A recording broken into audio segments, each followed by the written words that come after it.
The Valley of Fear. Part 1. The Tragedy of Burlstone. Chapter 1. The Warning. "I am inclined to think," said I. "I should do so," Sherlock Holmes remarked impatiently. "I believe that I am one of the most long-suffering of mortals, but I'll admit that I was annoyed at the sardonic interruption." "Really, Holmes," said I severely, "you are a little trying at times." He was too much absorbed with his own thoughts to give any immediate answer to my remonstrance. He leaned upon his hand, with his untasted breakfast before him, and he stared at the slip of paper which he had just drawn from its envelope. Then he took the envelope itself, held it up to the light, and very carefully studied both the exterior and the flap.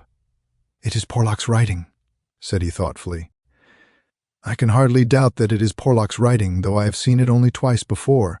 The Greek E with the peculiar top flourish is distinctive.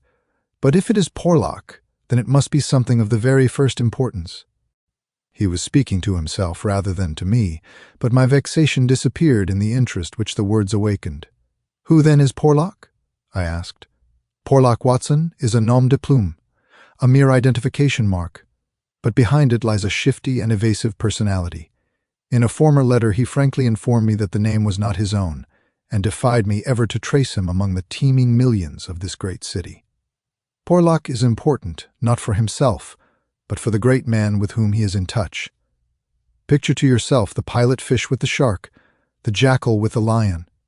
Anything that is insignificant in companionship with what is formidable, not only. Formidable, Watson, but sinister, in the highest degree sinister. That is where he comes within my purview. You have heard me speak of Professor Moriarty? The famous scientific criminal, as famous among crooks as— "My blushes, Watson," Holmes murmured in a deprecating voice. "I was about to say, as he is unknown to the public." "A touch, a distinct touch," cried Holmes. "You are developing a certain unexpected vein of pawky humor, Watson, against which I must learn to guard myself. But in calling Moriarty a criminal, you are uttering libel in the eyes of the law, and there lies the glory and the wonder of it. The greatest schemer of all time, the organizer of every devilry, the controlling brain of the underworld, a brain which might have made or marred the destiny of nations. That's the man. But so aloof is he from general suspicion, so immune from criticism, so admirable in his management and self-facement, that for those very words that you have uttered he could hail you to a court and emerge with your year's pension as a solatium for his wounded character. Is he not the celebrated author of The Dynamics of an Asteroid, a book which ascends to such rarefied heights of pure mathematics that it is said that there was no man in the scientific press capable of criticizing it? Is this a man to traduce, foul-mouthed doctor and slandered professor? Such would be your respective roles? That's genius, Watson. But if I am spared by lesser men, our day will surely come." "May I be there to see?" I exclaimed devoutly. "But you were speaking of this man Porlock." "Ah, yes, the so-called Porlock is a link in the chain some little way from its great attachment. Porlock is not quite a sound link, between ourselves. He is the only flaw in that chain so far as I have been able to test it. But no chain is stronger than its weakest link." "Exactly, my dear Watson. Hence the extreme importance of Porlock. Led on by some rudimentary aspirations towards right, and encouraged by the judicious stimulation of an occasional 10-pound note sent to him by devious methods, he has once or twice given me advance information which has been of value, that highest value which anticipates and prevents rather than avenges crime. I cannot doubt that, if we had the cipher, we should find that this communication is of the nature that I indicate." Again Holmes flattened out the paper upon his unused plate. I rose and, leaning over him, stared down at the curious inscription, which ran as follows: 534C, 213-127-36-31, 4-17-21-41, Douglas, 109-293, 537 Burlstone 26 Burlstone, 9-127-171. What do you make of it, Holmes? It is obviously an attempt to convey secret information. But what is the use of a cipher message without the cipher? In this instance, none at all. Why do you say in this instance? Because there are many ciphers which I would read as easily as I do the Apocrypha of the Agony column. Such crude devices amuse the intelligence without fatiguing it. But this is different. It is clearly a reference to the words in a page of some book. Until I am told which page and which book, I am powerless. But why Douglas and Burlstone? Clearly because those are words which were not contained in the page in question. Then why has he not indicated the book? Your native shrewdness, my dear Watson, that innate cunning which is the delight of your friends, would surely prevent you from enclosing cipher and message in the same envelope. Should it miscarry, you are undone. As it is, both have to go wrong before any harm comes from it. Our second post is now overdue, and I shall be surprised if it does not bring us either a further letter of explanation or, as is more probable, the very volume to which these figures refer. Holmes's calculation was fulfilled within a very few minutes by the appearance of Billy, the page, with the very letter which we were expecting. "The same writing," remarked Holmes, as he opened the envelope, "and actually signed," he added in an exultant voice, as he unfolded the epistle. "Come, we are getting on, Watson." His brow clouded, however, as he glanced over the contents. "Dear me, this is very disappointing. I fear, Watson, that all our expectations come to nothing. I trust that the man Porlock will come to no harm. Dear Mr. Holmes, I will go no further in this matter. It is too dangerous. He suspects me. I can see that he suspects me. He came to me quite unexpectedly after I had actually addressed this envelope, with the intention of sending you the key to the cipher. I was able to cover it up. If he had seen it, it would have gone hard with me, but I read suspicion in his eyes. Please burn the cipher message, which can now be of no use to you. Fred Porlock?" Holmes sat for some little time twisting this letter between his fingers and frowning as he stared into the fire.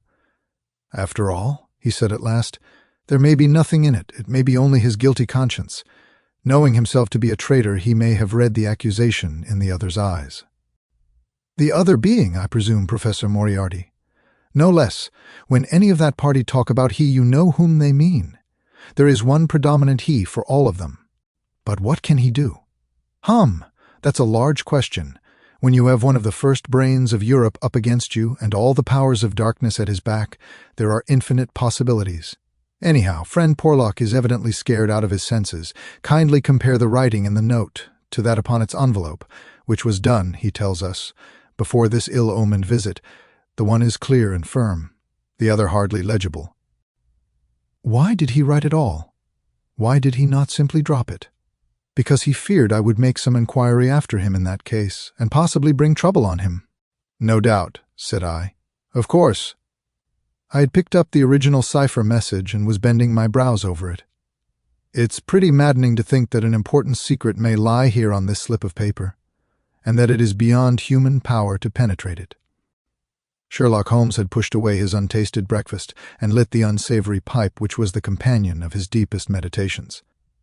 "I wonder," said he, leaning back and staring at the ceiling.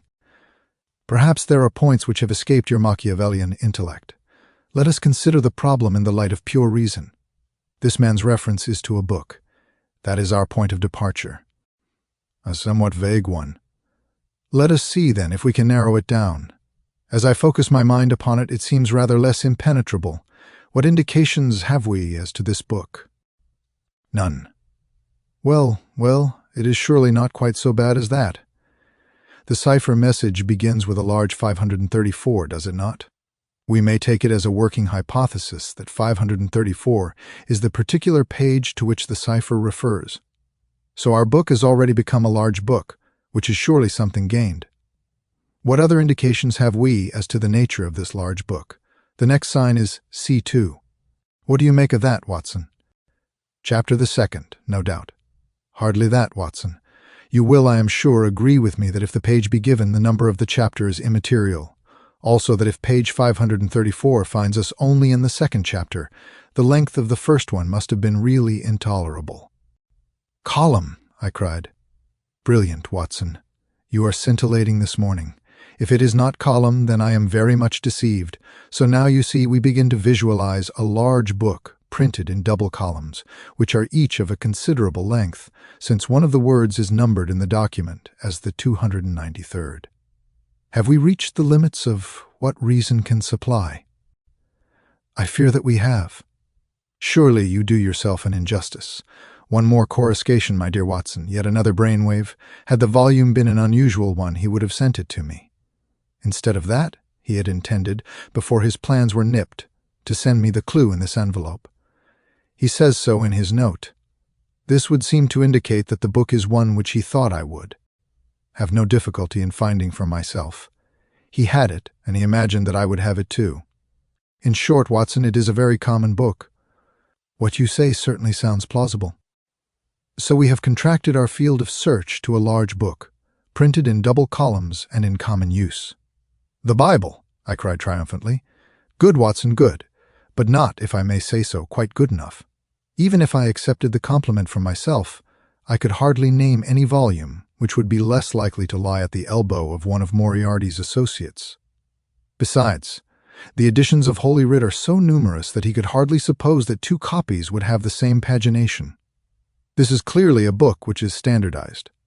He knows for certain that his page 534 will exactly agree with my page 534. But very few books would correspond with that. Exactly. Therein lies our salvation. Our search is narrowed down to standardized books which anyone may be supposed to possess. Bradshaw. There are difficulties, Watson.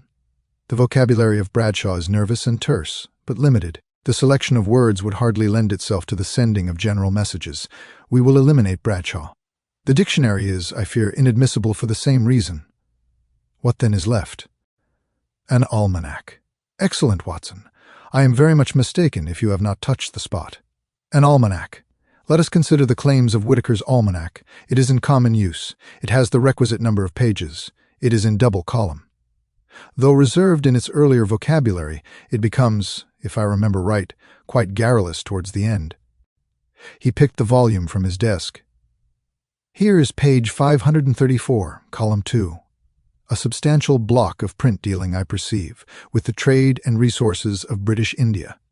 Jot down the words, Watson. Number 13 is Maratha. Not, I fear, a very auspicious beginning. Number 127 is government, which at least makes sense, though somewhat irrelevant to ourselves and Professor Moriarty. Now let us try again. What does the Maratha government do? Alas! The next word is pig's bristles. We are undone, my good Watson. It is finished. He had spoken in jesting vein, but the twitching of his bushy eyebrows bespoke his disappointment and irritation. I sat helpless and unhappy, staring into the fire.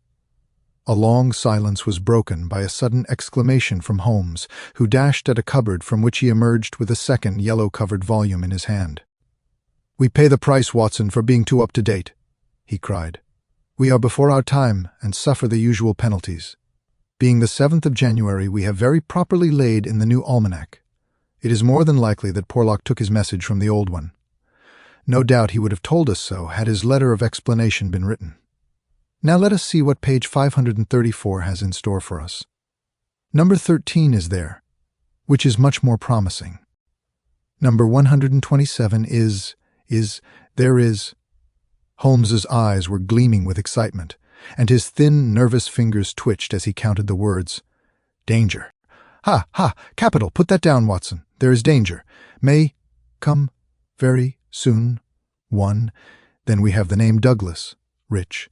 Country, now, at Burlstone. House. Burlstone, confidence, is pressing.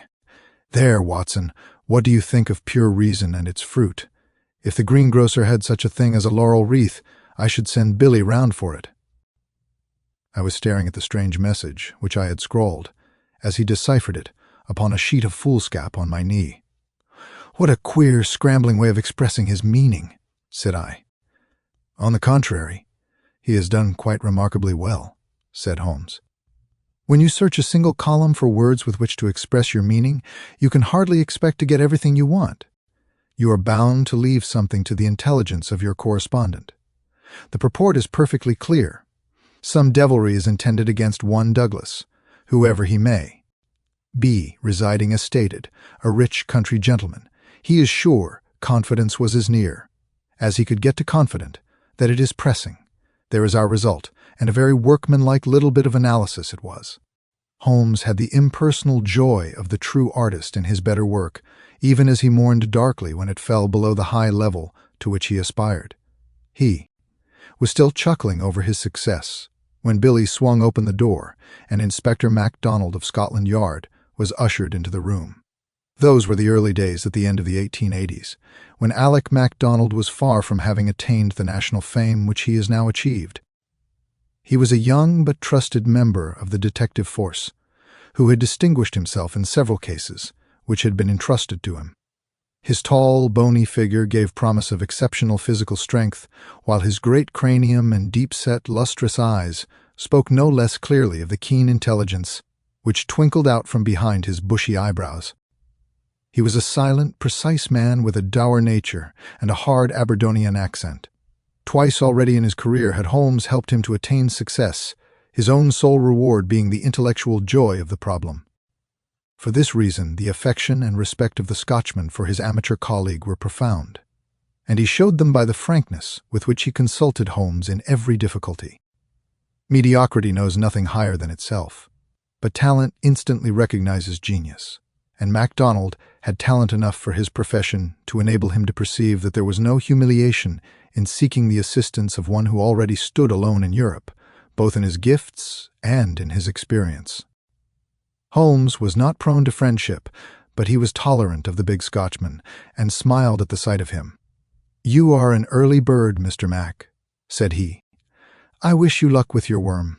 I fear this means that there is some mischief afoot." "If you said hope instead of fear, it would be nearer the truth, I'm thinking, Mr. Holmes," the inspector answered with a knowing grin.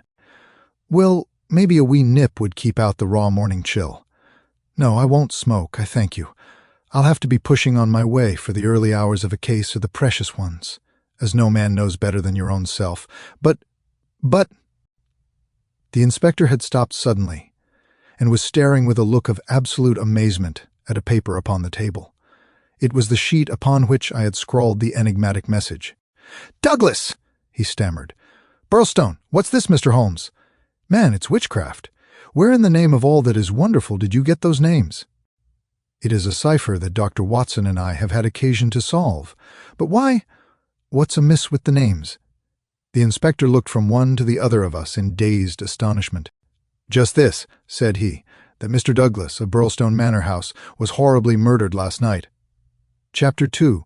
Sherlock Holmes Discourses. It was one of those dramatic moments for which my friend existed. It would be an overstatement to say that he was shocked or even excited by the amazing announcement. Without having a tinge of cruelty in his singular composition, he was undoubtedly callous from long overstimulation. Yet, if his emotions were dulled, his intellectual perceptions were exceedingly active.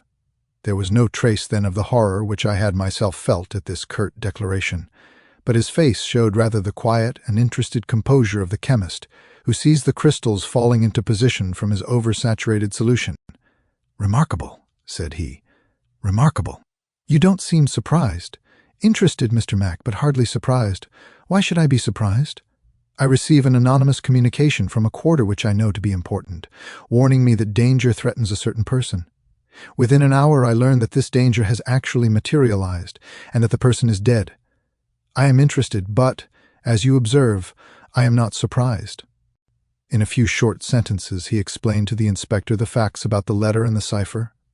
MacDonald sat with his chin on his hands and his great sandy eyebrows bunched into a yellow tangle. "I was going down to Burlstone this morning," said he. "I had come to ask you if you cared to come with me, you and your friend here. But from what you say, we might perhaps be doing better work in London." "I rather think not," said Holmes. "Hang it all, Mr. Holmes!" cried the inspector. "The papers will be full of the Burlstone mystery in a day or two. But where's the mystery if there is a man in London who prophesied the crime before ever it occurred? We have only to lay our hands on that man, and the rest will follow." "No doubt, Mr. Mac. But how do you propose to lay your hands on the so-called Porlock?" MacDonald turned over the letter which Holmes had handed him. "Posted in Camberwell. That doesn't help us much. Name, you say, is assumed. Not much to go on, certainly. Didn't you say that you have sent him money? Twice. And how? In notes to Camberwell Post Office. Did you ever trouble to see who called for them? No. The inspector looked surprised and a little shocked. Why not? Because I always keep faith. I had promised when he first wrote that I would not try to trace him. You think there is someone behind him? I know there is. This professor that I've heard you mention? Exactly. Inspector MacDonald smiled, and his eyelid quivered as he glanced towards me. I won't conceal from you, Mr. Holmes, that we think in the CID that you have a wee bit of a bee in your bonnet over this professor. I made some inquiries myself about the matter. He seems to be a very respectable, learned, and talented sort of man. I'm glad you've got so far as to recognize the talent. Man, you can't but recognize it. After I heard your view, I made it my business to see him. I had a chat with him on eclipses. How the talk got that way I canna think, but he had out a reflector lantern and a globe, and made it all clear in a minute. He lent me a book, but I don't mind saying that it was a bit above my head, though I had a good Aberdeen upbringing. He'd have made a grand minister with his thin face and grey hair and solemn-like way of talking. When he put his hand on my shoulder as we were parting, it was like a father's blessing before you go out into the cold, cruel world. Holmes chuckled and rubbed his hands. Great, he said. Great. Tell me, friend MacDonald. This pleasing and touching interview was, I suppose, in the professor's study. That's so. A fine room, is it not? Very fine. Very handsome indeed, Mr. Holmes. You sat in front of his writing desk? Just so. Sun in your eyes and his face in the shadow? Well, it was evening, but I mind that the lamp was turned on my face. It would be. Did you happen to observe a picture over the professor's head? I don't miss much, Mr. Holmes. Maybe I learned that from you. Yes, I saw the picture. A young woman, with her head on her hands, peeping at you sideways. That painting was by Jean-Baptiste Greuze. The inspector endeavored to look interested. Jean-Baptiste Greuze, Holmes continued, joining his fingertips and leaning well back in his chair, was a French artist who flourished between the years 1750 and 1800. I allude, of course, to his working career. Modern criticism has more than endorsed the high opinion formed of him by his contemporaries. The inspector's eyes grew abstracted. Hadn't we better, he said. We are doing so, Holmes interrupted. All that I am saying has a very direct and vital bearing upon what you have called the Burlstone mystery. In fact, it may in a sense be called the very center of it. MacDonald smiled feebly and looked appealingly to me. Your thoughts move a bit too quick for me, Mr. Holmes. You leave out a link or two, and I can't get over the gap. What in the whole wide world can be the connection between this dead painting man and the affair at Burlstone? All knowledge comes useful to the detective, remarked Holmes. Even the trivial fact that in the year 1865 a picture by Greuze entitled La Jeune Fille à l'Agneau fetched 1,200,000 francs, more than £40,000, at the Portalis sale may start a train of reflection in your mind. It was clear that it did. The inspector looked honestly interested. I may remind you, Holmes continued, that the professor's salary can be ascertained in several trustworthy books of reference. It is 700 a year. Then how could he buy? Quite so. How could he? Aye, that's remarkable, said the inspector thoughtfully. Talk away, Mr. Holmes. I'm just loving it. It's fine. Holmes smiled. He was always warmed by genuine admiration, the characteristic of the real artist. What about Burlstone? He asked. We've time yet, said the inspector, glancing at his watch.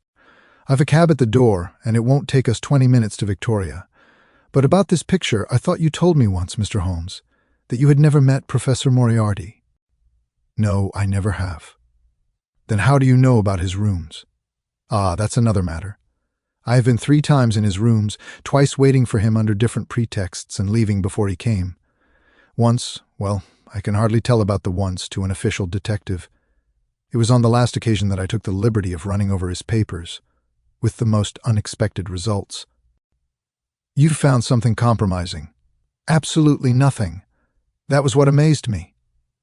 However, you have now seen the point of the picture. It shows him to be a very wealthy man, How did he acquire wealth? He is unmarried.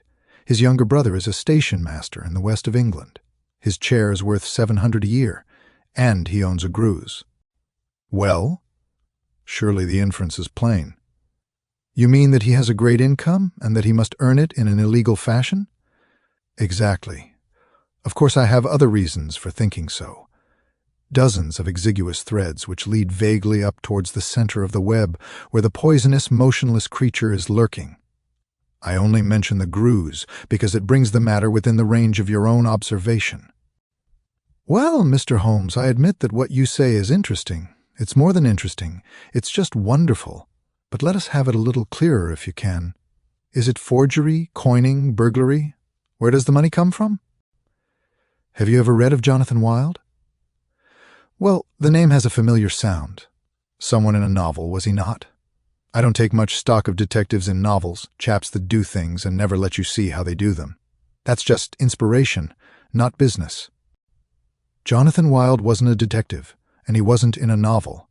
He was a master criminal, and he lived last century, 1750 or thereabouts. Then he's no use to me. I'm a practical man.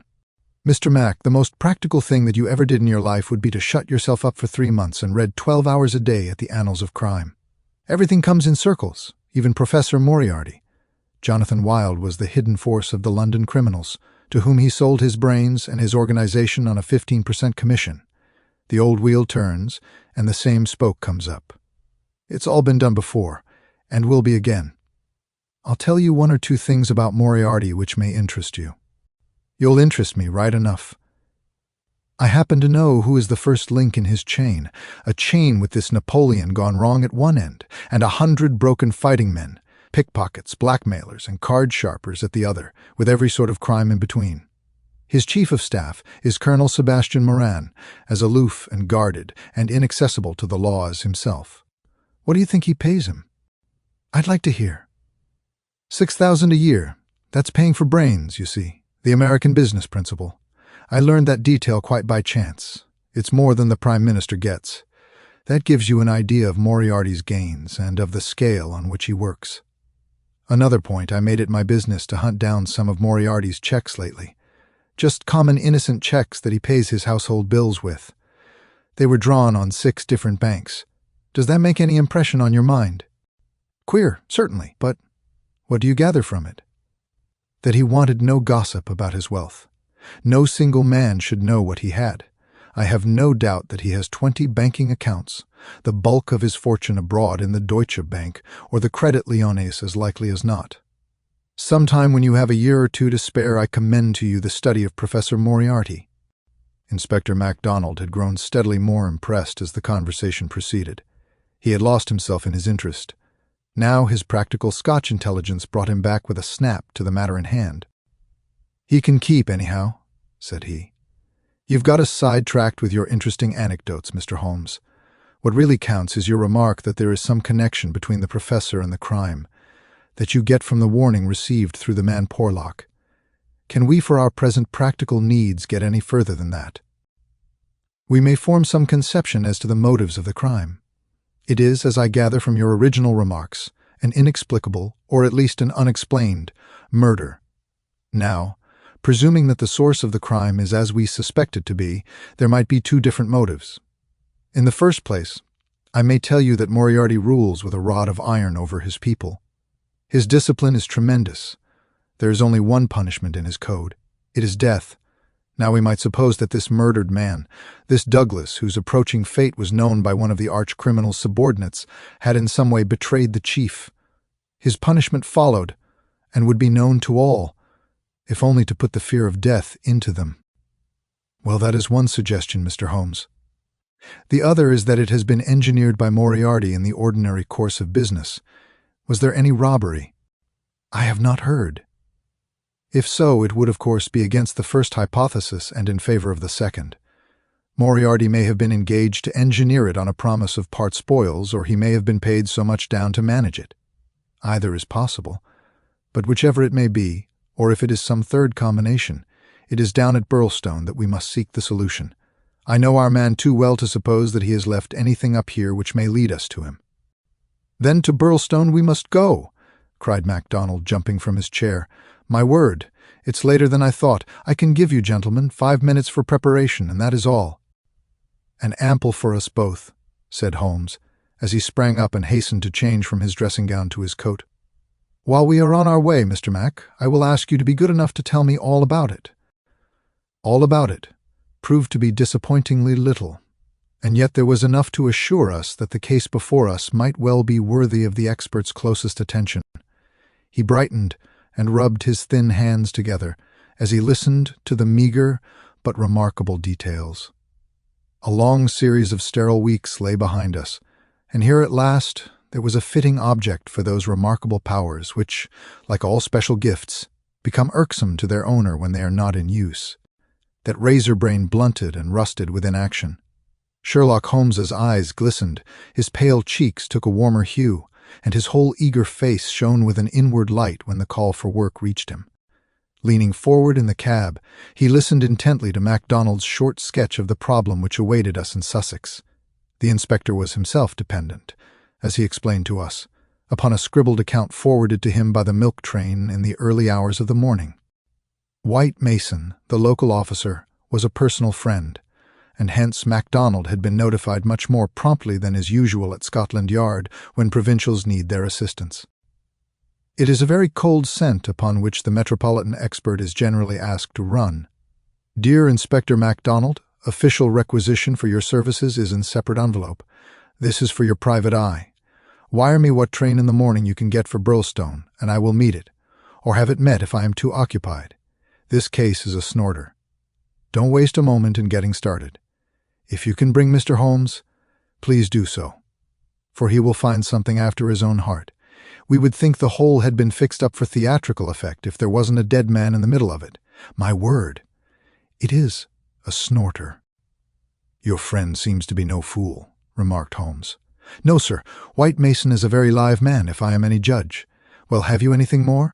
"Only that he will give us every detail when we meet." "Then how did you get at Mr. Douglas and the fact that he had been horribly murdered?" "That was in the enclosed official report. It didn't say horrible. That's not a recognized official term. It gave the name John Douglas. It mentioned that his injuries had been in the head, from the discharge of a shotgun. It also mentioned the hour of the alarm, which was close on to midnight last night. It added that the case was undoubtedly one of murder, but that no arrest had been made, and that the case was one which presented some very perplexing and extraordinary features." "That's absolutely all we have at present, Mr. Holmes." "Then, with your permission, we will leave it at that, Mr. Mac. The temptation to form premature theories upon insufficient data is the bane of our profession. I can see only two things for certain at present: a great brain in London and a dead man in Sussex. It's the chain between that we are going to trace." Chapter 3. The Tragedy of Burlstone. Now for a moment I will ask leave to remove my own insignificant personality and to describe events which occurred before we arrived upon the scene by the light of knowledge which came to us afterwards. Only in this way can I make the reader appreciate the people concerned and the strange setting in which their fate was cast.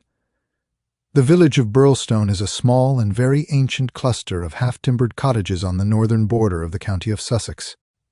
For centuries it had remained unchanged, but within the last few years its picturesque appearance and situation have attracted a number of well-to-do residents, whose villas peep out from the woods around.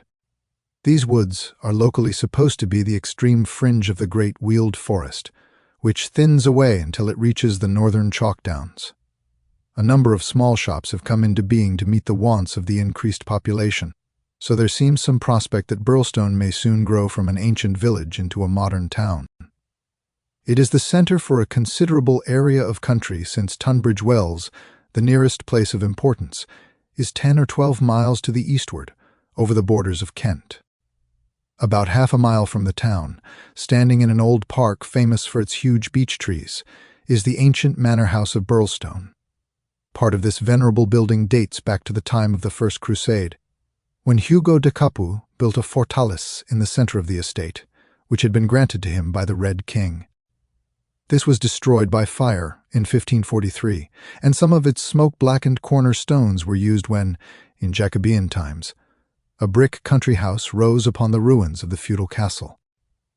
The manor house, with its many gables and its small diamond-paned windows, was still much as the builder had left it in the early 17th century. Of the double moats which had guarded its more warlike predecessor, the outer had been allowed to dry up and served the humble function of a kitchen garden. The inner one was still there, and lay 40 feet in breadth, though now only a few feet in depth, round the whole house. A small stream fed it and continued beyond it, so that the sheet of water, though turbid, was never ditch-like or unhealthy. The ground-floor windows were within a foot of the surface of the water. The only approach to the house was over a drawbridge, the chains and windlass of which had long been rusted and broken. The latest tenants of the manor house had, however, with characteristic energy, set this right, and the drawbridge was not only capable of being raised, but actually was raised every evening and lowered every morning. By thus renewing the custom of the old feudal days, the manor house was converted into an island during the night, a fact which had a very direct bearing upon the mystery which was soon to engage the attention of all England. The house had been untenanted for some years, and was threatening to moulder into a picturesque decay when the Douglases took possession of it. This family consisted of only 2 individuals, John Douglas and his wife.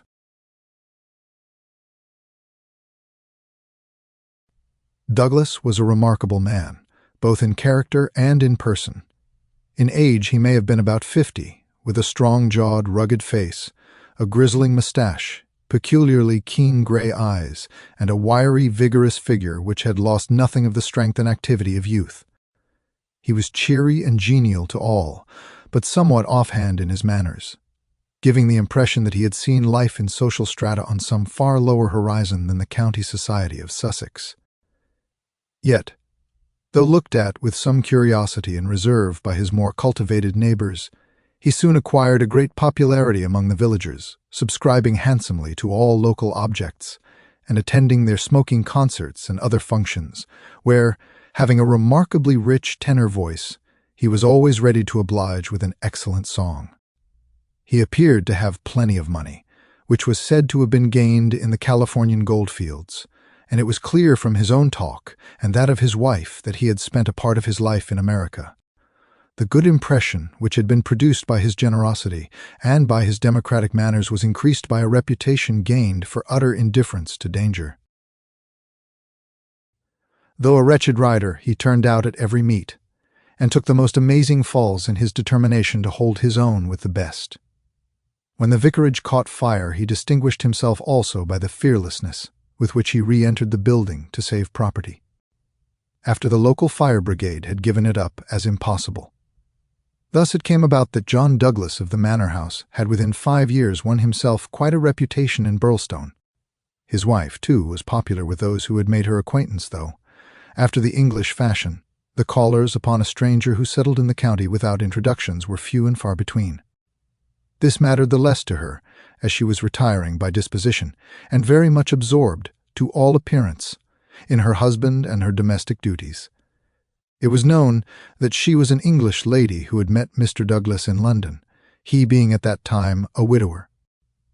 She was a beautiful woman, tall, dark, and slender, some 20 years younger than her husband, a disparity which seemed in no wise to mar the contentment of their family life. It was remarked sometimes, however, by those who knew them best, that the confidence between the two did not appear to be complete, since the wife was either very reticent about her husband's past life, or else, as seemed more likely, was imperfectly informed about it. It had also been noted and commented upon by a few observant people that there were signs sometimes of some nerve strain upon the part of Mrs. Douglas, and that she would display acute uneasiness if her absent husband should ever be particularly late in his return.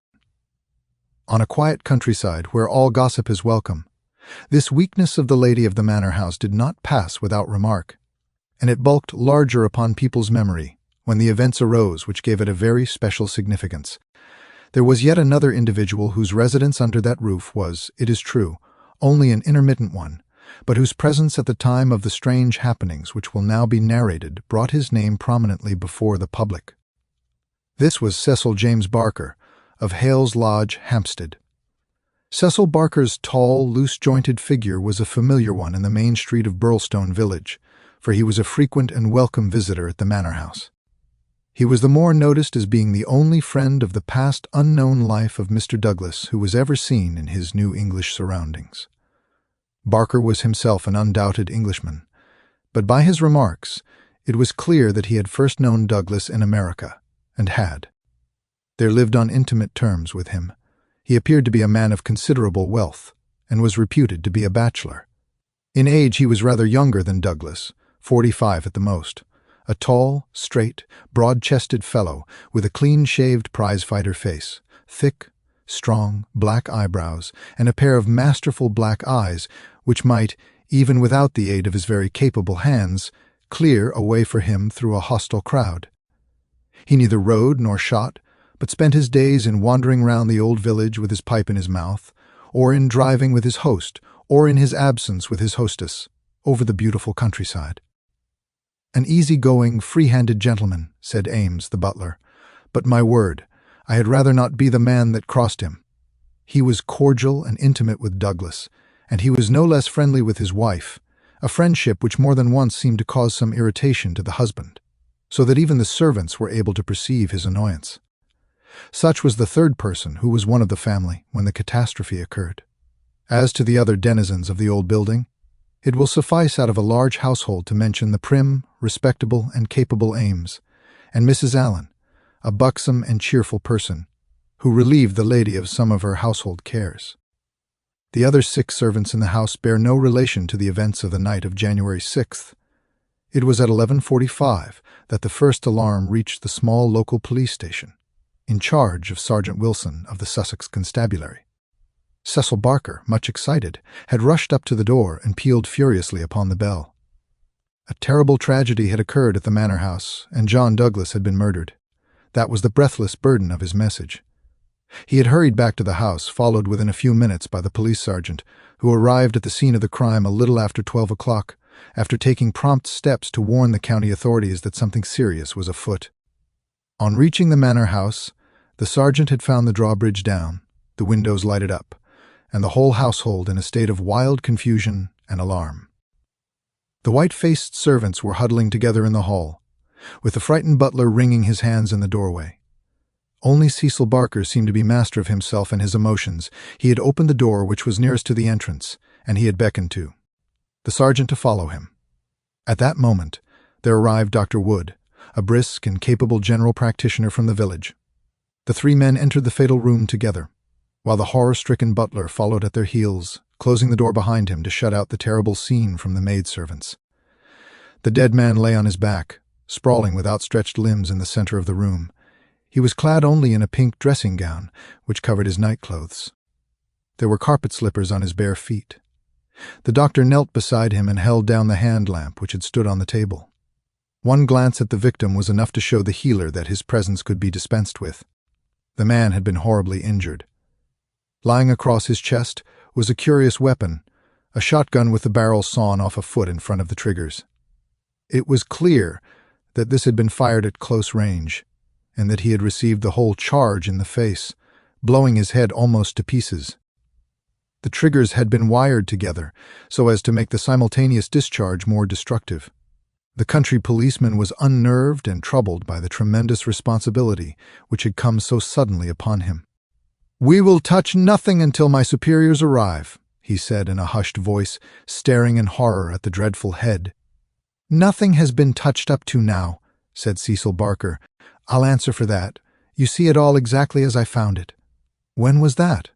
The sergeant had drawn out his notebook. "It was just 11:30. I had not begun to undress, and I was sitting by the fire in my bedroom when I heard the report. It was not very loud. It seemed to be muffled. I rushed down. I don't suppose it was 30 seconds before I was in the room." "Was the door open?" "Yes, it was open. Poor Douglas was lying as you see him. His bedroom candle was burning on the table. It was I who lit the lamp some minutes afterward." "Did you see no one?" "No.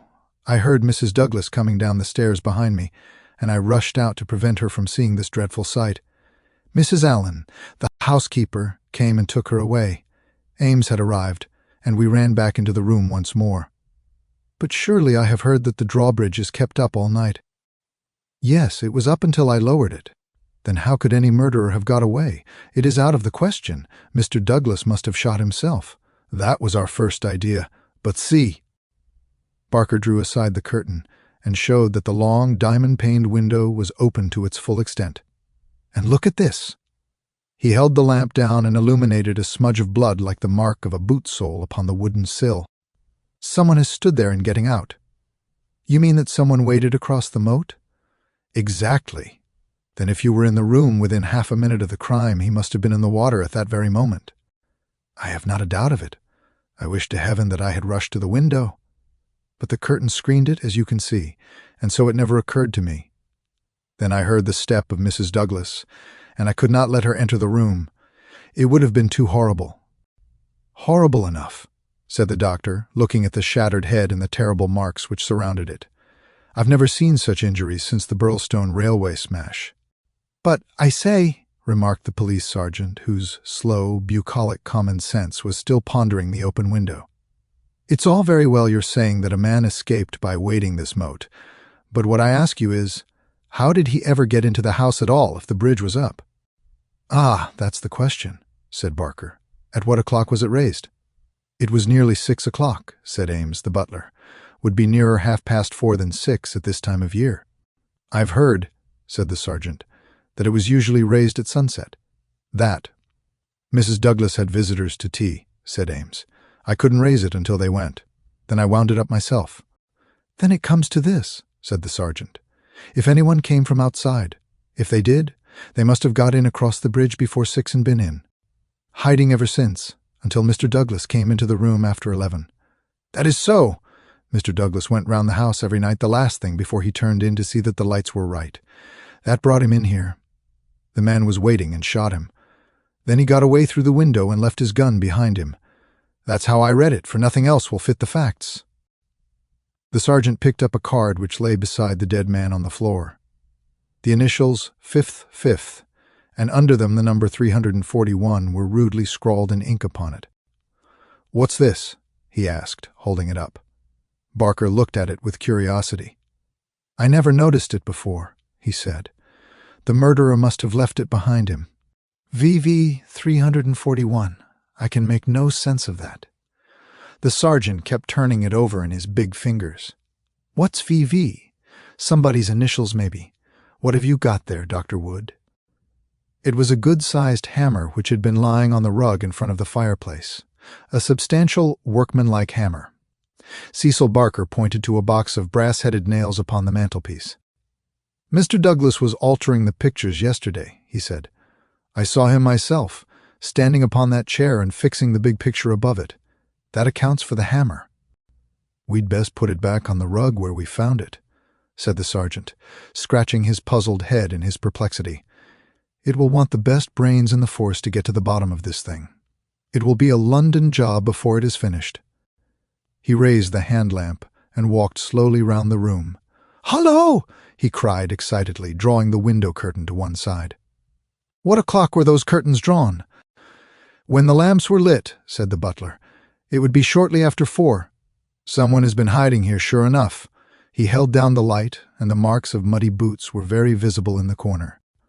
"I'm bound to say this bears out your theory, Mr. Barker. It looks as if the man got into the house after 4 when the curtains were drawn, and before 6 when the bridge was raised. He slipped into this room, because it was the first that he saw. There was no other place where he could hide, so he popped in behind this curtain. That all seems clear enough. It is likely that his main idea was to burgle the house, but Mr. Douglas chanced to come upon him, so he murdered him and escaped." "That's how I read it," said Barker. "But I say, aren't we wasting precious time? Couldn't we start out and scout the country before the fellow gets away?" The sergeant considered for a moment. "There are no trains before 6 in the morning, so he can't get away by rail. If he goes by road with his legs all dripping, it's odds that someone will notice him. Anyhow, I can't leave here myself until I am relieved. But I think none of you should go until we see more clearly how we all stand." The doctor had taken the lamp and was narrowly scrutinizing the body. "What's this mark?" he asked. "Could this have any connection with the crime?" The dead man's right arm was thrust out from his dressing gown and exposed as high as the elbow. About halfway up the forearm was a curious brown design, a triangle inside a circle, standing out in vivid relief upon the lard-colored skin. "It's not tattooed," said the doctor, peering through his glasses. "I never saw anything like it. The man has been branded at some time as they brand cattle. What is the meaning of this?" "I don't profess to know the meaning of it," said Cecil Barker, "but I have seen the mark on Douglas many times this last 10 years. "And so have I," said the butler. "Many a time when the master has rolled up his sleeves I have noticed that very mark. I've often wondered what it could be."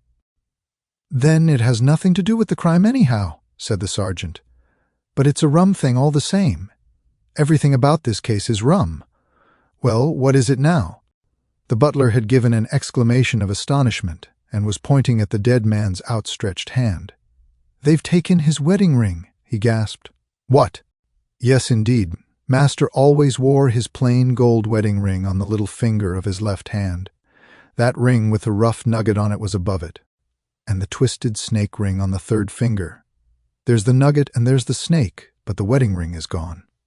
"He's right," said Barker. "Do you tell me," said the sergeant, "that the wedding ring was below the other?" "Always." "Then the murderer, or whoever it was, first took off this ring you call the nugget ring, then the wedding ring, and afterwards put the nugget ring back again." "That is so." The worthy country policeman shook his head. "Seems to me the sooner we get London onto this case the better," said he. "White Mason is a smart man. No local job has ever been too much for White Mason. It won't be long now before he is here to help us. But I expect we'll have to look to London before we are through. Anyhow, I'm not ashamed to say that it is a deal too thick for the likes of me." Chapter 4. Darkness. At 3 in the morning, the chief Sussex detective, obeying the urgent call from Sergeant Wilson of Burlstone, arrived from headquarters in a light dog-cart behind a breathless trotter. By the 5:40 train in the morning, he had sent his message to Scotland Yard, and he was at the Burlstone station at 12 o'clock to welcome us. White Mason was a quiet, comfortable-looking person in a loose tweed suit, with a clean-shaven, ruddy face, a stoutish body, and powerful bandy legs adorned with gaiters, looking like a small farmer, a retired gamekeeper, or anything upon earth except a very favorable specimen of the provincial criminal officer. "A real downright snorter, Mr. MacDonald," he kept repeating. "We'll have the pressmen down like flies when they understand it. I'm hoping we will get our work done before they get poking their noses into it and messing up all the trails. There has been nothing like this that I can remember. There are some bits that will come home to you, Mr. Holmes, or I am mistaken. And you also, Dr. Watson, for the medicos will have a word to say before we finish. Your room is at the Westville Arms. There's no other place, but I hear that it is clean and good. The man will carry your bags. This way, gentlemen, if you please." He was a very bustling and genial person, this Sussex detective. In 10 minutes we had all found our quarters.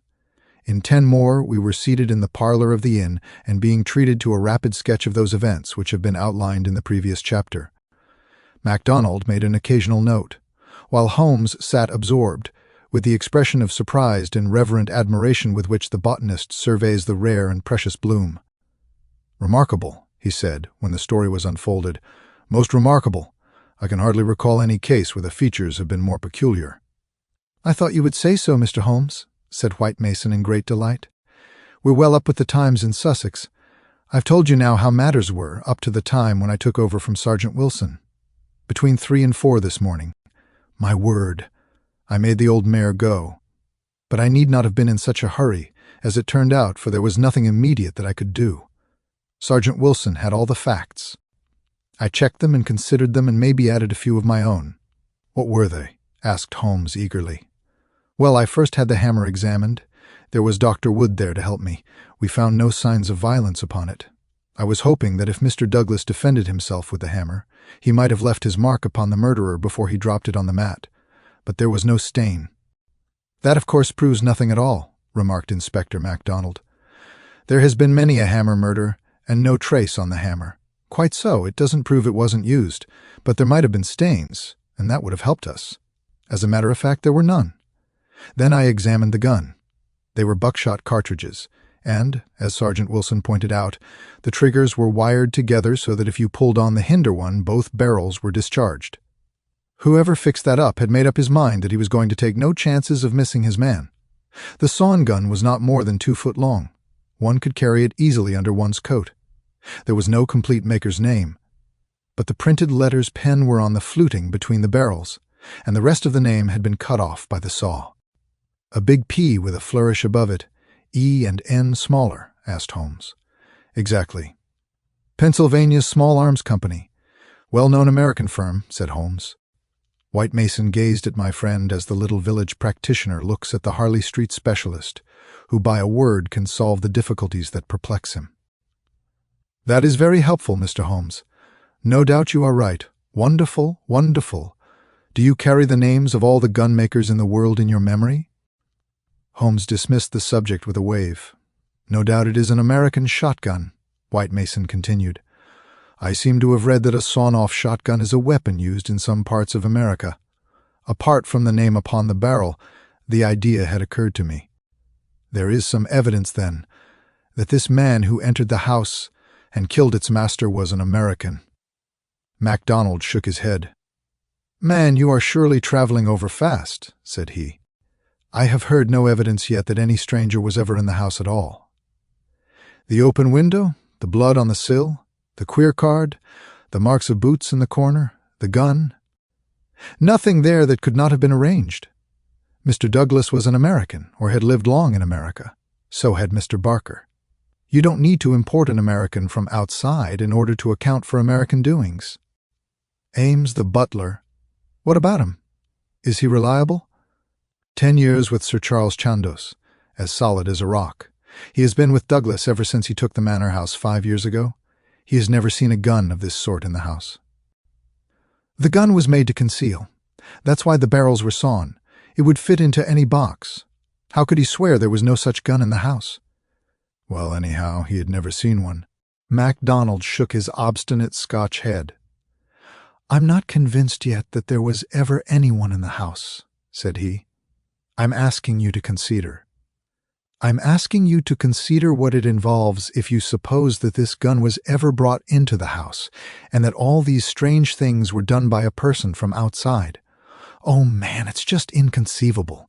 It's clean against common sense. I put it to you, Mr. Holmes, judging it by what we have heard. Well, state your case, Mr. Mac, said Holmes in his most judicial style. The man is not a burglar, supposing that he ever existed. The ring business and the card point to premeditated murder for some private reason. Very good. Here's a man who slips into a house with the deliberate intention of committing murder. He knows, if he knows anything, that he will have a difficulty in making his escape, as the house is surrounded with water. What weapon would he choose? You would say the most silent in the world. Then he could hope, when the deed was done, to slip quickly from the window, to wade the moat, and to get away at his leisure. That's understandable. But is it understandable that he should go out of his way to bring with him the most noisy weapon he could select, knowing well that it will fetch every human being in the house to the spot as quick as they can run, and that it is all odds that he will be seen before he can get across the moat? Is that credible, Mr. Holmes? Well, you put the case strongly, my friend replied thoughtfully. It certainly needs a good deal of justification. May I ask, Mr. White Mason, whether you examined the farther side of the moat at once to see if there were any signs of the man having climbed out from the water?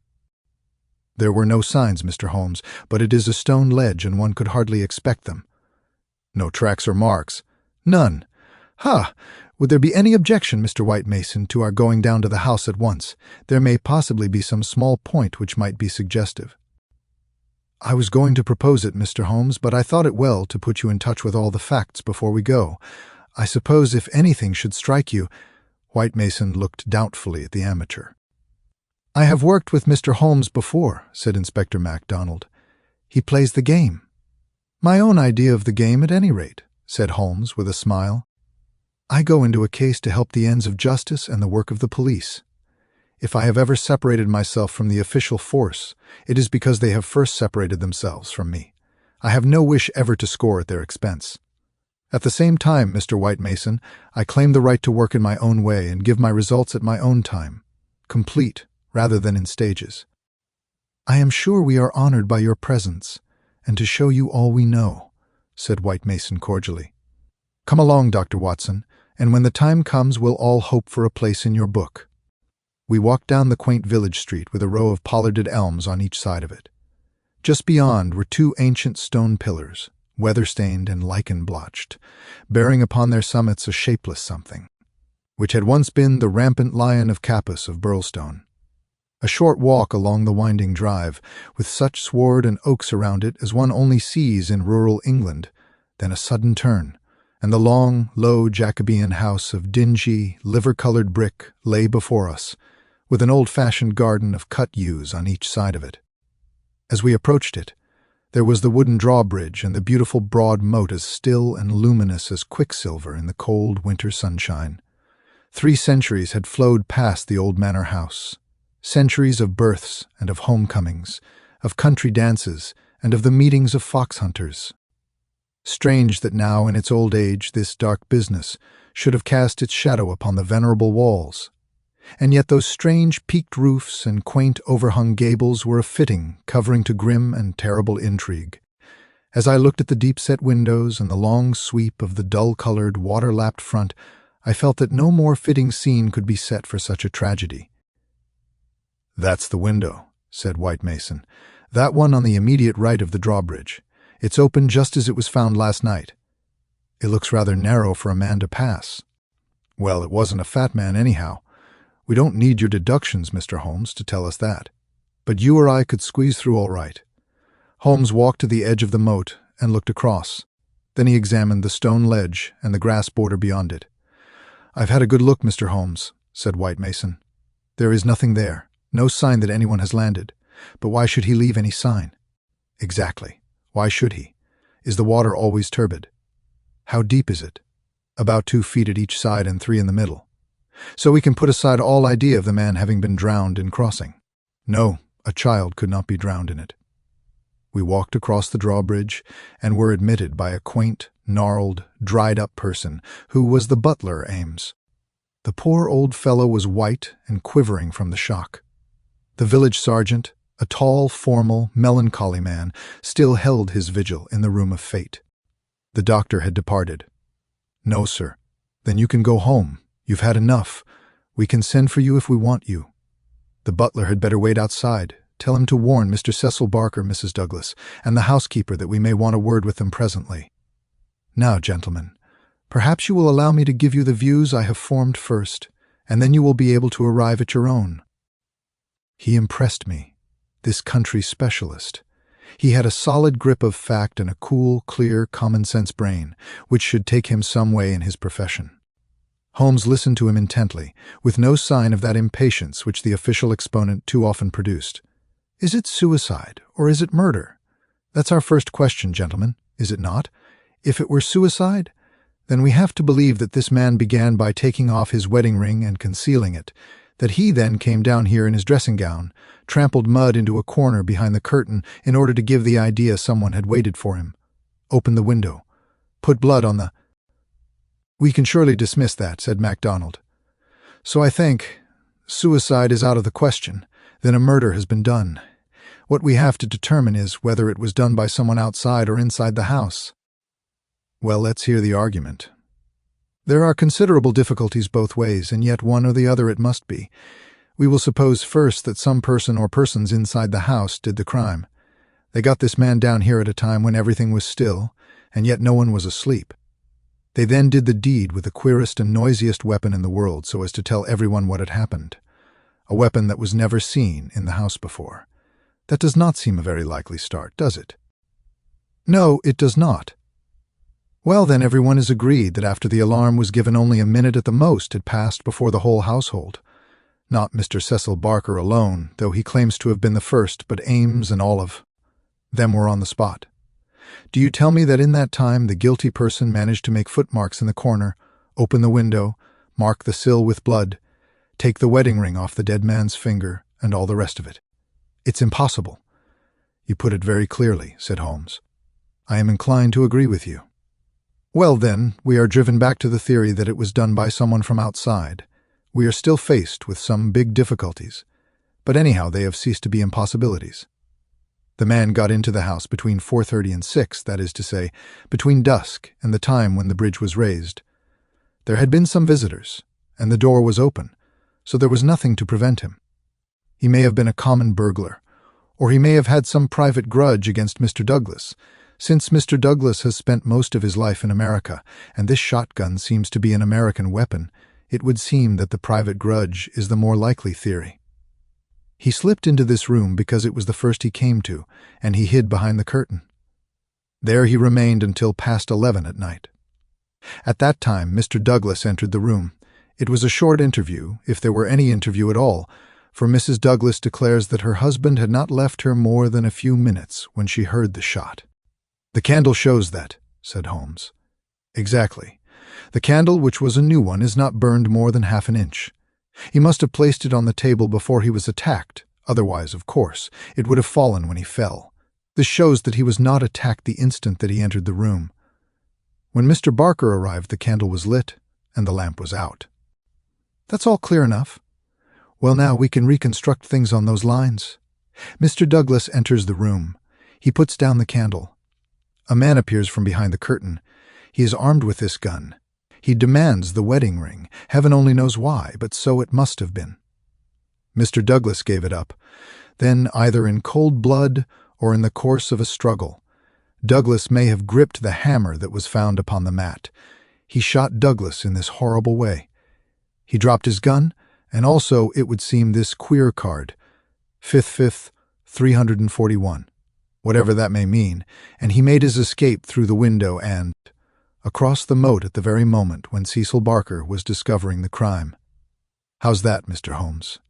Man, it would be absolute nonsense if it wasn't that anything else is even worse, cried MacDonald.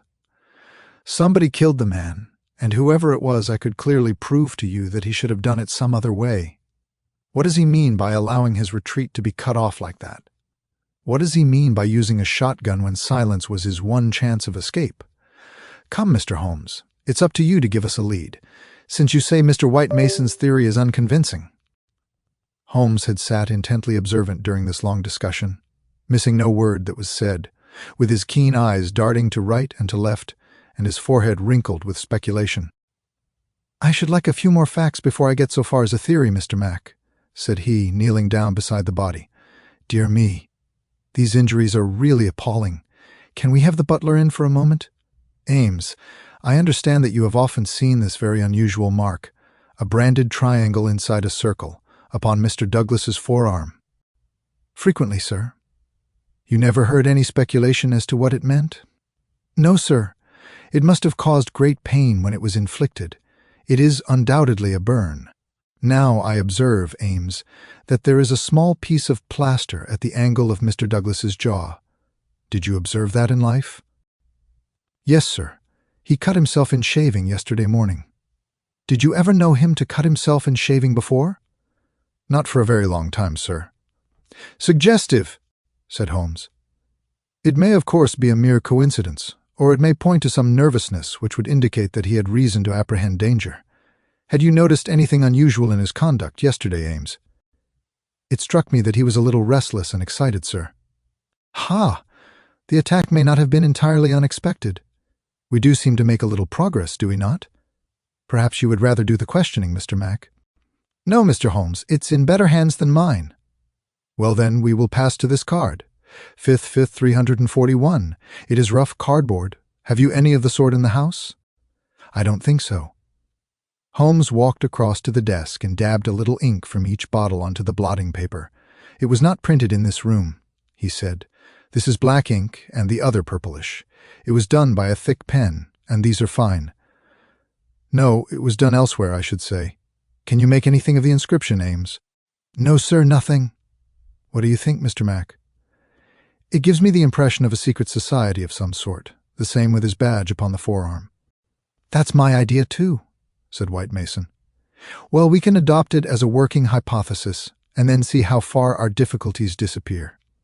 An agent from such a society makes his way into the house, waits for Mr. Douglas, blows his head nearly off with this weapon, and escapes by wading the moat, after leaving a card beside the dead man, which will, When mentioned in the papers, tell other members of the society that vengeance has been done. That all hangs together. But why this gun, of all weapons? Exactly. And why the missing ring? Quite so. And why no arrest? It's past 2 now. I take it for granted that since dawn every constable within 40 miles has been looking out for a wet stranger. That is so, Mr. Holmes. Well, unless he has a burro close by, or a change of clothes ready, they can hardly miss him, and yet they have missed him up to now. Holmes had gone to the window and was examining with his lens the blood mark on the sill. It is clearly the tread of a shoe. It is remarkably broad, a splay foot, one would say. Curious, because so far as one can trace any footmark in this mud-stained corner, one would say it was a more shapely sole. However, they are certainly very indistinct. What's this under the side table? Mr. Douglas's dumbbells, said Ames. Dumbbell, there's only one. Where's the other? I don't know, Mr. Holmes. There may have been only one. I have not noticed them for months. One dumbbell, Holmes said seriously, but his remarks were interrupted by a sharp knock at the door.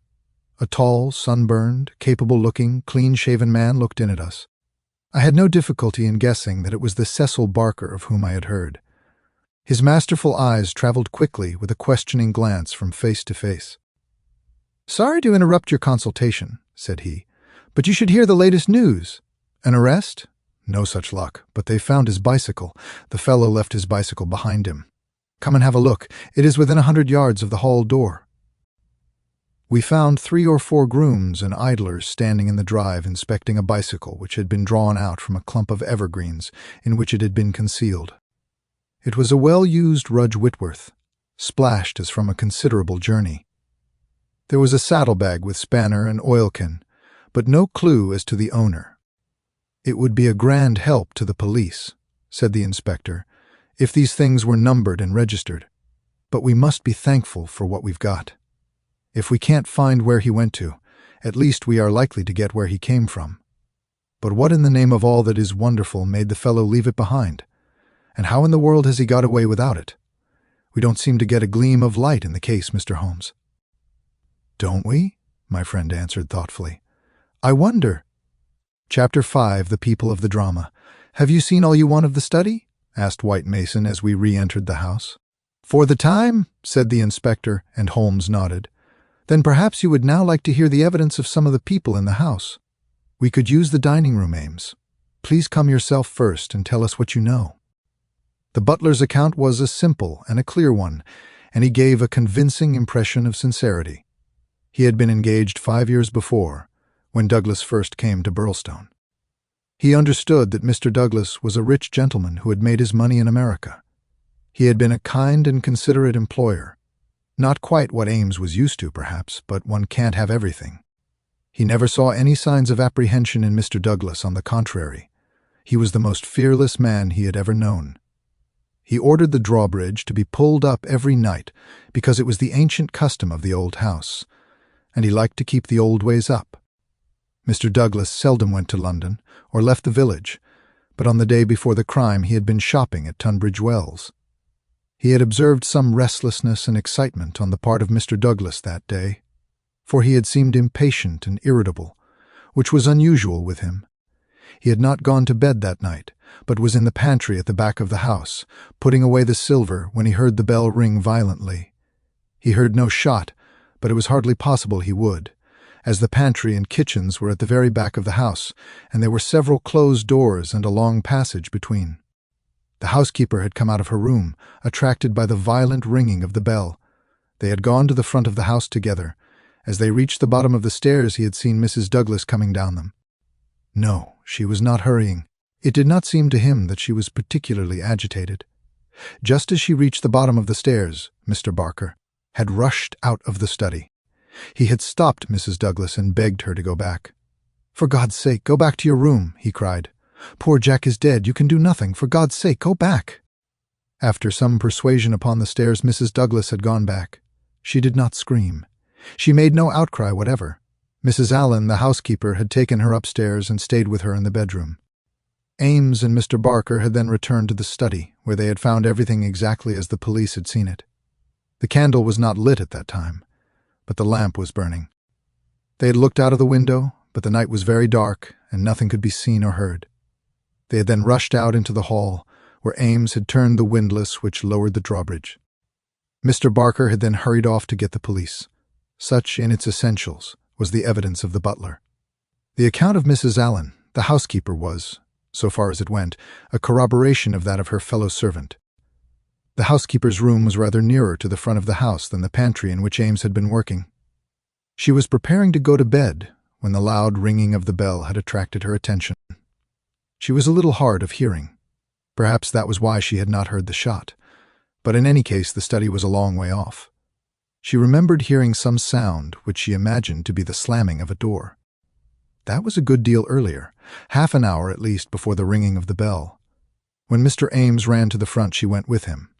She saw Mr. Barker, very pale and excited, come out of the study. He intercepted Mrs. Douglas, who was coming down the stairs. He entreated her to go back, and she answered him, but what she said could not be heard. She had therefore taken her to the bedroom and endeavored to soothe her. She was greatly excited, trembling all over, but made no other attempt to go downstairs. She just sat in her dressing gown by her bedroom fire, with her head sunk in her hands. Mrs. Allen stayed with her most of the night. As to the other servants, they had all gone to bed, and the alarm did not reach them until just before the police arrived. They slept at the extreme back of the house, and could not possibly have heard anything. So far, the housekeeper could add nothing on cross-examination save lamentations and expressions of amazement. Cecil Barker succeeded Mrs. Allen as a witness.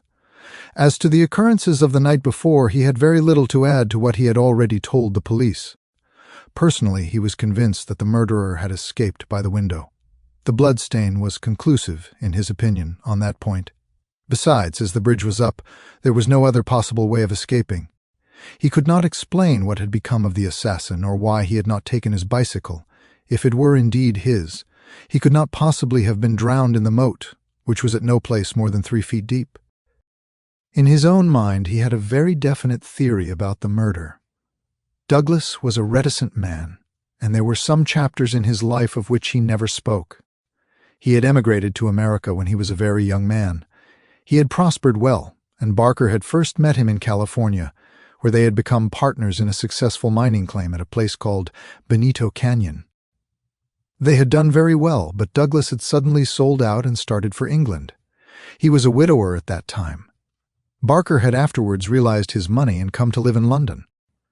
Thus, they had renewed their friendship. Douglas had given him the impression that some danger was hanging over his head, and he had always looked upon his sudden departure from California, and also his renting a house in so quiet a place in England, as being connected with this peril. He imagined that some secret society, some implacable organization, was on Douglas's track, which would never rest until it killed him. Some remarks of his had given him this idea, though he had never told him what the society was, nor how he had come to offend it. He could only suppose that the legend upon the placard had some reference to this secret society. "How long were you with Douglas in California?" asked Inspector MacDonald. 5 years altogether. He was a bachelor, you say? A widower. Have you ever heard where his first wife came from? No. I remember his saying that she was of German extraction, and I have seen her portrait. She was a very beautiful woman. She died of typhoid the year before I met him. You don't associate his past with any particular part of America. I have heard him talk of Chicago. He knew that city well and had worked there. I have heard him talk of the coal and iron districts. He had traveled a good deal in his time. Was he a politician? Had this secret society to do with politics? No, he cared nothing about politics. You have no reason to think it was criminal? On the contrary, I never met a straighter man in my life. Was there anything curious about his life in California? He liked best to stay and to work at our claim in the mountains. He would never go where other men were if he could help it. That's why I first thought that someone was after him. Then when he left so suddenly for Europe, I made sure that it was so. I believe that he had a warning of some sort. Within a week of his leaving, 6 men were inquiring for him. What sort of men? Well, they were a mighty hard-looking crowd. They came up to the claim and wanted to know where he was. I told them that he was gone to Europe and that I did not know where to find him. They meant him no good. It was easy to see that. Were these men Americans? Californians? Well, I don't know about Californians. They were Americans, all right. But they were not minors. I don't know what they were, and was very glad to see their backs. That was 6 years ago? Nearer 7. And then you were together 5 years in California, so that this business dates back not less than 11 years at the least. That is so. It must be a very serious feud that would be kept up with such earnestness for as long as that. It would be no light thing that would give rise to it. I think it shadowed his whole life. It was never quite out of his mind. But if a man had a danger hanging over him and knew what it was, don't you think he would turn to the police for protection? Maybe it was some danger that he could not be protected against. There's one thing you should know. He always went about armed. His revolver was never out of his pocket. But by bad luck, he was in his dressing gown and had left it in the bedroom last night. Once the bridge was up, I guess he thought he was safe. I should like these dates a little clearer, said MacDonald. It is quite 6 years since Douglas left California. You followed him next year, did you not? That is so. And he had been married 5 years. You must have returned about the time of his marriage. About a month before. I was his best man. Did you know Mrs. Douglas before her marriage? No, I did not. I had been away from England for 10 years. But you have seen a good deal of her since. Barker looked sternly at the detective. I have seen a good deal of him since, he answered. If I have seen her, it is because you cannot visit a man without knowing his wife. If you imagine there is any connection— I imagine nothing, Mr. Barker. I am bound to make every inquiry which can bear upon the case. But I mean no offense. Some inquiries are offensive, Barker answered angrily. It's only the facts that we want. It is in your interest and everyone's interest that they should be cleared up. Did Mr. Douglas entirely approve your friendship with his wife? Barker grew paler, and his great, strong hands were clasped convulsively together. You have no right to ask such questions, he cried. What has this to do with the matter you are investigating? I must repeat the question. Well, I refuse to answer. You can refuse to answer, but you must be aware that your refusal is in itself an answer, for you would not refuse if you had not something to conceal. Barker stood for a moment with his face set grimly and his strong black eyebrows drawn low in intense thought. Then he looked up with a smile. Well, I guess you gentlemen are only doing your clear duty after all, and I have no right to stand in the way of it. I'd only ask you not to worry Mrs. Douglas over this matter, for she has enough upon her just now. I may tell you that poor Douglas had just one fault in the world, and that was his jealousy. He was fond of me.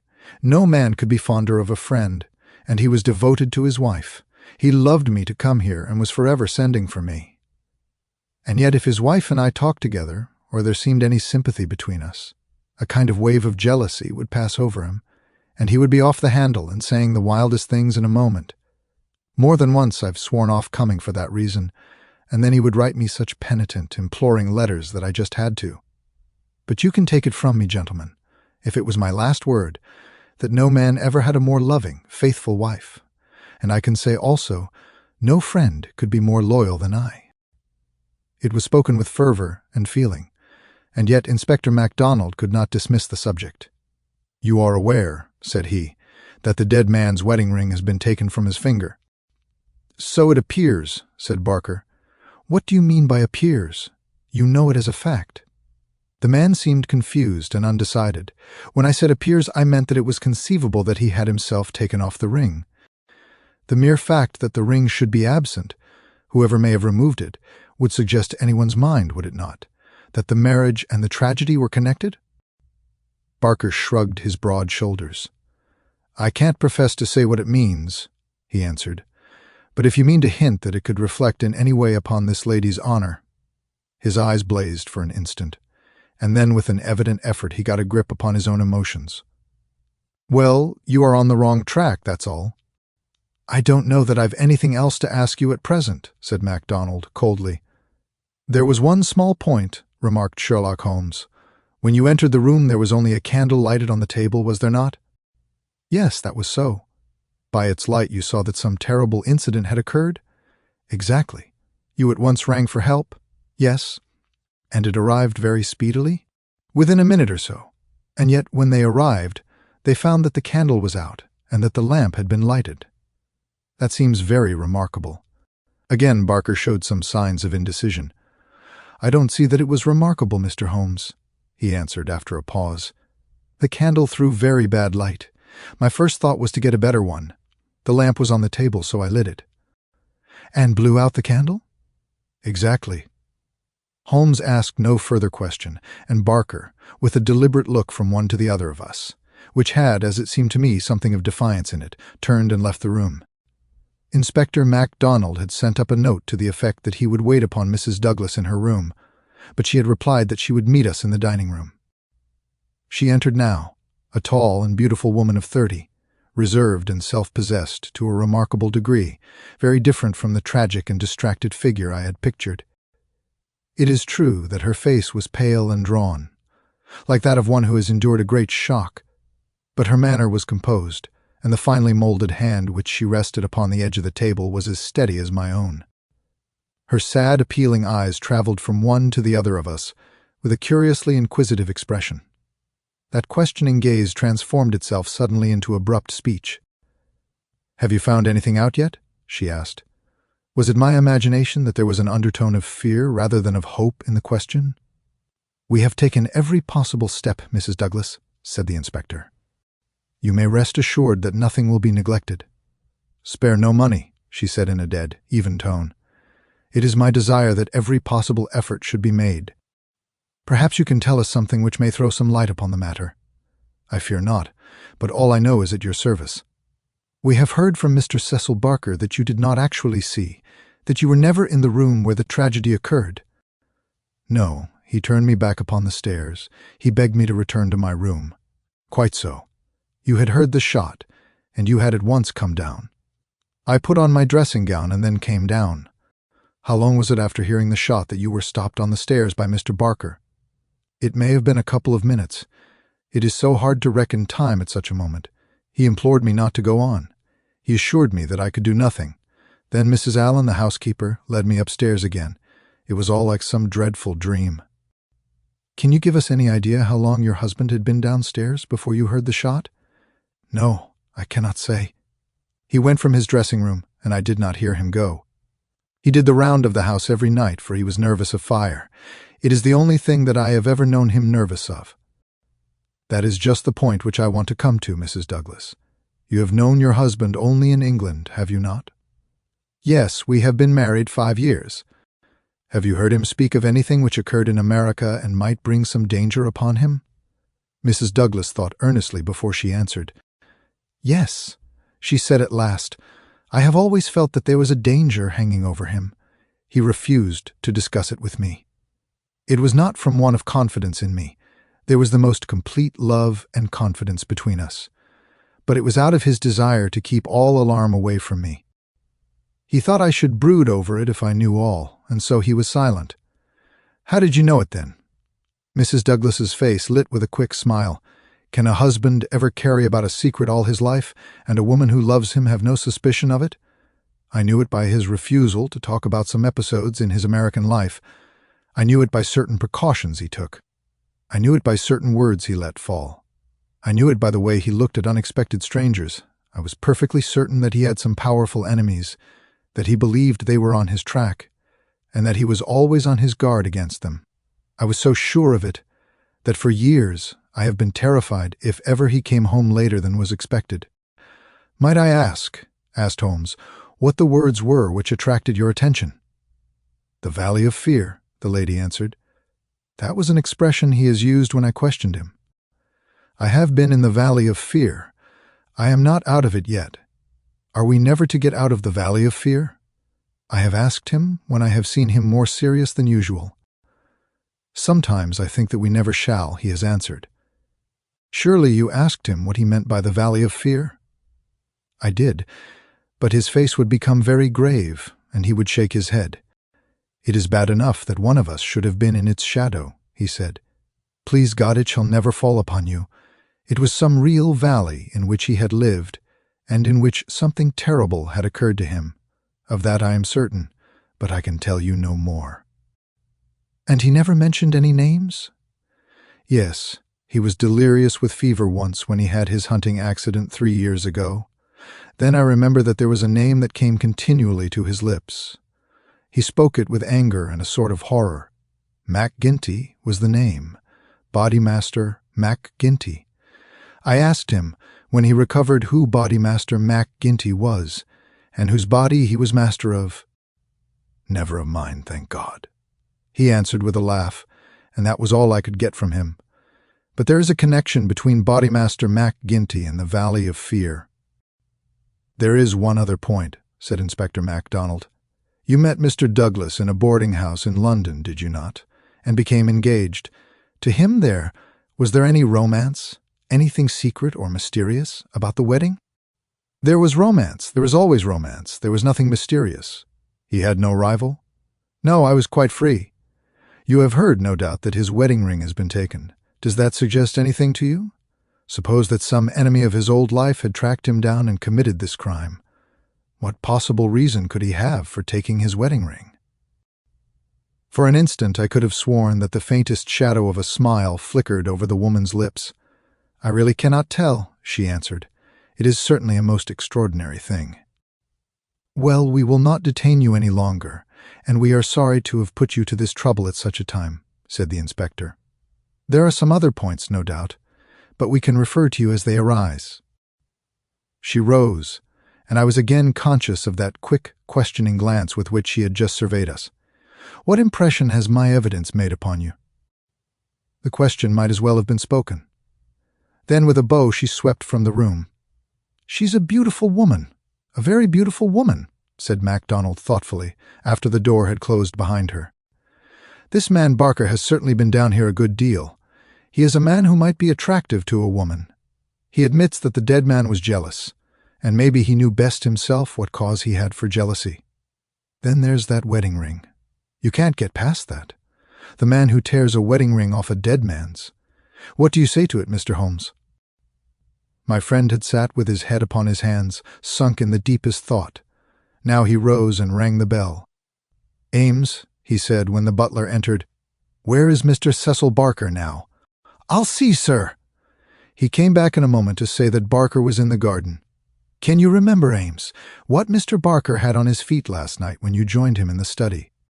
"Yes, Mr. Holmes. He had a pair of bedroom slippers. I brought him his boots when he went for the police." "Where are the slippers now?" "They are still under the chair in the hall." "Very good, Ames. It is, of course, important for us to know which tracks may be Mr. Barker's and which from outside." "Yes, sir. I may say that I noticed that the slippers were stained with blood. So indeed were my own." "That is natural enough, considering the condition of the room." "Very good, Ames. We will ring if we want you." A few minutes later we were in the study. Holmes had brought with him the carpet slippers from the hall.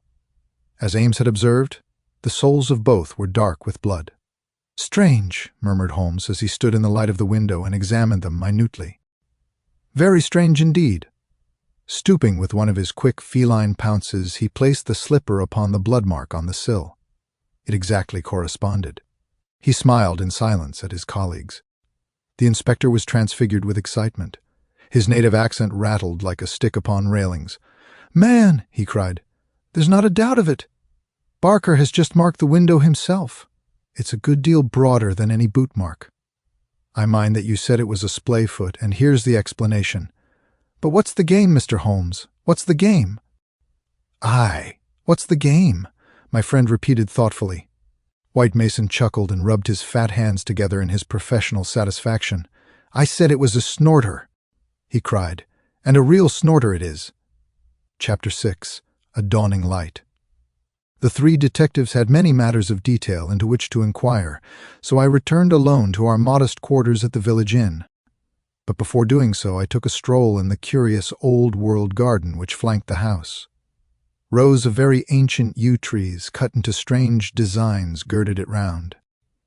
Inside was a beautiful stretch of lawn with an old sundial in the middle, the whole effect so soothing and restful that it was welcome to my somewhat jangled nerves. In that deeply peaceful atmosphere one could forget, or remember only as some fantastic nightmare, that darkened study with the sprawling, blood-stained figure on the floor. And yet, As I strolled round it and tried to steep my soul in its gentle balm, a strange incident occurred, which brought me back to the tragedy and left a sinister impression in my mind. I have said that a decoration of yew trees circled the garden. At the end farthest from the house they thickened into a continuous hedge. On the other side of this hedge, concealed from the eyes of anyone approaching from the direction of the house, there was a stone seat. As I approached the spot I was aware of voices. Some remark in the deep tones of a man, answered by a little ripple of feminine laughter. An instant later I had come round the end of the hedge, and my eyes lit upon Mrs. Douglas and the man Barker before they were aware of my presence. Her appearance gave me a shock. In the dining room she had been demure and discreet. Now all pretense of grief had passed away from her. Her eyes shone with the joy of living, and her face still quivered with amusement at some remark of her companion. He sat forward, his hands clasped and his forearms on his knees, with an answering smile upon his bold, handsome face. In an instant, but it was just one instant too late, they resumed their solemn masks as my figure came into view. A hurried word or two passed between them, and then Barker rose and came towards me. "Excuse me, sir," said he, "but am I addressing Dr. Watson?" I bowed with a coldness which showed, I dare say, very plainly the impression which had been produced upon my mind. "We thought that it was probably you, as your friendship with Mr. Sherlock Holmes is so well known. Would you mind coming over and speaking to Mrs. Douglas for one instant?" I followed him with a dour face. Very clearly I could see in my mind's eye that shattered figure on the floor. Here, within a few hours of the tragedy, were his wife and his nearest friend laughing together behind a bush in the garden which had been his. I greeted the lady with reserve. I had grieved with her grief in the dining room. Now I met her appealing gaze with an unresponsive eye. "I fear that you think me callous and hard-hearted," said she. I shrugged my shoulders. "It is no business of mine," said I. "Perhaps some day you will do me justice. If you only realized—" "There is no need why Dr. Watson should realize," said Barker quickly. "As he has himself said, it is no possible business of his." "Exactly," said I, "and so I will beg leave to resume my walk." "One moment, Dr. Watson," cried the woman in a pleading voice. "There is one question which you can answer with more authority than anyone else in the world, and it may make a very great difference to me. You know Mr. Holmes and his relations with the police better than anyone else can. Supposing that a matter were brought confidentially to his knowledge, is it absolutely necessary that he should pass it on to the detectives?" "Yes, that's it," said Barker eagerly. "Is he on his own, or is he entirely in with them? I really don't know that I should be justified in discussing such a point." "I beg, I implore that you will, Dr. Watson. I assure you that you will be helping us, helping me greatly, if you will guide us on that point."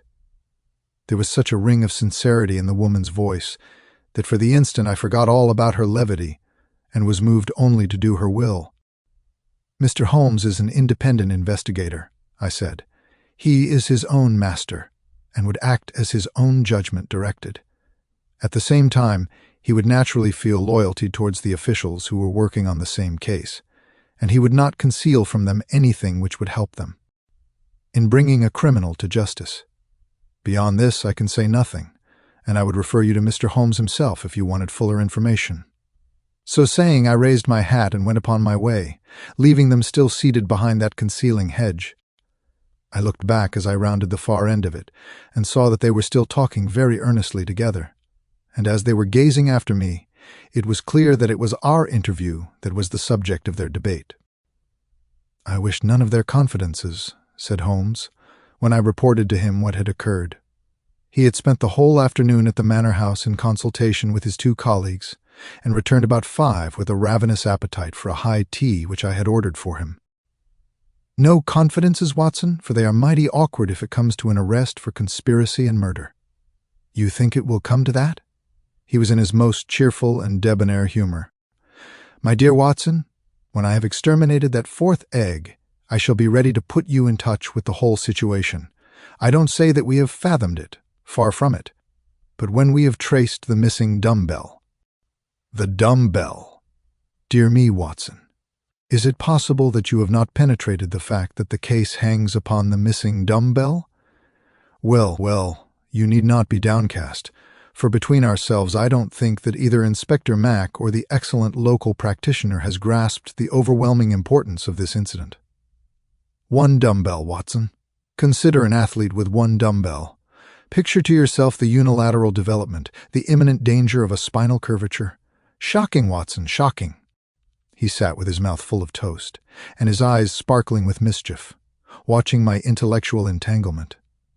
The mere sight of his excellent appetite was an assurance of success, for I had very clear recollections of days and nights without a thought of food, when his baffled mind had chafed before some problem, while his thin, eager features became more attenuated with the asceticism of complete mental concentration. Finally he lit his pipe, and sitting in the ingle-nook of the old village inn he talked slowly and at random about his case, rather as one who thinks aloud than as one who makes a considered statement. A lie, Watson. A great, big, thumping, obtrusive, uncompromising lie. That's what meets us on the threshold. There is our starting point. The whole story told by Barker is a lie. But Barker's story is corroborated by Mrs. Douglas. Therefore she is lying also. They are both lying and in a conspiracy. So now we have the clear problem. Why are they lying, and what is the truth which they are trying so hard to conceal? Let us try, Watson, you and I, if we can get behind the lie and reconstruct the truth. How do I know that they are lying? Because it is a clumsy fabrication which simply could not be true. Consider. According to the story given to us, the assassin had less than a minute after the murder had been committed to take that ring, which was under another ring, from the dead man's finger to replace the other ring, a thing which he would surely never have done, and to put that singular card beside his victim. I say that this was obviously impossible. You may argue, but I have too much respect for your judgment, Watson, to think that you will do so, that the ring may have been taken before the man was killed. The fact that the candle had been lit only a short time shows that there had been no lengthy interview. Was Douglas, from what we hear of his fearless character, a man who would be likely to give up his wedding ring at such short notice, or could we conceive of his giving it up at all? No, no, Watson. The assassin was alone with the dead man for some time with the lamp lit. Of that I have no doubt at all. But the gunshot was apparently the cause of death. Therefore, the shot must have been fired some time earlier than we are told. But there could be no mistake about such a matter as that. We are in the presence, therefore, of a deliberate conspiracy upon the part of the 2 people who heard the gunshot, of the man Barker and of the woman Douglas. When on the top of this I am able to show that the blood mark on the windowsill was deliberately placed there by Barker, in order to give a false clue to the police, you will admit that the case grows dark against him. Now we have to ask ourselves at what hour the murder actually did occur. Up to 10:30 the servants were moving about the house, so it was certainly not before that time. At 11:15 they had all gone to their rooms, with the exception of Ames, who was in the pantry. I have been trying some experiments after you left us this afternoon, and I find that no noise which MacDonald can make in the study can penetrate to me in the pantry when the doors are all shut. It is otherwise, however, from the housekeeper's room. It is not so far down the corridor, and from it I could vaguely hear a voice when it was very loudly raised. The sound from a shotgun is to some extent muffled when the discharge is at very close range, as it undoubtedly was in this instance. It would not be very loud, and yet in the silence of the night it should have easily penetrated to Mrs. Allen's room. She is, as she has told us, somewhat deaf, but nonetheless she mentioned in her evidence that she did hear something like a door slamming half an hour before the alarm was given. Half an hour before the alarm was given would be 11:15. I have no doubt that what she heard was the report of the gun, and that this was the real instant of the murder. If this is so, we have now to determine what Barker and Mrs. Douglas, presuming that they are not the actual murderers, could have been doing from 11:15, when the sound of the shot brought them down, until 11:15, when they rang the bell and summoned the servants. What were they doing, and why did they not instantly give the alarm? That is the question which faces us, and when it has been answered we shall surely have gone some way to solve our problem. I am convinced myself, said I, that there is an understanding between those 2 people. She must be a heartless creature to sit laughing at some jest within a few hours of her husband's murder. Exactly. She does not shine as a wife, even in her own account of what occurred. I am not a whole-souled admirer of womankind, as you are aware, Watson, but my experience of life has taught me that there are few wives, having any regard for their husbands, who would let any man's spoken word stand between them and that husband's dead body. Should I ever marry, Watson, I should hope to inspire my wife with some feeling which would prevent her from being walked off by a housekeeper when my corpse was lying within a few yards of her. It was badly stage-managed, for even the rawest investigators must be struck by the absence of the usual feminine ululation. If there had been nothing else, this incident alone would have suggested a prearranged conspiracy to my mind. You think then definitely that Barker and Mrs. Douglas are guilty of the murder? There is an appalling directness about your questions, Watson, said Holmes, shaking his pipe at me. They come at me like bullets. If you put it that Mrs. Douglas and Barker know the truth about the murder and are conspiring to conceal it, then I can give you a whole-souled answer. I am sure they do. But your more deadly proposition is not so clear. Let us for a moment consider the difficulties which stand in the way. We will suppose that this couple are united by the bonds of a guilty love, and that they have determined to get rid of the man who stands between them. It is a large supposition, for discreet inquiry among servants and others has failed to corroborate it in any way. On the contrary, there is a good deal of evidence that the Douglases were very attached to each other. That, I am sure, cannot be true, said I, thinking of the beautiful smiling face in the garden. Well, at least they gave that impression. However, we will suppose that they are an extraordinarily astute couple, who deceive everyone upon this point, and conspire to murder the husband. He happens to be a man over whose head some danger hangs. We have only their word for that. Holmes looked thoughtful. I see, Watson. You are sketching out a theory by which everything they say from the beginning is false. According to your idea, there was never any hidden menace, or secret society, or valley of fear, or boss Mac somebody, or anything else. Well, that is a good sweeping generalization. Let us see what that brings us to. They invent this theory to account for the crime. They then play up to the idea by leaving this bicycle in the park as proof of the existence of some outsider. The stain on the windowsill conveys the same idea. So does the card on the body, which might have been prepared in the house. That all fits into your hypothesis, Watson. But now we come on the nasty, angular, uncompromising bits which won't slip into their places. Why a cut-off shotgun of all weapons, and an American one at that? How could they be so sure that the sound of it would not bring someone on to them? It's a mere chance as it is that Mrs. Allen did not start out to inquire for the slamming door. Why did your guilty couple do all this, Watson? I confess that I can't explain it. Then again, if a woman and her lover conspire to murder a husband, are they going to advertise their guilt by ostentatiously removing his wedding ring after his death? Does that strike you as very probable, Watson? No, it does not. And once again, if the thought of leaving a bicycle concealed outside had occurred to you, would it really have seemed worth doing when the dullest detective would naturally say this is an obvious blind, as the bicycle is the first thing which the fugitive needed in order to make his escape? I can conceive of no explanation. And yet there should be no combination of events for which the wit of man cannot conceive an explanation. Simply as a mental exercise, without any assertion that it is true, let me indicate a possible line of thought. It is, I admit, mere imagination, but how often is imagination the mother of truth?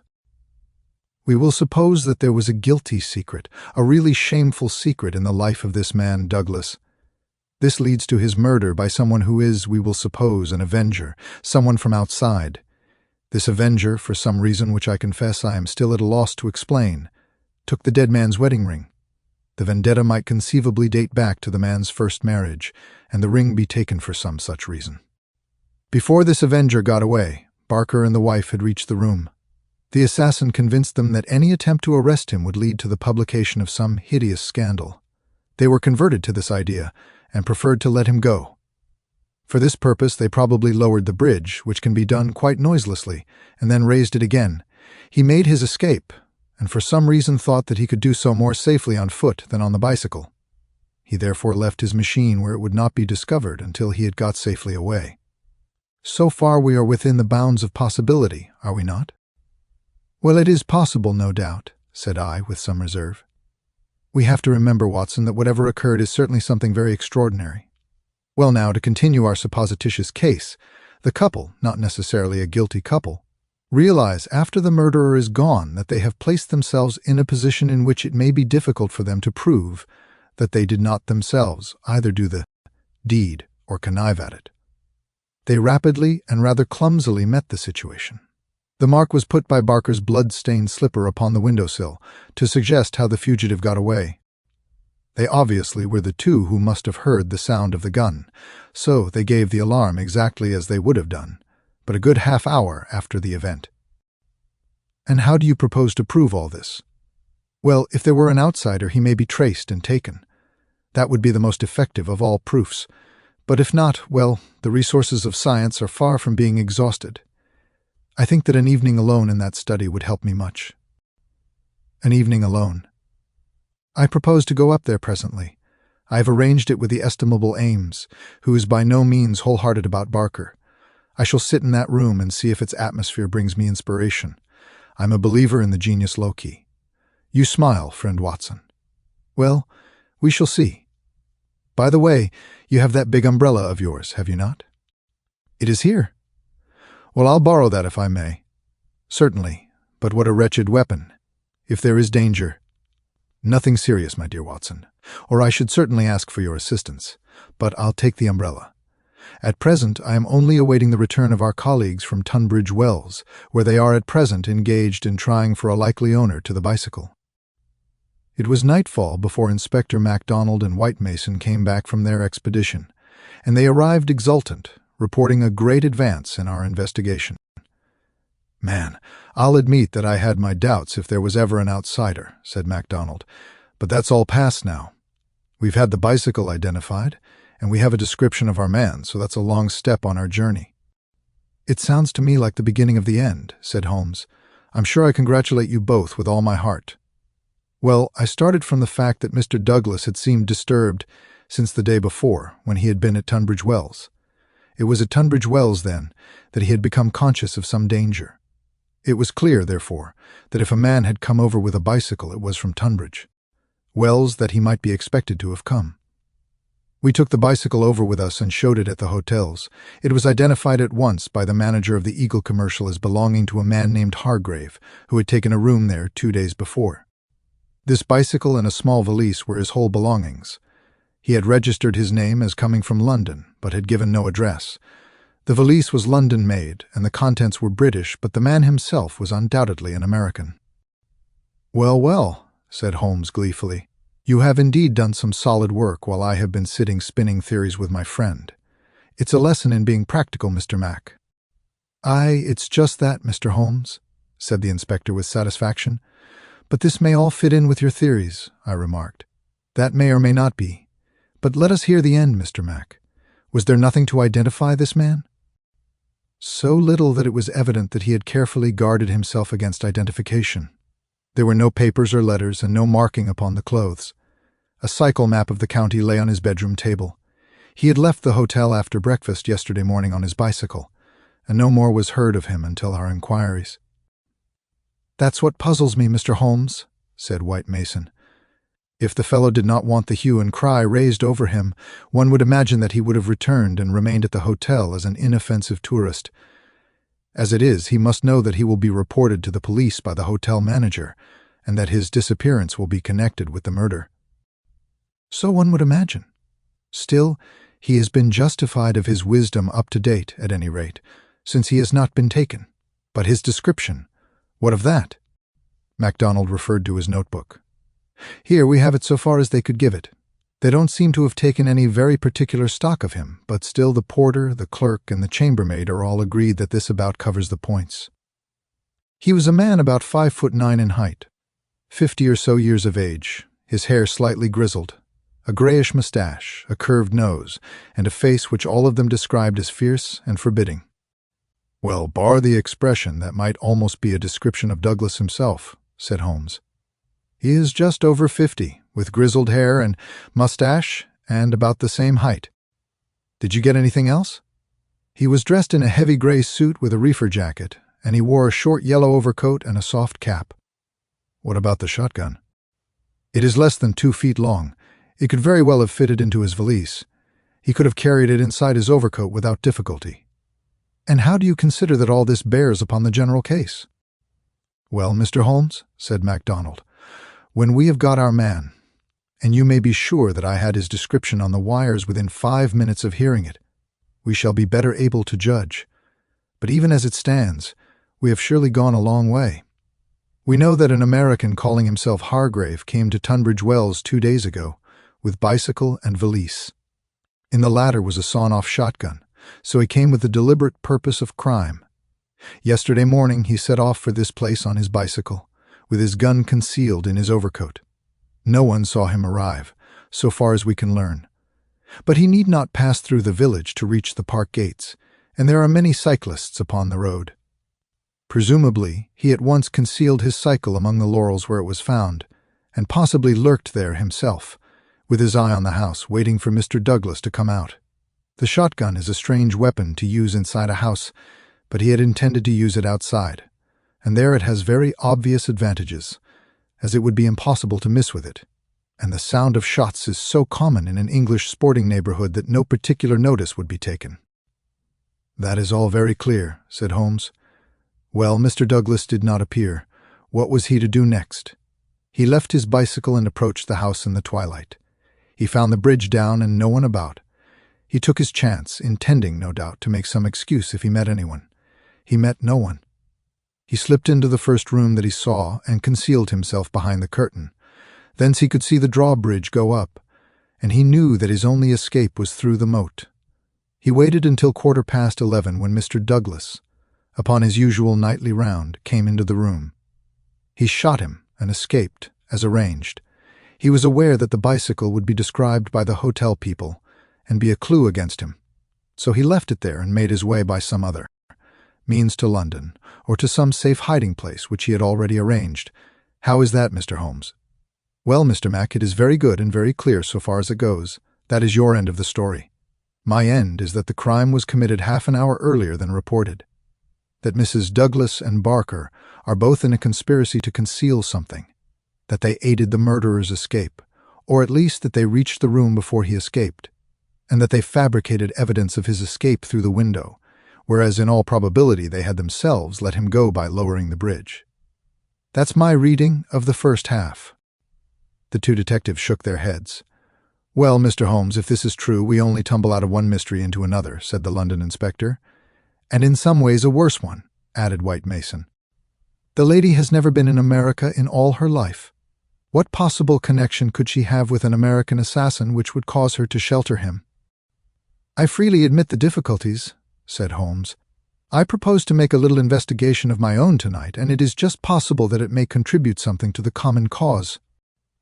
Can we help you, Mr. Holmes? No. Darkness and Dr. Watson's umbrella. My wants are simple. And Ames, the faithful Ames, no doubt he will stretch a point for me. All my lines of thought lead me back invariably to the one basic question. Why should an athletic man develop his frame upon so unnatural an instrument as a single dumbbell? It was late that night when Holmes returned from his solitary excursion. We slept in a double-bedded room, which was the best that the little country inn could do for us. I was already asleep when I was partly awakened by his entrance. "Well, Holmes," I murmured, "have you found anything out?" He stood beside me in silence, his candle in his hand. Then the tall, lean figure inclined towards me. "I say, Watson," he whispered, "would you be afraid to sleep in the same room with a lunatic, a man with softening of the brain, an idiot whose mind has lost its grip?" "Not in the least," I answered in astonishment. "Ah, that's lucky," he said, and not another word would he utter that night. Chapter 7. The Solution. Next morning, after breakfast, we found Inspector MacDonald and White Mason seated in close consultation in the small parlor of the local police sergeant. On the table in front of them were piled a number of letters and telegrams, which they were carefully sorting and docketing. 3 had been placed on one side. MacDonald pointed ruefully to his heap of correspondence. "He is at present reported from Leicester, Nottingham, Southampton, Derby, East Ham, Richmond, and 14 other places. In 3 of them, East Ham, Leicester, and Liverpool, there is a clear case against him, and he has actually been arrested. The country seems to be full of fugitives with yellow coats." "Dear me," said Holmes sympathetically. "Now, Mr. Mack and you, Mr. White Mason, I wish to give you a very earnest piece of advice. When I went into this case with you, I bargained, as you will no doubt remember, that I should not present you with half-proved theories, but that I should retain and work out my own ideas until I had satisfied myself that they were correct. For this reason, I am not at the present moment telling you all that is in my mind. On the other hand, I said that I would play the game fairly by you, and I do not think it is a fair game to allow you for one unnecessary moment to waste your energies upon a profitless task. Therefore, I am here to advise you this morning, and my advice to you is summed up in 3 words: abandon the case." MacDonald and White Mason stared in amazement at their celebrated colleague. "You consider it hopeless?" cried the inspector. "I consider your case to be hopeless. I do not consider that it is hopeless to arrive at the truth. But this cyclist, he is not an invention. We have his description, his valise, his bicycle. The fellow must be somewhere. Why should we not get him?" Yes, no doubt he is somewhere, and no doubt we shall get him. But I would not have you waste your energies in East Ham or Liverpool. I am sure that we can find some shorter cut to a result." "You are holding something back. It's hardly fair of you, Mr. Holmes." The inspector was annoyed. "You know my methods of work, Mr. Mack, but I will hold it back for the shortest time possible. I only wish to verify my details in one way, which can very readily be done, and then I make my bow and return to London, leaving my results entirely at your service. I owe you too much to act otherwise, for in all my experience I cannot recall any more singular and interesting study." "This is clean beyond me, Mr. Holmes. We saw you when we returned from Tunbridge Wells last night, and you were in general agreement with our results. What has happened since then to give you a completely new idea of the case?" "Well, since you ask me, I spent, as I told you that I would, some hours last night at the Manor House." "Well, what happened?" I can only give you a very general answer to that for the moment. By the way, I have been reading a short but clear and interesting account of the old building, purchasable at the modest sum of 1 penny from the local tobacconist." Here Holmes drew a small tract, embellished with a rude engraving of the ancient manor house, from his waistcoat pocket. "It immensely adds to the zest of an investigation, my dear Mr. Mack, when one is in conscious sympathy with the historical atmosphere of one's surroundings. Don't look so impatient, for I assure you that even so bald an account as this raises some sort of picture of the past in one's mind. Permit me to give you a sample. Erected in the 5th year of the reign of James I, and standing upon the site of a much older building, the Manor House of Burlstone presents one of the finest surviving examples of the moated Jacobean residence." "You are making fools of us, Mr. Holmes."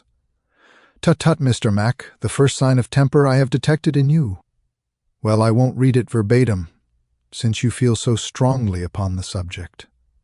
But when I tell you that there is some account of the taking of the place by a parliamentary colonel in 1644, of the concealment of Charles for several days in the course of the Civil War, and finally of a visit there by the second George, you will admit that there are various associations of interest connected with this ancient house." "I don't doubt it, Mr. Holmes, but that is no business of ours." "Is it not? Is it not? Breadth of view, my dear Mr. Mack, is one of the essentials of our profession. The interplay of ideas and the oblique uses of knowledge are often of extraordinary interest. You will excuse these remarks from one who, though a mere connoisseur of crime, is still rather older and perhaps more experienced than yourself." "I'm the first to admit that," said the detective heartily. "You get to your point, I admit, but you have such a deuced round-the-corner way of doing it." Well, I'll drop past history and get down to present-day facts. I called last night, as I have already said, at the Manor House. I did not see either Barker or Mrs. Douglas. I saw no necessity to disturb them, but I was pleased to hear that the lady was not visibly pining, and that she had partaken of an excellent dinner. My visit was specially made to the good Mr. Ames, with whom I exchanged some amiabilities, which culminated in his allowing me, without reference to anyone else, to sit alone for a time in the study. "What? With that?" I ejaculated. No, everything is now in order." You gave permission for that, Mr. Mack, as I am informed. The room was in its normal state, and in it I passed an instructive quarter of an hour. What were you doing? Well, not to make a mystery of so simple a matter, I was looking for the missing dumbbell. It has always bulked rather large in my estimate of the case. I ended by finding it. Where? Ah, there we come to the edge of the unexplored. Let me go a little further, a very little further, and I will promise that you shall share everything that I know. Well, we're bound to take you on your own terms, said the inspector. But when it comes to telling us to abandon the case, why in the name of goodness should we abandon the case? For the simple reason, my dear Mr. Mack, that you have not got the first idea what it is that you are investigating. Yes, so you are. But don't trouble to trace the mysterious gentleman upon the bicycle. I assure you that it won't help you. Then what do you suggest that we do? I will tell you exactly what to do if you will do it.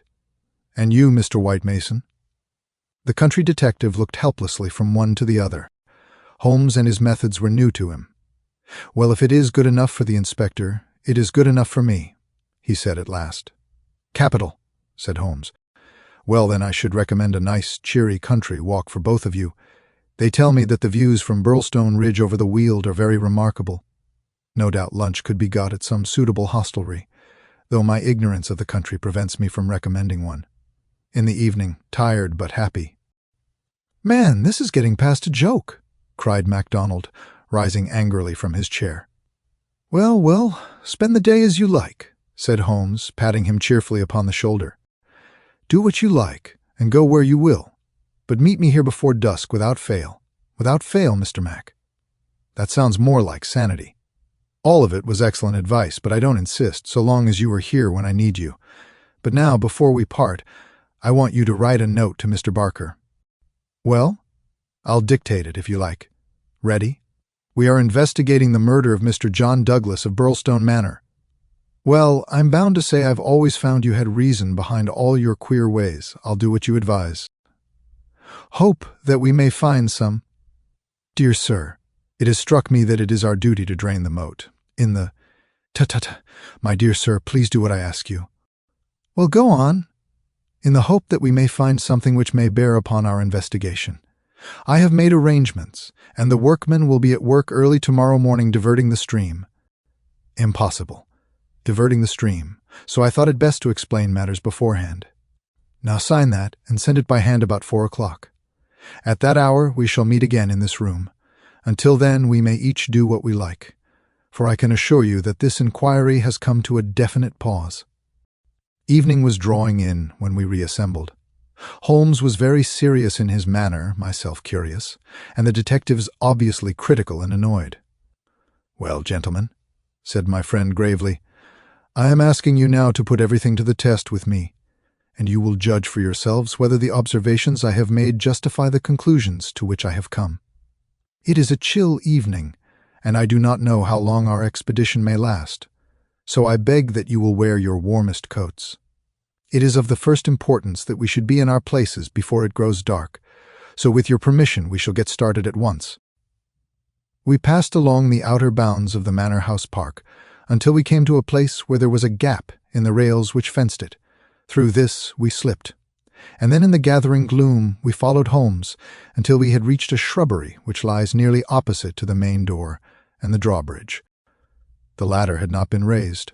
Holmes crouched down behind the screen of laurels, and we all three followed his example. Well, what are we to do now? Asked MacDonald with some gruffness. Possess our souls in patience and make as little noise as possible, Holmes answered. What are we here for at all? I really think that you might treat us with more frankness. Holmes laughed. Watson insists that I am the dramatist in real life, said he. Some touch of the artist wells up within me, and calls insistently for a well-staged performance. Surely our profession, Mr. Mack, would be a drab and sordid one if we did not sometimes set the scene so as to glorify our results. The blunt accusation, the brutal tap upon the shoulder, what can one make of such a denouement? But the quick inference, the subtle trap, the clever forecast of coming events, the triumphant vindication of bold theories, are these not the pride and the justification of our life's work? At the present moment, you thrill with the glamour of the situation and the anticipation of the hunt. Where would be that thrill if I had been as definite as a timetable? I only ask a little patience, Mr. Mack, and all will be clear to you. Well, I hope the pride and justification and the rest of it will come before we all get our death of cold, said the London detective with comic resignation. We all had good reason to join in the aspiration, for our vigil was a long and bitter one. Slowly the shadows darkened over the long, somber face of the old house. A cold, damp reek from the moat chilled us to the bones and set our teeth chattering. There was a single lamp over the gateway and a steady globe of light in the fatal study. Everything else was dark and still. "How long is this to last?" asked the inspector finally. "And what is it we are watching for?" "I have no more notion than you how long it is to last," Holmes answered with some asperity. "If criminals would always schedule their movements like railway trains, it would certainly be more convenient for all of us. As to what it is well, that's what we are watching for." As he spoke, the bright, yellow light in the study was obscured by somebody passing to and fro before it. The laurels among which we lay were immediately opposite the window, and not more than 100 feet from it. Presently it was thrown open with a whining of hinges, and we could dimly see the dark outline of a man's head and shoulders looking out into the gloom. For some minutes he peered forth in furtive, stealthy fashion, as one who wishes to be assured that he is unobserved. Then he leaned forward, and in the intense silence we were aware of the soft lapping of agitated water.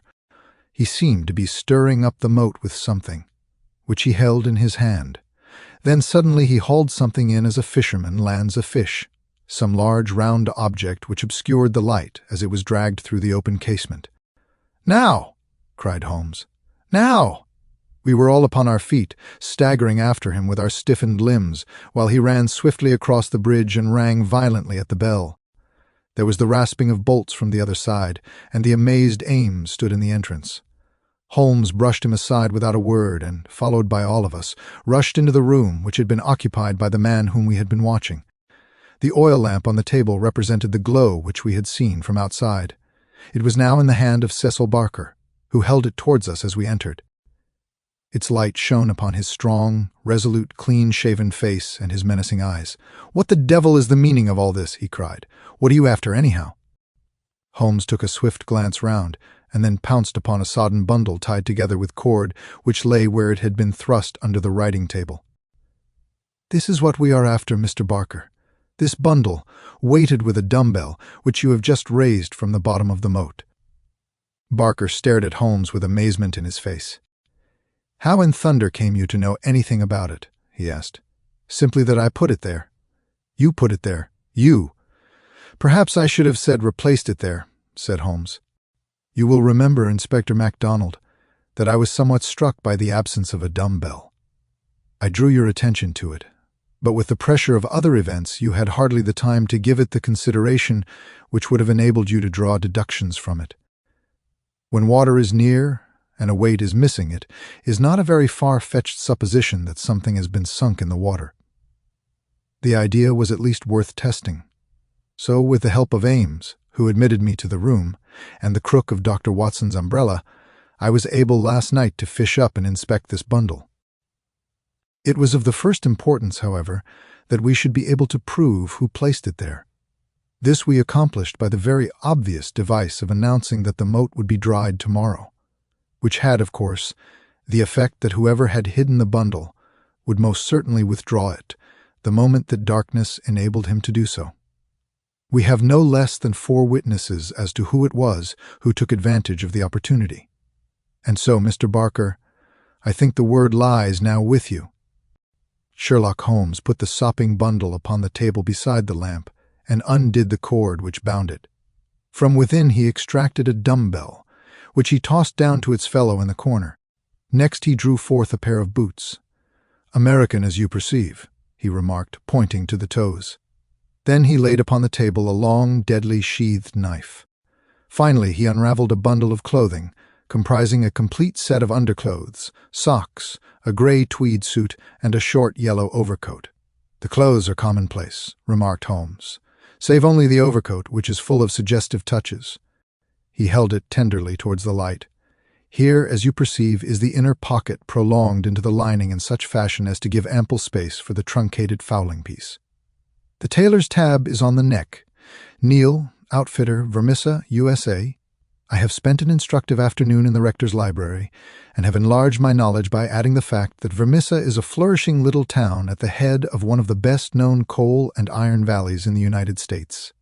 I have some recollection, Mr. Barker, that you associated the coal districts with Mr. Douglas's first wife, and it would surely not be too far-fetched an inference that the fifth upon the card by the dead body might stand for Vermissa Valley, or that this very valley which sends forth emissaries of murder may be that valley of fear of which we have heard.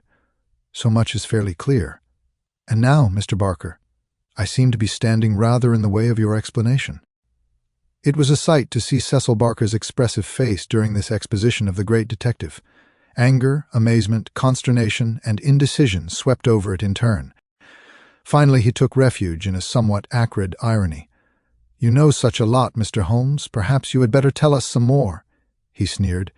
"I have no doubt that I could tell you a great deal more, Mr. Barker, but it would come with a better grace from you." "Oh, you think so, do you? Well, all I can say is that if there's any secret here, it is not my secret, and I am not the man to give it away." "Well, if you take that line, Mr. Barker," said the inspector quietly, "we must just keep you in sight until we have the warrant and can hold you." "You can do what you damn please about that," said Barker defiantly. The proceedings seemed to have come to a definite end so far as he was concerned, for one had only to look at that granite face to realize that no peine forte et dure would ever force him to plead against his will. The deadlock was broken, however, by a woman's voice. Mrs. Douglas had been standing listening at the half-open door, and now she entered the room. "You have done enough for now, Cecil," said she. "Whatever comes of it in the future, you have done enough." "Enough, and more than enough," remarked Sherlock Holmes gravely. "I have every sympathy with you, madam, and should strongly urge you to have some confidence in the common sense of our jurisdiction, and to take the police voluntarily into your complete confidence. It may be that I am myself at fault for not following up the hint which you conveyed to me through my friend Dr. Watson, but at that time I had every reason to believe that you were directly concerned in the crime. Now I am assured that this is not so. At the same time, there is much that is unexplained, and I should strongly recommend that you ask Mr. Douglas to tell us his own story." Mrs. Douglas gave a cry of astonishment at Holmes's words. The detectives and I must have echoed it, when we were aware of a man who seemed to have emerged from the wall, who advanced now from the gloom of the corner in which he had appeared. Mrs. Douglas turned, and in an instant her arms were round him. Barker had seized his outstretched hand. "It's best this way, Jack," his wife repeated. "I am sure that it is best." "Indeed, yes, Mr. Douglas," said Sherlock Holmes. "I am sure that you will find it best." The man stood blinking at us with the dazed look of one who comes from the dark into the light. It was a remarkable face, bold gray eyes, a strong, short-clipped, grizzled mustache, a square, projecting chin, and a humorous mouth. He took a good look at us all, and then, to my amazement, he advanced to me and handed me a bundle of paper. "I've heard of you," said he in a voice which was not quite English and not quite American, but was altogether mellow and pleasing. "You are the historian of this bunch. Well, Dr. Watson, you've never had such a story as that pass through your hands before, and I'll lay my last dollar on that. Tell it your own way, but there are the facts, and you can't miss the public so long as you have those. I've been cooped up 2 days, and I've spent the daylight hours, as much daylight as I could get in that rat trap, in putting the thing into words. You're welcome to them, you and your public. There's the story of the Valley of Fear." "That's the past, Mr. Douglas," said Sherlock Holmes quietly. "What we desire now is to hear your story of the present." "You'll have it, sir," said Douglas. "May I smoke as I talk? Well, thank you, Mr. Holmes. You're a smoker yourself, if I remember right, and you'll guess what it is to be sitting for 2 days with tobacco in your pocket and afraid that the smell will give you away." He leaned against the mantelpiece and sucked at the cigar which Holmes had handed him. "I've heard of you, Mr. Holmes. I never guessed that I should meet you. But before you are through with that," he nodded at my papers, "you will say I've brought you something fresh." Inspector MacDonald had been staring at the newcomer with the greatest amazement. "Well, "This fairly beats me," he cried at last. "If you are Mr. John Douglas of Burlstone Manor, then whose death have we been investigating for these 2 days? And where in the world have you sprung from now? You seem to me to come out of the floor like a jack-in-a-box." "Ah, Mr. Mac," said Holmes, shaking a reproving forefinger, "you would not read that excellent local compilation which described the concealment of King Charles. People did not hide in those days without excellent hiding places, and the hiding place that has once been used may be again. I had persuaded myself that we should find Mr. Douglas under this roof." "And how long have you been playing this trick upon us, Mr. Holmes?" said the inspector angrily. "How long have you allowed us to waste ourselves upon a search that you knew to be an absurd one?" "Not 1 instant, my dear Mr. Mac. Only last night did I form my views of the case. As they could not be put to the proof until this evening, I invited you and your colleague to take a holiday for the day. Pray, what more could I do? When I found the suit of clothes in the moat, it at once became apparent to me that the body we had found could not have been the body of Mr. John Douglas at all, but must be that of the bicyclist from Tunbridge Wells. No other conclusion was possible. Therefore I had to determine where Mr. John Douglas himself could be, and the balance of probability was that with the connivance of his wife and his friend he was concealed in a house which had such conveniences for a fugitive, and awaiting quieter times when he could make his final escape.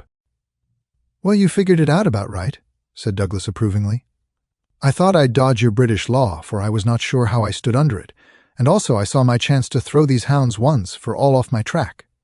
Mind you, from first to last, I have done nothing to be ashamed of, and nothing that I would not do again, but you'll judge that for yourselves when I tell you my story. Never mind warning me, Inspector. I'm ready to stand pat upon the truth." "I'm not going to begin at the beginning. That's all there," he indicated my bundle of papers, "and a mighty queer yarn you'll find it. It all comes down to this, that there are some men that have good cause to hate me and would give their last dollar to know that they had got me. So long as I am alive, and they are alive, there is no safety in this world for me. They hunted me from Chicago to California. Then they chased me out of America. But when I married and settled down in this quiet spot, I thought my last years were going to be peaceable. I never explained to my wife how things were. Why should I pull her into it? She would never have a quiet moment again, but would always be imagining trouble. I fancy she knew something, for I may have dropped a word here or a word there. But until yesterday, after you gentlemen had seen her, she never knew the rights of the matter. She told you all she knew, and so did Barker here. For on the night when this thing happened, there was mighty little time for explanations. She knows everything now, and I would have been a wiser man if I had told her sooner. But it was a hard question, dear." He took her hand for an instant in his own. "And I acted for the best.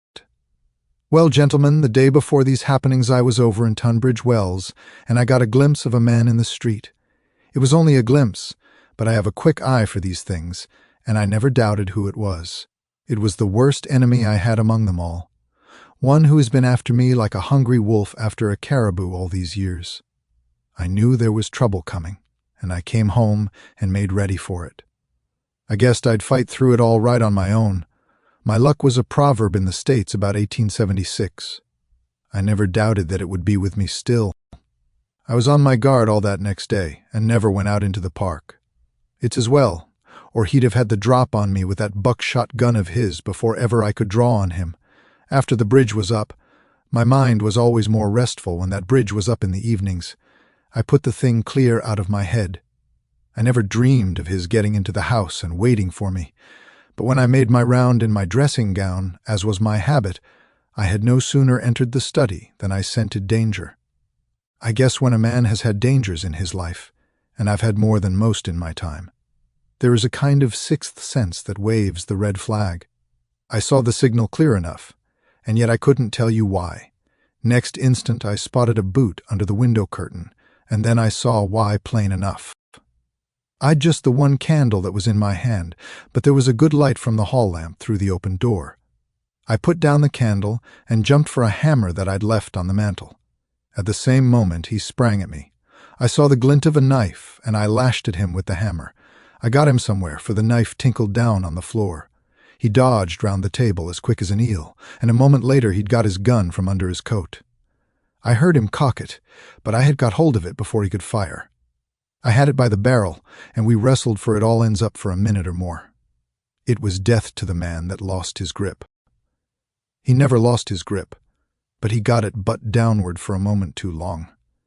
Maybe it was I that pulled the trigger. Maybe we just jolted it off between us. Anyhow, he got both barrels in the face, and there I was, staring down at all that was left of Ted Baldwin. I'd recognized him in the township, and again when he sprang for me, but his own mother wouldn't recognize him as I saw him then. I'm used to rough work, but I fairly turned sick at the sight of him. I was hanging on the side of the table when Barker came hurrying down. I heard my wife coming, and I ran to the door and stopped her. It was no sight for a woman. I promised I'd come to her soon. I said a word or two to Barker. He took it all in at a glance, and we waited for the rest to come along. But there was no sign of them. Then we understood that they could hear nothing, and that all that had happened was known only to ourselves. It was at that instant that the idea came to me. I was fairly dazzled by the brilliance of it.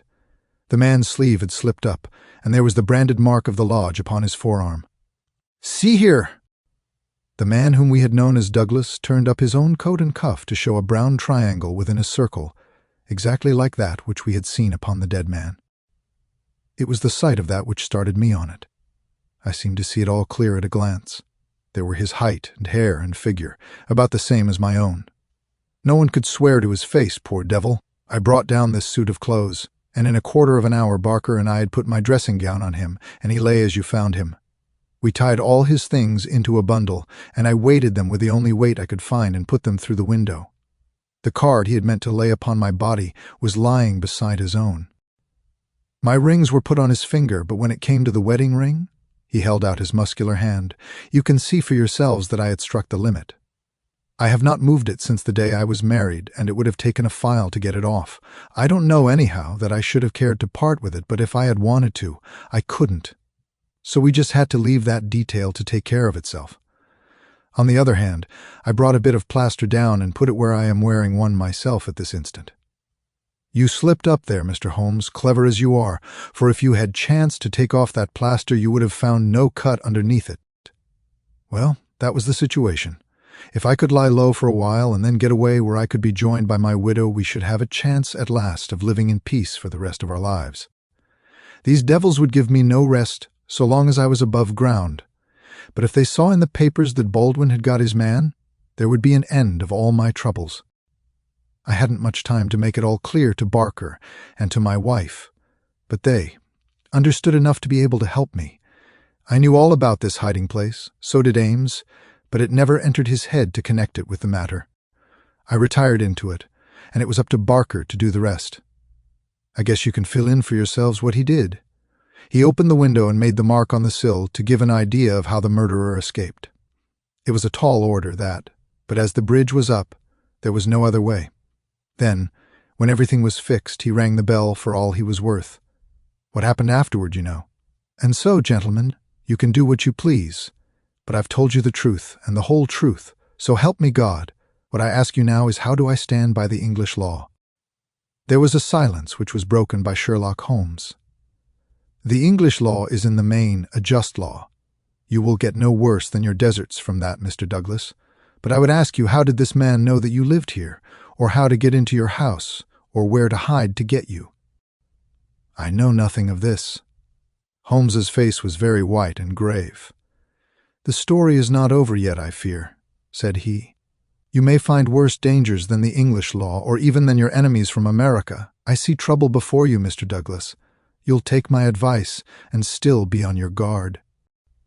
And now, my long-suffering readers, I will ask you to come away with me for a time, far from the Sussex Manor House of Burlstone, and far also from the year of grace in which we made our eventful journey, which ended with the strange story of the man who had been known as John Douglas. I wish you to journey back some 20 years in time, and westward some thousands of miles in space, that I may lay before you a singular and terrible narrative, so singular and so terrible that you may find it hard to believe that even as I tell it, even so did it occur. Do not think that I intrude one story before another is finished. As you read on, you will find that this is not so.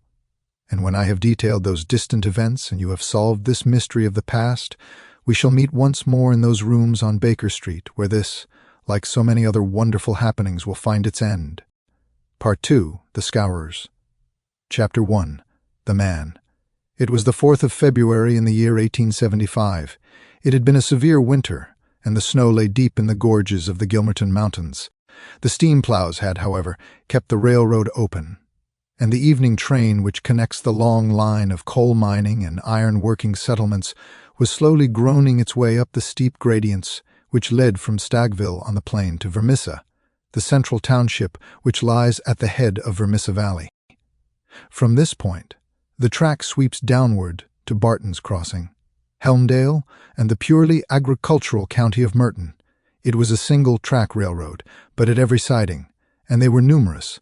Long lines of trucks piled with coal and iron ore told of the hidden wealth which had brought a rude population and a bustling life to this most desolate corner of the United States of America. For desolate it was. Little could the first pioneer who had traversed it have ever imagined that the fairest prairies and the most lush water pastures were valueless compared to this gloomy land of black crag and tangled forest. Above the dark and often scarcely penetrable woods upon their flanks, the high, bare crowns of the mountains, white snow, and jagged rock towered upon each flank, leaving a long, winding, tortuous valley in the center. Up this the little train was slowly crawling. The oil lamps had just been lit in the leading passenger car, a long, bare carriage in which some 20 or 30 people were seated. The greater number of these were workmen returning from their day's toil in the lower part of the valley. At least a dozen, by their grimed faces and the safety lanterns which they carried, proclaimed themselves miners. These sat smoking in a group and conversed in low voices, glancing occasionally at 2 men on the opposite side of the car, whose uniforms and badges showed them to be policemen. Several women of the laboring class and 1 or 2 travelers who might have been small local storekeepers made up the rest of the company, with the exception of 1 young man in a corner by himself. It is with this man that we are concerned. Take a good look at him, for he is worth it. He is a fresh-complexioned, middle-sized young man, not far, one would guess, from his 30th year. He has large, shrewd, humorous gray eyes which twinkle inquiringly from time to time as he looks round through his spectacles at the people about him. It is easy to see that he is of a sociable and possibly simple disposition, anxious to be friendly to all men. Anyone could pick him at once as gregarious in his habits and communicative in his nature, with a quick wit and a ready smile. And yet the man who studied him more closely might discern a certain firmness of jaw and grim tightness about the lips which would warn him that there were depths beyond, and that this pleasant, brown-haired young Irishman might conceivably leave his mark for good or evil upon any society to which he was introduced. Having made 1 or 2 tentative remarks to the nearest miner, and receiving only short, gruff replies, the traveler resigned himself to uncongenial silence, staring moodily out of the window at the fading landscape. It was not a cheering prospect. Through the growing gloom there pulsed the red glow of the furnaces on the sides of the hills. Great heaps of slag and dumps of cinders loomed up on each side, with the high shafts of the collieries towering above them. Huddled groups of mean wooden houses, the windows of which were beginning to outline themselves in light, were scattered here and there along the line, and the frequent halting places were crowded with their swarthy inhabitants. The iron and coal valleys of the Vermissa district were no resorts for the leisured or the cultured. Everywhere there were stern signs of the crudest battle of life, the rude work to be done, and the rude, strong workers who did it. The young traveler gazed out into this dismal country with a face of mingled repulsion and interest, which showed that the scene was new to him. At intervals he drew from his pocket a bulky letter to which he referred, and on the margins of which he scribbled some notes. Once from the back of his waist he produced something which one would hardly have expected to find in the possession of so mild-mannered a man. It was a navy, revolver of the largest size. As he turned it slantwise to the light, the glint upon the rims of the copper shells within the drum showed that it was fully loaded. He quickly restored it to his secret pocket, but not before it had been observed by a working man who had seated himself upon the adjoining bench. "Hullo, mate," said he. "You seem heeled and ready. The young man smiled with an air of embarrassment. "Yes," said he, "we need them sometimes in the place I come from. And where may that be?" "I'm last from Chicago. A stranger in these parts." "Yes." "You may find you need it here," said the workman. "Ah, is that so?" The young man seemed interested. "Have you heard nothing of doings hereabouts? Nothing out of the way? Why, I thought the country was full of it. You'll hear quick enough. What made you come here?" "I heard there was always work for a willing man." "Are you a member of the union?" "Sure." "Then you'll get your job, I guess. Have you any friends?" "Not yet, but I have the means of making them." "How's that, then?" "I am one of the eminent order of freemen. There's no town without a lodge, and where there is a lodge I'll find my friends." The remark had a singular effect upon his companion. He glanced round suspiciously at the others in the car. The miners were still whispering among themselves. The two police officers were dozing. He came across, seated himself close to the young traveler, and held out his hand. "Put it there," he said. A hand grip passed between the two. "I see you speak the truth," said the workman, "but it's well to make certain." He raised his right hand to his right eyebrow. The traveler at once raised his left hand to his left eyebrow. "Dark nights are unpleasant," said the workman. "Yes, for strangers to travel," the other answered. "That's good enough. I'm Brother Scanlon, Lodge 341, Vermissa Valley. Glad to see you in these parts." "Thank you. I'm Brother John McMurdo, Lodge 29, Chicago. Bodymaster J. H. Scott. But I am in luck to meet a brother so early." "Well, there are plenty of us about. You won't find the order more flourishing anywhere in the States than right here in Vermissa Valley. But we could do with some lads like you. I can't understand a spry man of the Union finding no work to do in Chicago." "I found plenty of work to do," said McMurdo. "Then why did you leave?" McMurdo nodded towards the policeman and smiled. "I guess those chaps would be glad to know," he said. Scanlon groaned sympathetically. "In trouble?" he asked in a whisper. "Deep. A penitentiary job?" "And the rest. Not a killing." "It's early days to talk of such things," said McMurdo, with the air of a man who had been surprised into saying more than he intended. "I've my own good reasons for leaving Chicago, and let that be enough for you. Who are you that you should take it on yourself to ask such things?" His gray eyes gleamed with sudden and dangerous anger from behind his glasses. "All right, mate. No offense meant. The boys will think none the worse of you, whatever you may have done. Where are you bound for now?" "Vermissa." "That's the third halt down the line. Where are you staying?" McMurdo took out an envelope and held it close to the murky oil lamp. "Here is the address, Jacob Shafter, Sheridan Street. It's a boarding house that was recommended by a man I knew in Chicago." "Well, I don't know it, but Vermissa's out of my beat. I live at Hobson's Patch, and that's here where we are drawing up. But say, there's one bit of advice I'll give you before we part. If you're in trouble in Vermissa, go straight to the Union House and see Boss Mac Ginty. He is the bodymaster of Vermissa Lodge, and nothing can happen in these parts unless Black Jack Mac Ginty wants it. So long, mate. Maybe we'll meet in Lodge one of these evenings, but mind my words, if you are in trouble, go to Boss Mac Ginty."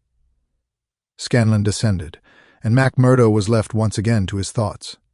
Night had now fallen, and the flames of the frequent furnaces were roaring and leaping in the darkness. Against their lurid background dark figures were bending and straining, twisting and turning, with the motion of winch or of windlass, to the rhythm of an eternal clank and roar. "I guess hell must look something like that," said a voice. McMurdo turned and saw that one of the policemen had shifted in his seat and was staring out into the fiery waste. "For that matter," said the other policeman, "I allow that hell must be something like that. If there are worse devils down yonder than some we could name, it's more than I'd expect. I guess you are new to this part, young man." "Well, what if I am?" McMurdo answered in a surly voice. "Just this, mister, that I should advise you to be careful in choosing your friends. I don't think I'd begin with Mike Scanlon or his gang if I were you." "What the hell is it to you who are my friends?" roared McMurdo in a voice which brought every head in the carriage round to witness the altercation. "Did I ask you for your advice? Or did you think me such a sucker that I couldn't move without it? You speak when you are spoken to, and by the Lord you'd have to wait a long time if it was me." He thrust out his face, and grinned at the patrolman like a snarling dog. The two policemen, heavy, good-natured men, were taken aback by the extraordinary vehemence with which their friendly advances had been rejected. "No offense, stranger," said one. "It was a warning for your own good, seeing that you are, by your own showing, new to the place." "I'm new to the place, but I'm not new to you and your kind," cried McMurdo in cold fury. "I guess you're the same in all places, shoving your advice in when nobody asks for it." "Maybe we'll see more of you before very long," said one of the patrolmen with a grin. "You're a real hand-picked one, if I am a judge." "I was thinking the same," remarked the other. "I guess we may meet again." "I'm not afraid of you, and don't you think it?" cried McMurdo. "My name's Jack McMurdo, see? If you want me, you'll find me at Jacob Shafter's on Sheridan Street, Vermissa, so I'm not hiding from you, am I? Day or night I dare to look the like of you in the face. Don't make any mistake about that." There was a murmur of sympathy and admiration from the miners at the dauntless demeanor of the newcomer, while the two policemen shrugged their shoulders and renewed a conversation between themselves.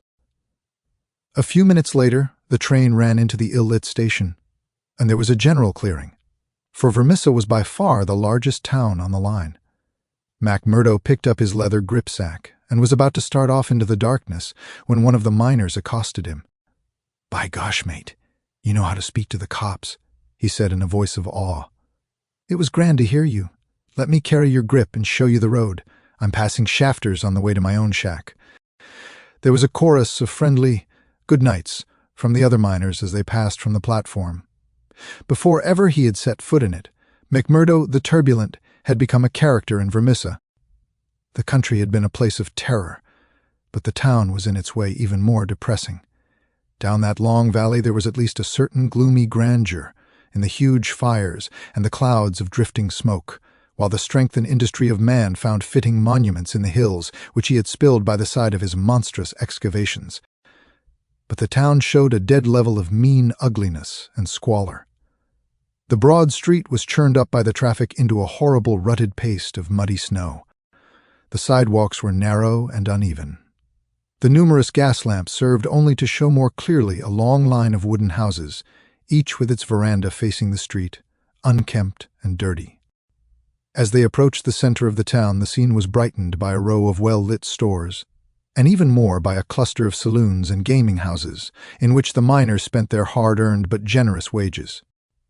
"That's the Union House," said the guide, pointing to one saloon which rose almost to the dignity of being a hotel. "Jack McGinty is the boss there." "What sort of a man is he?" asked McMurdo. "What? Have you never heard of the boss?" "How could I have heard of him when you know that I am a stranger in these parts?" "Well, I thought his name was known clear across the Union. It's been in the papers often enough."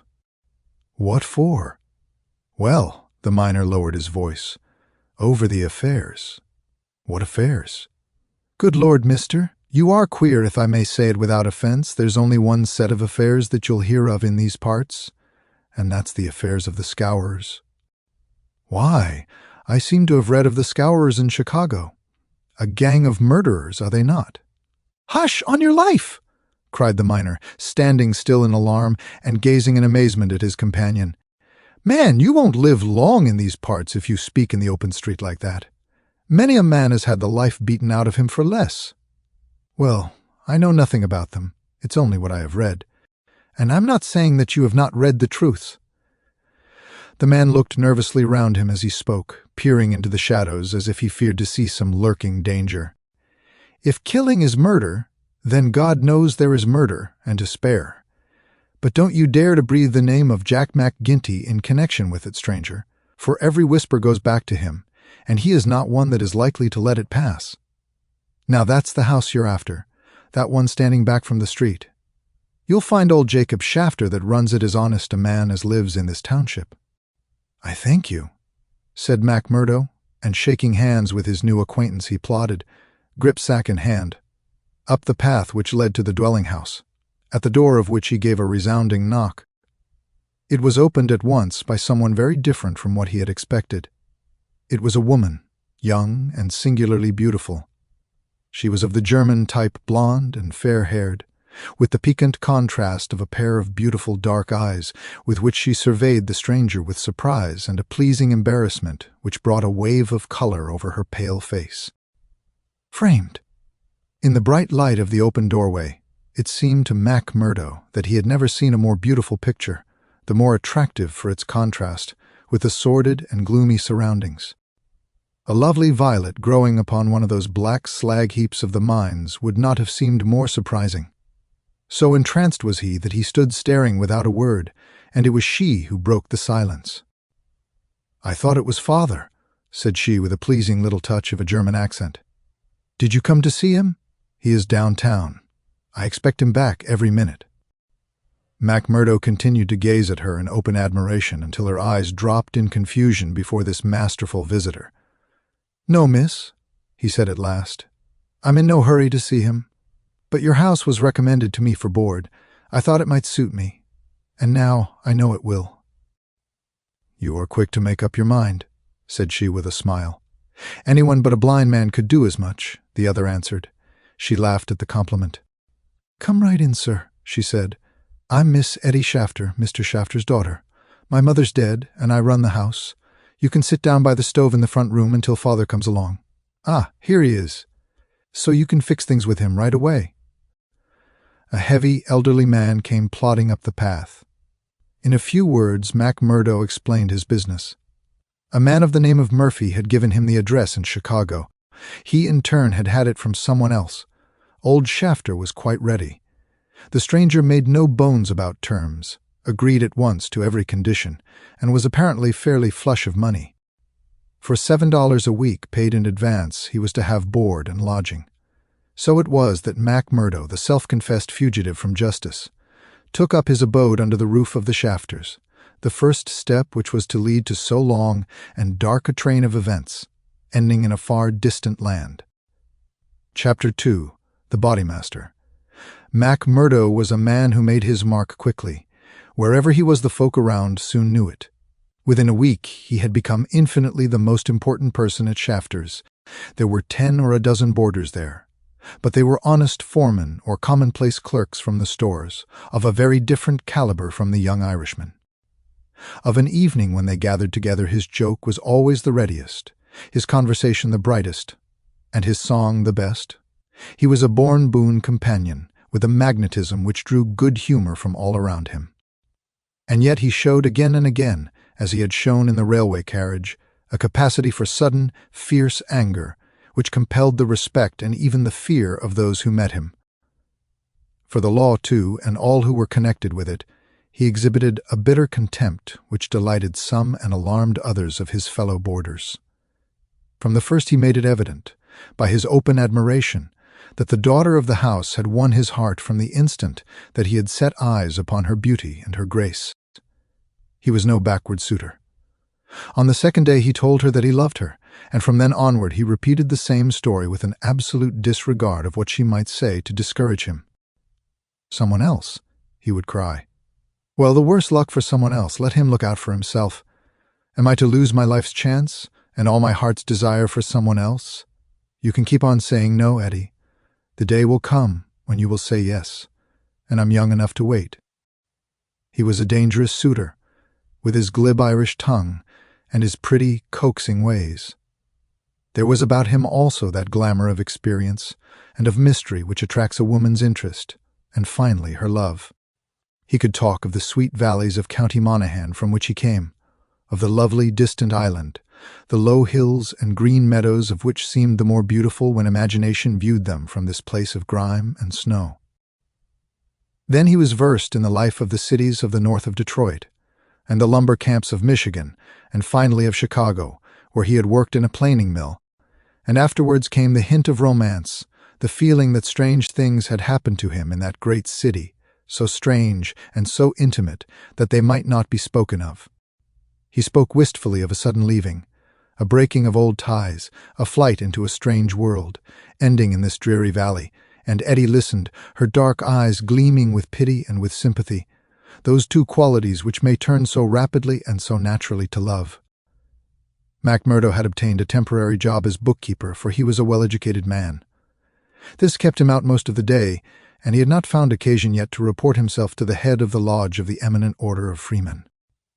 He was reminded of his omission, however, by a visit one evening from Mike Scanlon, the fellow member whom he had met in the train. Scanlon, the small, sharp-faced, nervous, black-eyed man, seemed glad to see him once more. After a glass or two of whiskey, he broached the object of his visit. "Say, McMurdo," said he, "I remembered your address, so L made bold to call. I'm surprised that you've not reported to the bodymaster. Why haven't you seen Boss Mac Ginty yet?" "Well, I had to find a job. I have been busy. You must find time for him if you have none for anything else. Good Lord, man. You're a fool not to have been down to the Union House and registered your name the first morning after you came here. If you run against him, well, you mustn't. That's all." McMurdo showed mild surprise. "I've been a member of the lodge for over 2 years, Scanlon, but I never heard the duties were so pressing as all that." "Maybe not in Chicago." "Well, it's the same society here." "Is it?" Scanlon looked at him long and fixedly. There was something sinister in his eyes. "Isn't it? You'll tell me that in a month's time. I hear you had a talk with the patrolman after I left the train. How did you know that?" "Oh, it got about. Things do get about for good and for bad in this district." "Well, yes. I told the hounds what I thought of them. By the Lord, you'll be a man after Mac Ginty's heart." "What, does he hate the police too?" Scanlon burst out laughing. "You go and see him, my lad," said he as he took his leave. "It's not the police but you that he'll hate if you don't. Now take a friend's advice and go at once." It chanced that on the same evening, McMurdo had another more pressing interview which urged him in the same direction. It may have been that his attentions to Eddie had been more evident than before, or that they had gradually obtruded themselves into the slow mind of his good German host, W.P. Whatever the cause, the boarding-house keeper beckoned the young man into his private room and started on the subject without any circumlocution. "It seems to me, mister," said he, "that you are getting set on my Eddie. Ain't that so, or am I wrong?" "Yes, that is so," the young man answered. "Vell, I want to tell you right now that it ain't no manner of use. There's someone slipped in afore you." "She told me so." "Vell, you can lay that she told you truth, but did she tell you who it was?" "No, I asked her, but she wouldn't tell." "I dare say not. The leetle baggage, perhaps she did not wish to frighten you away." "Frighten?" McMurdo was on fire in a moment. "Ah, yes, my friend. You need not be ashamed to be frightened of him. It is Teddy Baldwin." "And who the devil is he?" "He is a boss of scours." "Scours. I've heard of them before. It scours here and scours there and always in a whisper. What are you all afraid of? Who are the scours?" The boarding-house keeper instinctively sank his voice, as everyone did who talked about that terrible society. The young man stared. "Why, I am a member of that order myself." "You? I would never have had you in my house if I had known it. Not if you veer to pay me $100 a week. What's wrong with the order? It's for charity and good fellowship. The rules say so." "Maybe in some places, not here." "What is it here?" "It's a murder society, that's vat it is." McMurdo laughed incredulously. "How can you prove that?" he asked. "Prove it? Are there not 50 murders to prove it? Vat about Millman and Van Shorst, and the Nicholson family, and old Mr. Hyam, and little Billy James, and the others. Prove it. Is there a man or a woman in this valley vat does not know it?" "See here," said McMurdo earnestly. "I want you to take back what you've said, or else make it good. One or the other you must do before I quit this room. Put yourself in my place. Here am I, a stranger in the town. I belong to a society that I know only as an innocent one. You'll find it through the length and breadth of the states, but always as an innocent one.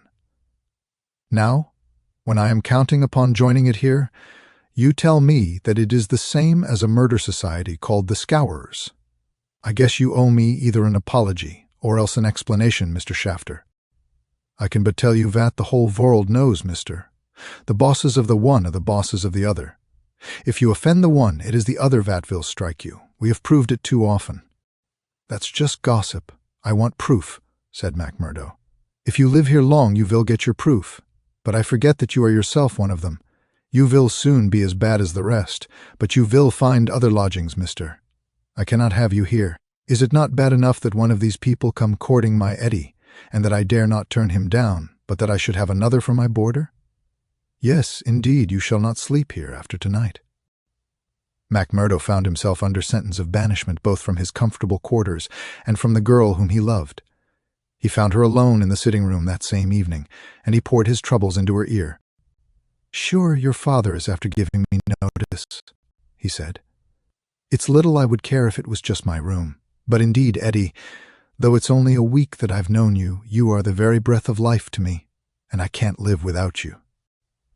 "Oh, hush, Mr. MacMurdo, don't speak so," said the girl. "I have told you, have I not, that you are too late? There is another, and if I have not promised to marry him at once, at least I can promise no one else." "Suppose I had been first, Eddie, would I have had a chance?" The girl sank her face into her hands. "I wish to heaven that you had been first," she sobbed. MacMurdo was down on his knees before her in an instant. "For God's sake, Eddie, let it stand at that," he cried. "Will you ruin your life and my own for the sake of this promise? Follow your heart, Akushla. 'Tis a safer guide than any promise, before you knew what it was that you were saying." He had seized Eddie's white hand between his own strong brown ones. "Say that you will be mine, and we will face it out together. Not here." "Yes, here." "No, no, Jack." His arms were round her now. "It could not be here. Could you take me away?" A struggle passed for a moment over MacMurdo's face, but it ended by setting like granite. "No, here," he said. "I'll hold you against the world, Eddie, right here where we are." "Why should we not leave together?" "No, Eddie, I can't leave here." "But why?" "I'd never hold my head up again if I felt that I had been driven out. Besides, what is there to be afraid of? Are we not free folks in a free country? If you love me and I you, who will dare to come between?" "You don't know, Jack. You've been here too short a time. You don't know this Baldwin. You don't know MacGinty and his scourers." "No, I don't know them, and I don't fear them, and I don't believe in them," said MacMurdo. "I've lived among rough men, my darling, and instead of fearing them, it has always ended that they have feared me. Always, Eddie. It's mad on the face of it. If these men, as your father says, have done crime after crime in the valley, and if everyone knows them by name, how comes it that none are brought to justice? You answer me that, Eddie." "Because no witness dares to appear against them. He would not live a month if he did. Also because they have always their own men to swear that the accused one was far from the scene of the crime. But surely, Jack, you must have read all this. I had understood that every paper in the United States was writing about it." "Well, I have read something, it is true, but I had thought it was a story. Maybe these men have some reason in what they do. Maybe they are wronged and have no other way to help themselves." "Oh, Jack, don't let me hear you speak so. That is how he speaks. The other one." "Baldwin? He speaks like that, does he? And that is why I loathe him so. Oh, Jack, now I can tell you the truth. I loathe him with all my heart, but I fear him also. I fear him for myself, but above all, I fear him for Father. I know that some great sorrow would come upon us if I dared to say what I really felt. That is why I have put him off with half promises. It was in real truth our only hope. But if you would fly with me, Jack, we could take Father with us and live forever far from the power of these wicked men." Again there was the struggle upon MacMurdo's face, and again it set like granite. "No harm shall come to you, Eddie, nor to your father either. As to wicked men, I expect you may find that I am as bad as the worst of them before we're through." "No, no, Jack, I would trust you anywhere." MacMurdo laughed bitterly. "Good Lord, how little you know of me! Your innocent soul, my darling, could not even guess what is passing in mine. But hullo, who's the visitor?" The door had opened suddenly, and a young fellow came swaggering in with the air of one who is the master. He was a handsome, dashing young man of about the same age and build as MacMurdo himself. Under his broad-brimmed black felt hat, which he had not troubled to remove, a handsome face with fierce, domineering eyes and a curved hawkbill of a nose looked savagely at the pair who sat by the stove. Eddie had jumped to her feet full of confusion and alarm. "I'm glad to see you, Mr. Baldwin," said she. "You're earlier than I had thought. Come and sit down." Baldwin stood with his hands on his hips, looking at MacMurdo. "Who is this?" he asked curtly.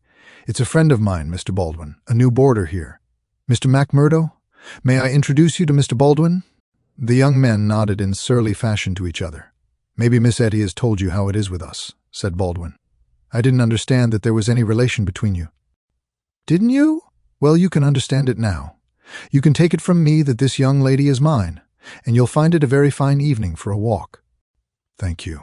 I am in no humor for a walk." "Aren't you?" The man's savage eyes were blazing with anger. "Maybe you are in a humor for a fight, Mr. Boarder." "That I am," cried McMurdo, springing to his feet. "You never said a more welcome word." "For God's sake, Jack! Oh, for God's sake!" cried poor, distracted Eddie. "Oh, Jack, Jack, he will hurt you." "Oh, it's Jack, is it?" said Baldwin with an oath. "You've come to that already, have you? Oh, Ted, be reasonable, be kind. For my sake, Ted, if ever you loved me, be big-hearted and forgiving." "I think, Eddie, that if you were to leave us alone, we could get this thing settled," said McMurdo quietly. "Or maybe, Mr. Baldwin, you will take a turn down the street with me. It's a fine evening, and there's some open ground beyond the next block." "I'll get even with you without needing to dirty my hands," said his enemy. "You'll wish you had never set foot in this house before I am through with you." "No time like the present," cried McMurdo. "I'll choose my own time, mister. You can leave the time to me. See here." He suddenly rolled up his sleeve and showed upon his forearm a peculiar sign which appeared to have been branded there. It was a circle with a triangle within it. "Do you know what that means?" "I neither know nor care." "Well, you will know, I'll promise you that. You won't be much older either. Perhaps Miss Eddie can tell you something about it.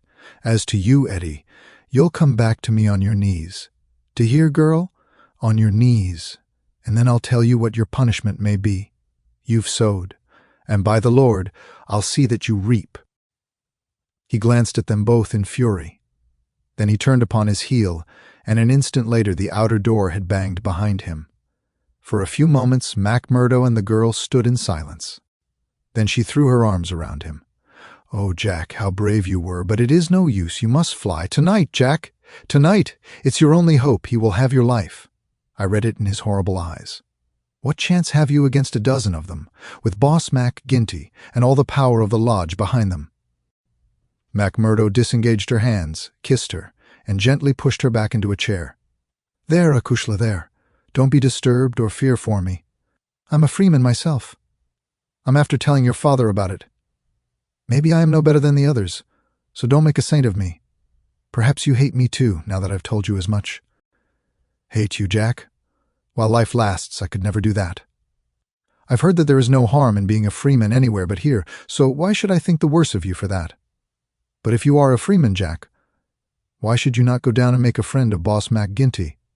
Oh, hurry, Jack, hurry. Get your word in first, or the hounds will be on your trail." "I was thinking the same thing," said McMurdo. "I'll go right now and fix it. You can tell your father that I'll sleep here tonight and find some other quarters in the morning." The bar of M.C. Ginty's saloon was crowded as usual, for it was the favorite loafing place of all the rougher elements of the town. The man was popular, for he had a rough, jovial disposition which formed a mask, covering a great deal which lay behind it. But apart from this popularity, the fear in which he was held throughout the township, and indeed down the whole 30 miles of the valley and past the mountains on each side of it, was enough in itself to fill his bar, for none could afford to neglect his goodwill. Besides those secret powers which it was universally believed that he exercised in so pitiless a fashion, he was a high public official, a municipal councillor, and a commissioner of roads, elected to the office through the votes of the ruffians, who in turn expected to receive favors at his hands. Assessments and taxes were enormous, the public works were notoriously neglected, the accounts were slurred over by bribed auditors, and the decent citizen was terrorized into paying public blackmail and holding his tongue lest some worse thing befall him. Thus it was that year by year, Boss M.C. Ginty's diamond pins became more obtrusive, his gold chains more weighty across a more gorgeous vest, and his saloon stretched farther and farther until it threatened to absorb one whole side of the market square. McMurdo pushed open the swinging door of the saloon and made his way amid the crowd of men within, through an atmosphere blurred with tobacco smoke and heavy with the smell of spirits. The place was brilliantly lighted, and the huge, heavily gilt mirrors upon every wall reflected and multiplied the garish illumination. There were several bartenders in their shirt-sleeves, hard at work mixing drinks for the loungers who fringed the broad, brass-trimmed counter. At the far end, with his body resting upon the bar and a cigar stuck at an acute angle from the corner of his mouth, stood a tall, strong, heavily built man who could be none other than the famous Mac Ginty himself. He was a black-maned giant, bearded to the cheekbones, and with a shock of raven hair which fell to his collar. His complexion was as swarthy as that of an Italian, and his eyes were of a strange dead black, which, combined with a slight squint, gave them a particularly sinister appearance. All else in the man, his noble proportions, his fine features, and his frank bearing, fitted in with that jovial, man-to-man manner which he affected. Here, one would say, is a bluff, honest fellow, whose heart would be sound however rude his outspoken words might seem. It was only when those dead, dark eyes, deep and remorseless, were turned upon a man that he shrank within himself, feeling that he was face to face with an infinite possibility of latent evil, with a strength and courage and cunning behind it, which made it 1,000 times more deadly. Having had a good look at his man, McMurdo elbowed his way forward with his usual careless audacity, and pushed himself through the little group of courtiers who were fawning upon the powerful boss, laughing uproariously at the smallest of his jokes. The young stranger's bold gray eyes looked back fearlessly through their glasses at the deadly black ones which turned sharply upon him. "Well, young man, I can't call your face to mind." "I'm new here, Mr. McGinty." "You are not so new that you can't give a gentleman his proper title." "I'm sorry, counselor. I'm strange to the ways of the place, but I was advised to see you." "Well, you see me. This is all there is. What do you think of me?" "Well, it's early days. If your heart is as big as your body, and your soul as fine as your face, then I'd ask for nothing better," said McMurdo. "By gosh, you've got an Irish tongue in your head anyhow," cried the saloon-keeper, not quite certain whether to humor this audacious visitor or to stand upon his dignity. "So you are good enough to pass my appearance?" "Sure," said McMurdo. "And you were told to see me?" "I was. And who told you?" "Brother Scanlon of Lodge 341, Vermissa. I drink your health, counselor, and to our better acquaintance." He raised a glass with which he had been served to his lips and elevated his little finger as he drank it. Mac Ginty, who had been watching him narrowly, raised his thick black eyebrows. "Oh, it's like that, is it?" said he. "I'll have to look a bit closer into this, Mr. McMurdo." "A bit closer, Mr. McMurdo, for we don't take folk on trust in these parts, nor believe all we're told neither. Come in here for a moment, behind the bar." There was a small room there, lined with barrels. Mac Ginty carefully closed the door, and then seated himself on one of them, biting thoughtfully on his cigar and surveying his companion with those disquieting eyes. For a couple of minutes he sat in complete silence. McMurdo bore the inspection cheerfully, one hand in his coat pocket, the other twisting his brown mustache. Suddenly Mac Ginty stooped and produced a wicked-looking revolver. "See here, my joker," said he, "if I thought you were playing any game on us, it would be short work for you." "This is a strange welcome," McMurdo answered with some dignity, "for the bodymaster of a lodge of freemen to give to a stranger brother." "Aye, but it's just that same that you have to prove," said Mac Ginty, "and God help you if you fail. Where were you made?" "Lodge 29, Chicago." "When?" "June 24th, 1872. What bodymaster?" "James H. Scott." "Who is your district ruler?" "Bartholomew Wilson." "Hum! You seem glib enough in your tests. What are you doing here?" "Working, the same as you, but a poorer job." "You have your back answer quick enough." "Yes, I was always quick of speech." "Are you quick of action?" "I have had that name among those that knew me best." "Well, we may try you sooner than you think. Have you heard anything of the lodge in these parts?" "I've heard that it takes a man to be a brother." "True for you, Mr. McMurdo. Why did you leave Chicago?" "I'm damned if I tell you that." Mac Ginty opened his eyes. He was not used to being answered in such fashion, and it amused him. "Why won't you tell me?" "Because no brother may tell another a lie." "Then the truth is too bad to tell." "You can put it that way if you like." "See here, mister, you can't expect me, as bodymaster, to pass into the lodge a man for whose past he can't answer." McMurdo looked puzzled.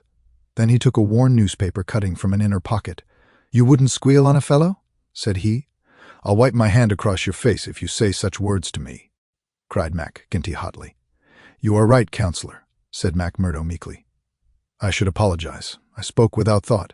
Well, I know that I am safe in your hands. Look at that clipping." McGinty glanced his eyes over the account of the shooting of one Jonas Pinto in the Lake Saloon, Market Street, Chicago, in the New Year week of 1874. "Your work?" he asked as he handed back the paper. McMurdo nodded. "Why did you shoot him?" "I was helping Uncle Sam to make dollars. Maybe mine were not as good gold as his, but they looked as well and were cheaper to make. This man Pinto helped me to shove the queer." "To do what?" "Well, it means to pass the dollars out into circulation. Then he said he would split. Maybe he did split. I didn't wait to see. I just killed him and lighted out for the coal country." "Why the coal country?" "'Cause I'd read in the papers that they weren't too particular in those parts." McGinty laughed. "You were first a coiner and then a murderer, and you came to these parts because you thought you'd be welcome." "That's about the size of it," McMurdo answered. "Well, I guess you'll go far. Say, can you make those dollars yet?" McMurdo took half a dozen from his pocket. "Those never passed the Philadelphia Mint," said he. "You don't say?" McGinty held them to the light in his enormous hand, which was hairy as a gorilla's. "I can see no difference." "Gosh, you'll be a mighty useful brother, I'm thinking. We can do with a bad man or two among us, friend McMurdo, for there are times when we have to take our own part. We'd soon be against the wall if we didn't shove back at those that were pushing us." "Well, I guess I'll do my share of shoving with the rest of the boys." "You seem to have a good nerve. You didn't squirm when I shoved this gun at you." "It was not me that was in danger." "Who then?" "It was you, counselor." McMurdo drew a cocked pistol from the side pocket of his pea jacket. "I was covering you all the time. I guess my shot would have been as quick as yours." "By gosh!" McGinty flushed an angry red and then burst into a roar of laughter. "Say, we've had no such holy terror come to hand this many a year. I reckon the lodge will learn to be proud of you. Well, what the hell do you want? And can't I speak alone with the gentleman for 5 minutes? But you must butt in on us." The bartender stood abashed. "I'm sorry, counselor, but it's Ted Baldwin. He says he must see you this very minute." The message was unnecessary, for the set, cruel face of the man himself was looking over the servant's shoulder. He pushed the bartender out and closed the door on him.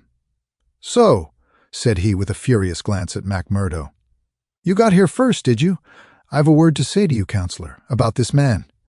"Then say it here and now before my face," cried McMurdo. "I'll say it at my own time in my own way." "Tut, tut," said McGinty, getting off his barrel. "This will never do. We have a new brother here, Baldwin, and it's not for us to greet him in such fashion. Hold out your hand, man, and make it up." "Never," cried Baldwin in a fury. "I've offered to fight him if he thinks I have wronged him," said McMurdo. "I'll fight him with fists, or, if that won't satisfy him, I'll fight him any other way he chooses. Now, I'll leave it to you, counselor, to judge between us as a bodymaster should." "What is it then?" "A young lady. She's free to choose for herself." "Is she?" cried Baldwin. "As between two brothers of the lodge, I should say that she was," said the boss. "Oh, that's your ruling, is it?" "Yes, it is, Ted Baldwin," said McGinty with a wicked stare. "Is it you that would dispute it? You would throw over one that has stood by you this 5 years in favor of a man that you never saw before in your life. You're not bodymaster for life, Jack McGinty, and by God, when next it comes to a vote—" The counselor sprang at him like a tiger. His hand closed round the other's neck, and he hurled him back across one of the barrels. In his mad fury, he would have squeezed the life out of him if McMurdo had not interfered. "Easy, counselor! For heaven's sake, go easy!" he cried as he dragged him back. McGinty released his hold, and Baldwin, cowed and shaken, gasping for breath, and shivering in every limb, as one who has looked over the very edge of death, sat up on the barrel over which he had been hurled. "You've been asking for it this many a day, Ted Baldwin. Now you've got it," cried McGinty, his huge chest rising and falling. "Maybe you think if I was voted down from bodymaster you would find yourself in my shoes. It's for the lodge to say that. But so long as I am the chief, I'll have no man lift his voice against me or my rulings." "I have nothing against you," mumbled Baldwin, feeling his throat.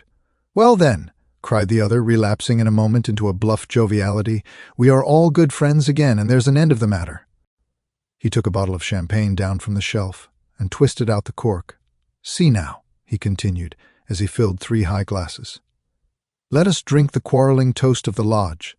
After that, as you know, there can be no bad blood between us. Now then, the left hand on the apple of my throat, I say to you, Ted Baldwin, what is the offense, sir?" "The clouds are heavy," answered Baldwin, "but they will forever brighten, and this I swear." The men drank their glasses, and the same ceremony was performed between Baldwin and MacMurdo. "There!" cried Mac Ginty, rubbing his hands. "That's the end of the black blood. You come under lodge discipline if it goes further, and that's a heavy hand in these parts, as Brother Baldwin knows, and as you will damn soon find out, Brother MacMurdo, if you ask for trouble." "Faith, I'd be slow to do that," said MacMurdo. He held out his hand to Baldwin. "I'm quick to quarrel and quick to forgive. It's my hot Irish blood, they tell me, but it's over for me, and I bear no grudge." Baldwin had to take the proffered hand, for the baleful eye of the terrible boss was upon him, but his sullen face showed how little the words of the other had moved him. Mac Ginty clapped them both on the shoulders.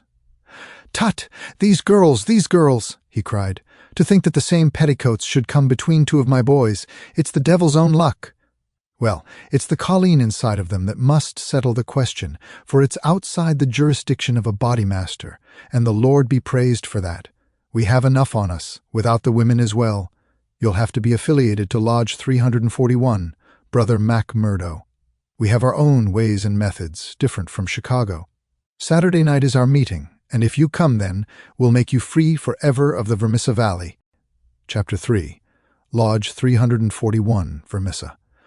On the day following the evening which had contained so many exciting events, MacMurdo moved his lodgings from old Jacob Shafter's and took up his quarters at the widow McNamara's on the extreme outskirts of the town. Scanlon, his original acquaintance aboard the train, had occasion shortly afterwards to move into Vermissa, and the 2 lodged together. There was no other boarder, and the hostess was an easy-going old Irishwoman who left them to themselves, so that they had a freedom for speech and action welcome to men who had secrets in common. Shafter had relented to the extent of letting MacMurdo come to his meals there when he liked, so that his intercourse with Eddie was by no means broken. On the contrary, it drew closer and more intimate as the weeks went by. In his bedroom at his new abode, MacMurdo felt it safe to take out the coining molds, and under many a pledge of secrecy a number of brothers from the lodge were allowed to come in and see them, each carrying away in his pocket some examples of the false money, so cunningly struck that there was never the slightest difficulty or danger in passing it. Why, with such a wonderful art at his command, MacMurdo should condescend to work at all was a perpetual mystery to his companions, though he made it clear to anyone who asked him that if he lived without any visible means it would very quickly bring the police upon his track. One policeman was indeed after him already, but the incident, as luck would have it, did the adventurer a great deal more good than harm. After the first introduction, there were few evenings when he did not find his way to M.C. Ginty's saloon, there to make closer acquaintance with the boys, which was the jovial title by which the dangerous gang who infested the place were known to one another. His dashing manner and fearlessness of speech made him a favorite with them all, while the rapid and scientific way in which he polished off his antagonist in an all-in-barroom scrap earned the respect of that rough community. Another incident, however, raised him even higher in their estimation. Just at the crowded hour one night, the door opened and a man entered with the quiet blue uniform and peaked cap of the mine police. This was a special body raised by the railways and colliery owners to supplement the efforts of the ordinary civil police, who were perfectly helpless in the face of the organized ruffianism which terrorized the district. There was a hush as he entered, and many a curious glance was cast at him, but the relations between policemen and criminals are peculiar in some parts of the States, and Mac Ginty himself, standing behind his counter, showed no surprise when the policeman enrolled himself among his customers. "A straight whiskey, for the night is bitter," said the police officer. "I don't think we have met before, Counselor?" "You'll be the new captain?" said Mac Ginty. "That's so.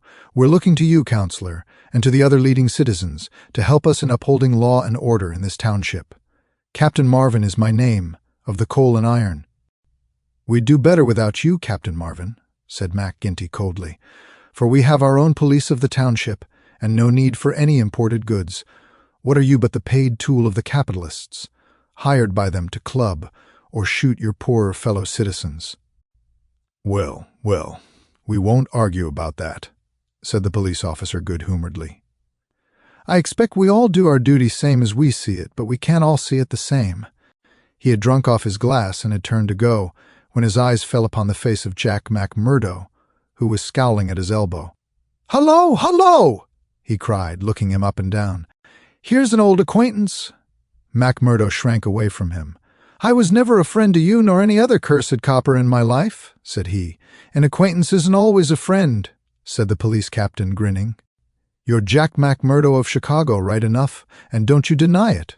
McMurdo shrugged his shoulders. "I'm not denying it," said he. "Do you think I'm ashamed of my own name?" "You've got good cause to be, anyhow." "What the devil do you mean by that?" he roared with his fists clenched. No, Jack, bluster won't do with me. I was an officer in Chicago before ever I came to this darned coal bunker, and I know a Chicago crook when I see one." McMurdo's face fell. "Don't tell me that you're Marvin of the Chicago Central," he cried. "Just the same old Teddy Marvin at your service. We haven't forgotten the shooting of Jonas Pinto up there." "I never shot him." "Did you not? That's good impartial evidence, ain't it? Well, his death came in uncommon handy for you, or they would have had you for shoving the queer. Well, we can let that be bygones, for, between you and me, and perhaps I'm going further than my duty in saying it, they could get no clear case against you, and Chicago's open to you tomorrow. I'm very well where I am." "Well, I've given you the pointer, and you're a sulky dog not to thank me for it." "Well, I suppose you mean well, and I do thank you," said McMurdo in no very gracious manner. "It's mum with me so long as I see you living on the straight," said the captain. "But, by gum, if you get off on the cross after this, it's another story. So good night to you, and good night, counselor." He left the bar room, but not before he had created a local hero. McMurdo's deeds in far Chicago had been whispered before. He had put off all questions with a smile, as one who did not wish to have greatness thrust upon him. But now the thing was officially confirmed. The bar loafers crowded round him and shook him heartily by the hand. He was free of the community from that time on. He could drink hard and show little trace of it, but that evening, had his mate Scanlon not been at hand to lead him home, the feted hero would surely have spent his night under the bar. On a Saturday night, McMurdo was introduced to the lodge. He had thought to pass in without ceremony as being an initiate of Chicago, but there were particular rites in Vermissa of which they were proud, and these had to be undergone by every postulant. The assembly met in a large room reserved for such purposes at the Union House. Some 60 members assembled at Vermissa, but that by no means represented the full strength of the organization, for there were several other lodges in the valley, and others across the mountains on each side, who exchanged members when any. Serious business was afoot, so that a crime might be done by men who were strangers to the locality. Altogether, there were not less than 500 scattered over the coal district. In the bare assembly room the men were gathered round a long table.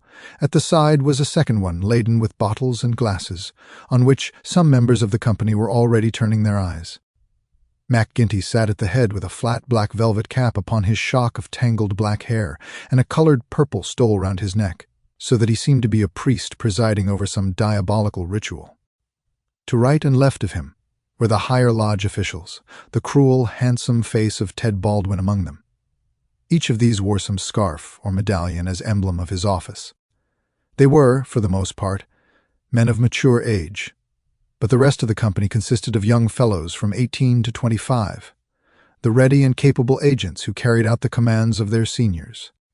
Among the older men were many whose features showed the tigerish, lawless souls within, but looking at the rank and file, it was difficult to believe that these eager and open-faced young fellows were in very truth a dangerous gang of murderers, whose minds had suffered such complete moral perversion that they took a horrible pride in their proficiency at the business, and looked with deepest respect at the man who had the reputation of making what they called a clean job.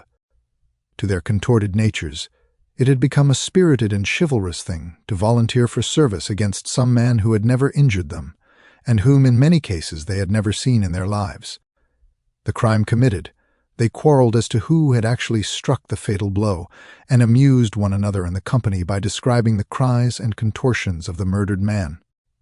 At first they had shown some secrecy in their arrangements, but at the time which this narrative describes their proceedings were extraordinarily open, for the repeated failure of the law had proved to them that, on the one hand, no one would dare to witness against them, and, on the other, they had an unlimited number of staunch witnesses upon whom they could call, and a well-filled treasure chest from which they could draw the funds to engage the best legal talent in the state.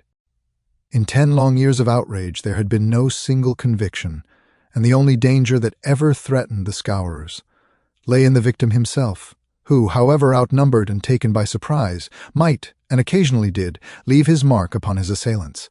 McMurdo had been warned that some ordeal lay before him, but no one would tell him of what it consisted. He was led now into an outer room by 2 solemn brothers. Through the plank partition he could hear the murmur of many voices from the assembly within. Once or twice he caught the sound of his own name, and he knew that they were discussing his candidacy. Then there entered an inner guard with a green and gold sash across his chest.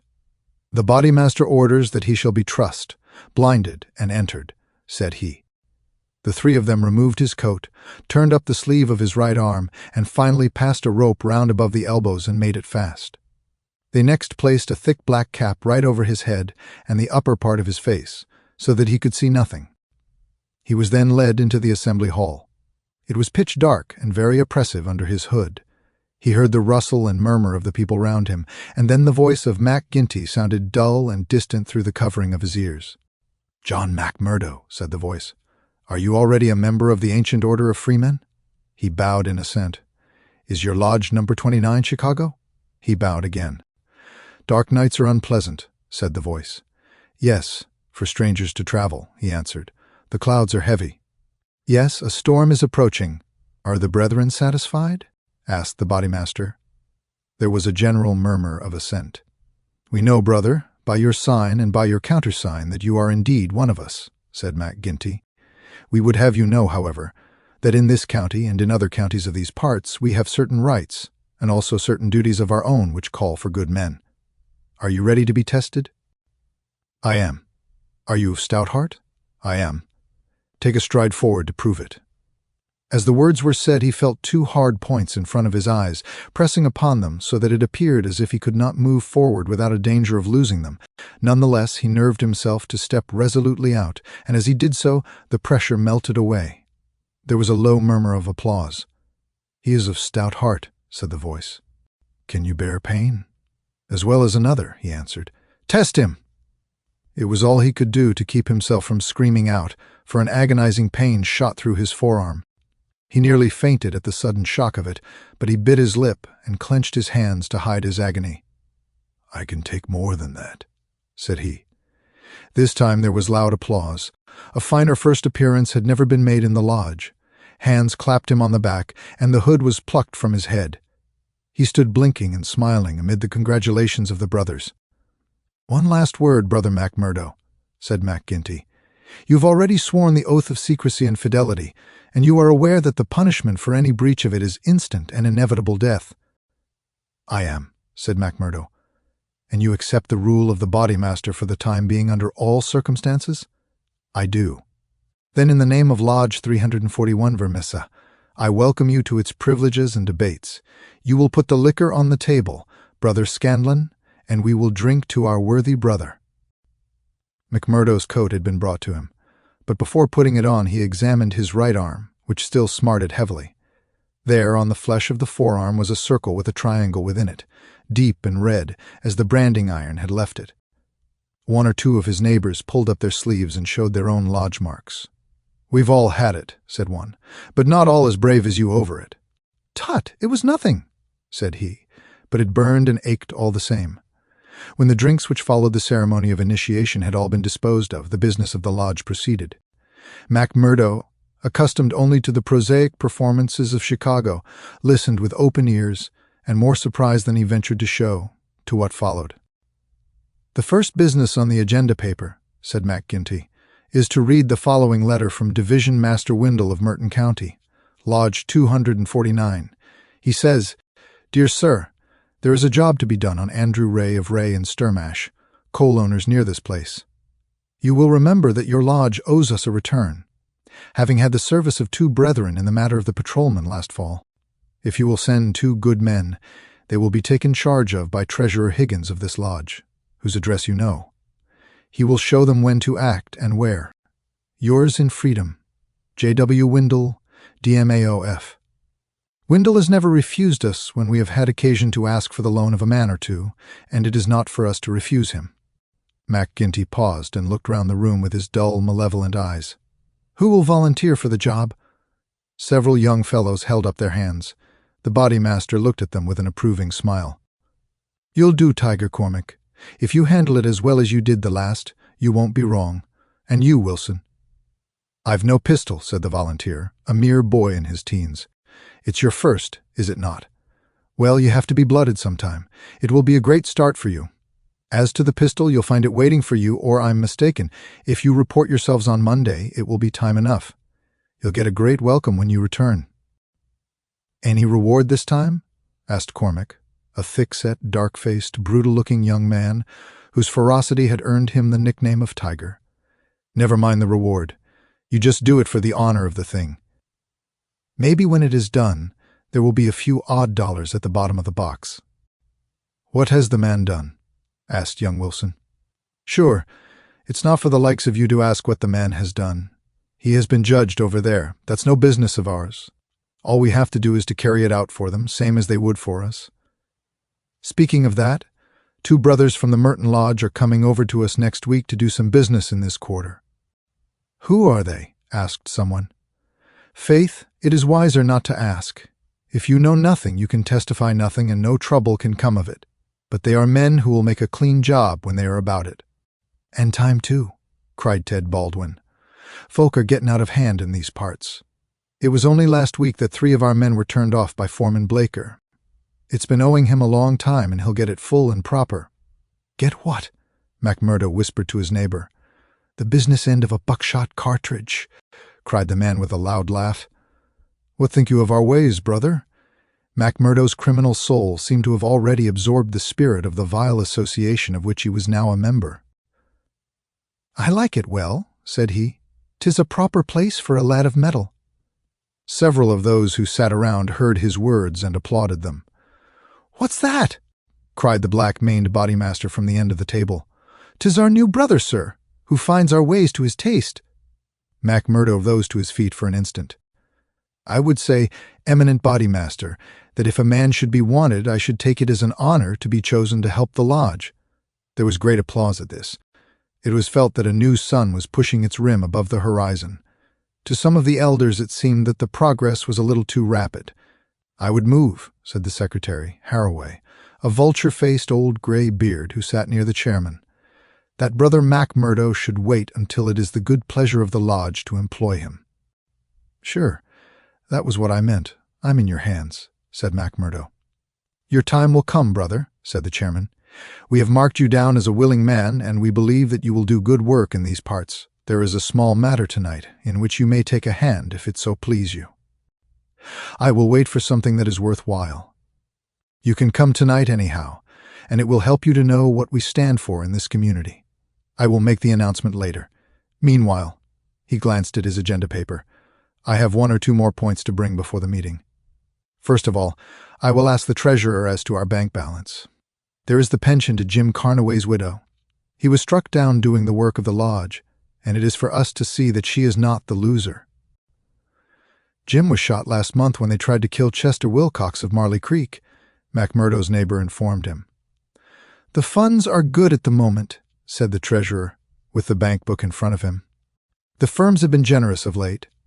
Max Linder and Company paid $500 to be left alone. Walker Brothers sent in $100, but I took it on myself to return it and ask for $5. If I do not hear by Wednesday, their winding gear may get out of order. We had to burn their breaker last year before they became reasonable. Then the West Section Coaling Company has paid its annual contribution. We have enough on hand to meet any obligations. What about Archie Swindon? Asked a brother. He has sold out and left the district. The old devil left a note for us to say that he had rather be a free crossing sweeper in New York than a large mine owner under the power of a ring of blackmailers. By gosh, it was as well that he made a break for it before the note reached us. I guess he won't show his face in this valley again. An elderly, clean-shaven man with a kindly face and a good brow rose from the end of the table which faced the chairman. "Mr. Treasurer," he asked, "may I ask who has bought the property of this man that we have driven out of the district?" "Yes, Brother Morris. It has been bought by the State and Merton County Railroad Company." "And who bought the mines of Todman and of Lee that came into the market in the same way last year?" "The same company, Brother Morris." "And who bought the ironworks of Manson and of Schumann and of Van de Heer and of Atwood, which have all been given up of late?" "They were all bought by the West Gilmerton General Mining Company." "I don't see, Brother Morris," said the chairman, "that it matters to us who buys them, since they can't carry them out of the district." "With all respect to you, eminent bodymaster, I think it may matter very much to us. This process has been going on now for 10 long years. We are gradually driving all the small men out of trade. What is the result? We find in their places great companies like the Railroad or the General Iron, who have their directors in New York or Philadelphia, and care nothing for our threats. We can take it out of their local bosses, but it only means that others will be sent in their stead, and we are making it dangerous for ourselves. The small men could not harm us. They had not the money nor the power. So long as we did not squeeze them too dry, they would stay on under our power. But if these big companies find that we stand between them and their profits, they will spare no pains and no expense to hunt us down and bring us to court." There was a hush at these ominous words, and every face darkened as gloomy looks were exchanged. So omnipotent and unchallenged had they been that the very thought that there was possible retribution in the background had been banished from their minds. And yet the idea struck a chill to the most reckless of them. "It is my advice," the speaker continued, "that we go easier upon the small men. On the day that they have all been driven out, the power of this society will have been broken." Unwelcome truths are not popular. There were angry cries as the speaker resumed his seat. Mac Ginty rose with gloom upon his brow. "Brother Morris," said he, "you were always a croaker. So long as the members of this lodge stand together, there is no power in the United States that can touch them. Sure, have we not tried it often enough in the law courts? I expect the big companies will find it easier to pay than to fight, same as the little companies do. And now, brethren," Mac Ginty took off his black velvet cap and his stole as he spoke, "this lodge has finished its business for the evening, save for one small matter which may be mentioned when we are parting. The time has now come for fraternal refreshment and for harmony. Strange indeed is human nature. Here were these men, to whom murder was familiar, who again and again had struck down the father of the family, some man against whom they had no personal feeling, without one thought of compunction or of compassion for his weeping wife or helpless children, and yet the tender or pathetic in music could move them to tears. MacMurdo had a fine tenor voice, and if he had failed to gain the goodwill of the lodge before, it could no longer have been withheld after he had thrilled them with "I'm sitting on the stile, Mary," and on the banks of Allan Water. In his very first night, the new recruit had made himself one of the most popular of the brethren, marked already for advancement and high office. There were other qualities needed, however, besides those of good fellowship, to make a worthy freeman, and of these he was given an example before the evening was over. The whiskey bottle had passed round many times, and the men were flushed and ripe for mischief when their bodymaster rose once more to address them. "Boys," said he, "there's one man in this town that wants trimming up, and it's for you to see that he gets it. I'm speaking of James Stanger of the Herald. You've seen how he's been opening his mouth against us again." There was a murmur of assent, with many a muttered oath. Mac Ginty took a slip of paper from his waistcoat pocket. "Law and order. That's how he heads it.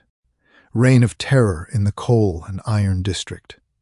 12 years have now elapsed since the first assassinations which proved the existence of a criminal organization in our midst.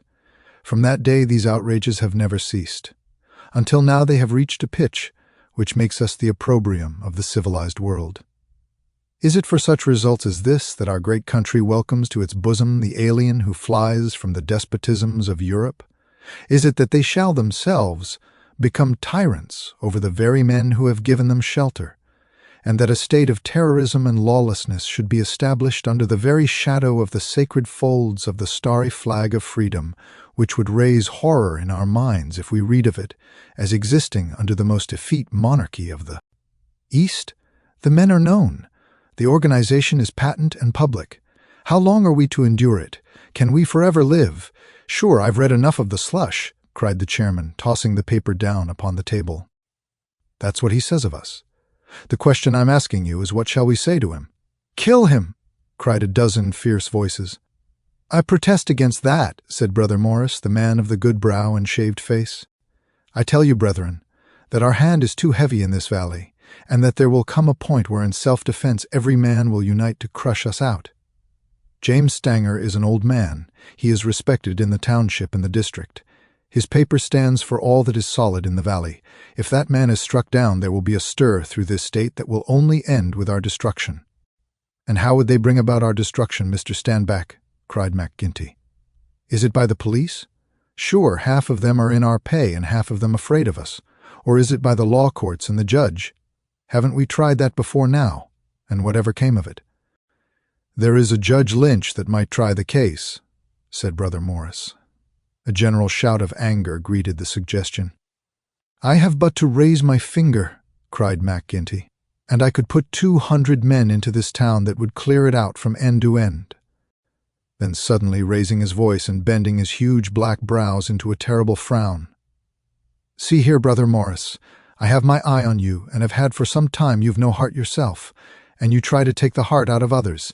It will be an ill day for you, Brother Morris, when your own name comes on our agenda paper, and I'm thinking that it's just there that I ought to place it.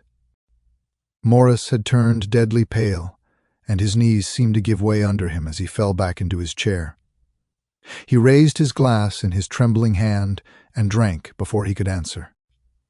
I apologize, eminent bodymaster, to you and to every brother in this lodge if I have said more than I should. I am a faithful member, you all know that, and it is my fear lest evil come to the lodge which makes me speak in anxious words. But I have greater trust in your judgment than in my own eminent bodymaster, and I promise you that I will not offend again. The bodymaster's scowl relaxed as he listened to the humble words. Very good, Brother Morris. It's myself that would be sorry if it were needful to give you a lesson, but so long as I am in this chair we shall be a united lodge in word and in deed. And now, boys, he continued, looking round at the company, I'll say this much, that if Stanger got his full deserts there would be more trouble than we need ask for. These editors hang together, and every journal in the state would be crying out for police and troops, but I guess you can give him a pretty severe warning. Will you fix it, Brother Baldwin? Sure, said the young man eagerly. How many will you take? 6 and 2 to guard the door. You'll come Gower, and you Mansell, and you Scanlon, and the 2 Willoughbys. I promised the new brother he should go, said the chairman.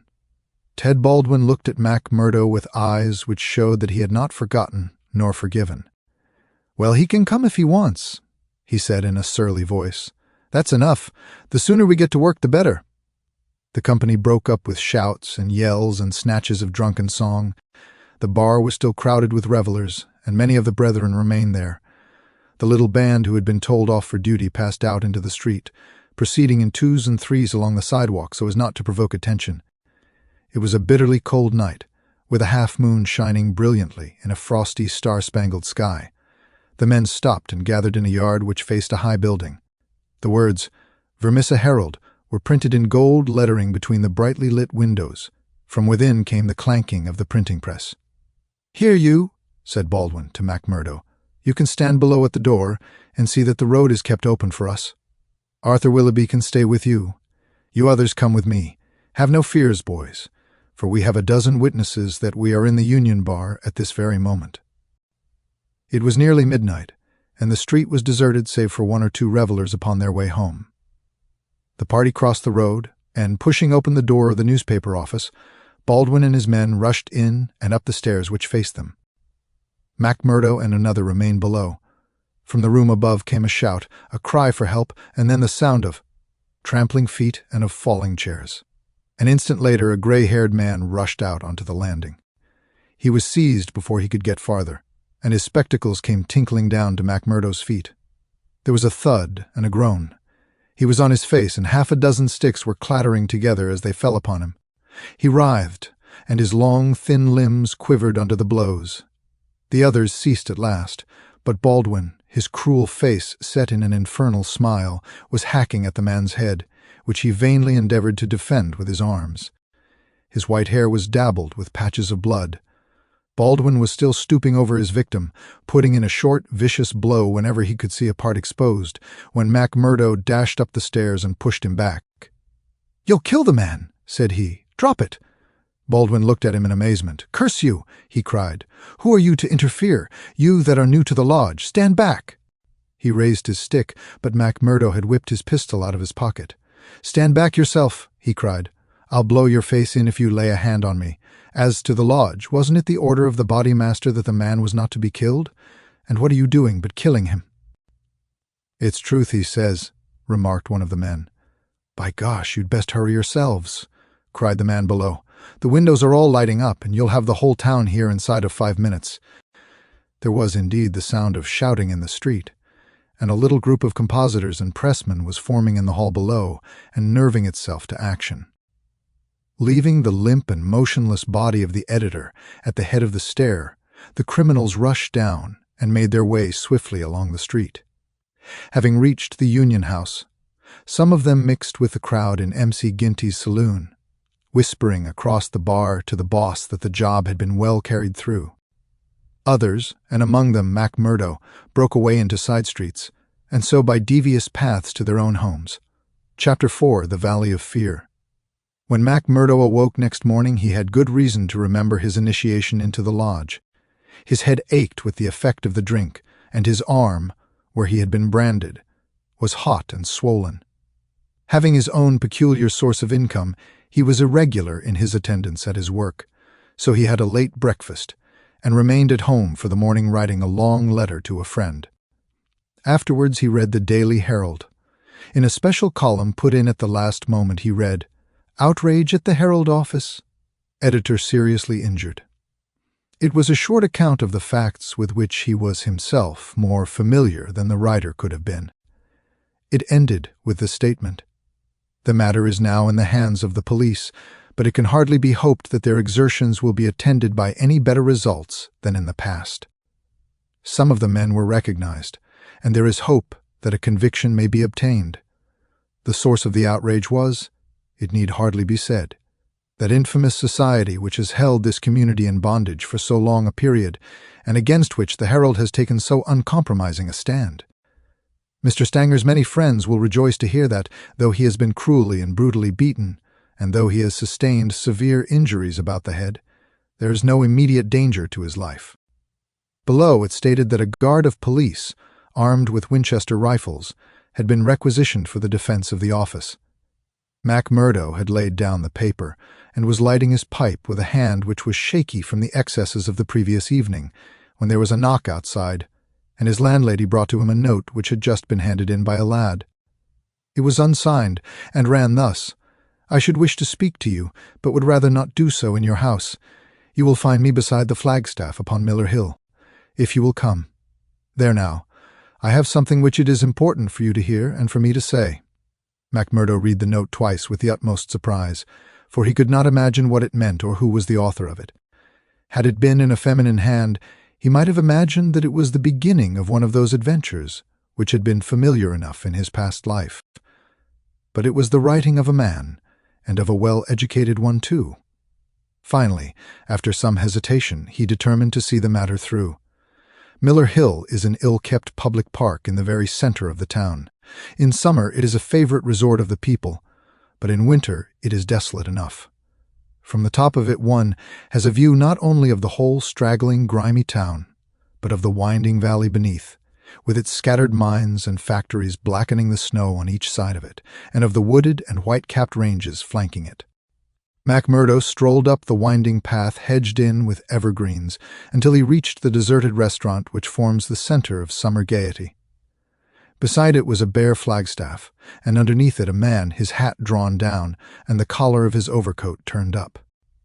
When he turned his face, MacMurdo saw that it was Brother Morris, he who had incurred the anger of the bodymaster the night before.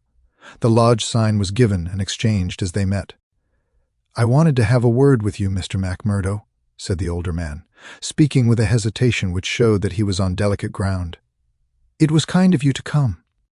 Why did you not put your name to the note? One has to be cautious, mister.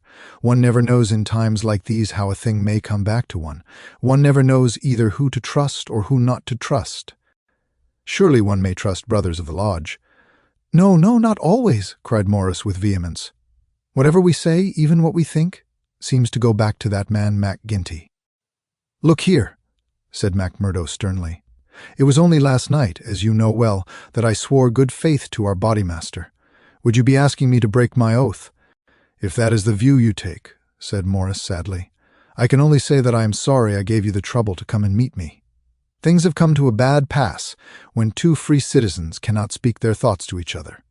MacMurdo, who had been watching his companion very narrowly, relaxed somewhat in his bearing. "Sure, I spoke for myself only," said he. "I am a newcomer, as you know, and I am strange to it all. It is not for me to open my mouth, Mr. Morris, and if you think well to say anything to me, I am here to hear it." "And to take it back to Boss MacGinty," said Morris bitterly. "Indeed, then, you do me injustice there," cried MacMurdo. "For myself I am loyal to the lodge, and so I tell you straight, but I would be a poor creature if I were to repeat to any other what you might say to me in confidence. It will go no further than me, though I warn you that you may get neither help nor sympathy. I have given up looking for either the one or the other," said Morris. "I may be putting my very life in your hands by what I say, but bad as you are, and it seemed to me last night that you were shaping to be as bad as the worst. Still, you are new to it, and your conscience cannot yet be as hardened as theirs. That was why I thought to speak with you." "Well, what have you to say?" "If you give me away, may a curse be on you." "Sure, I said I would not. I would ask you then, when you joined the Freeman Society in Chicago and swore vows of charity and fidelity, did ever it cross your mind that you might find it would lead you to crime?" "If you call it crime," MacMurdo answered. "Call it crime!" cried Morris, his voice vibrating with passion. "You have seen little of it if you can call it anything else. Was it crime last night when a man old enough to be your father was beaten till the blood dripped from his white hairs? Was that crime, or what else would you call it?" "There are some would say it was war," said MacMurdo. "A war of two classes with all in, so that each struck as best it could." "Well, did you think of such a thing when you joined the Freeman Society at Chicago?" "No, I'm bound to say I did not. Nor did I when I joined it at Philadelphia. It was just a benefit club and a meeting place for one's fellows. Then I heard of this place.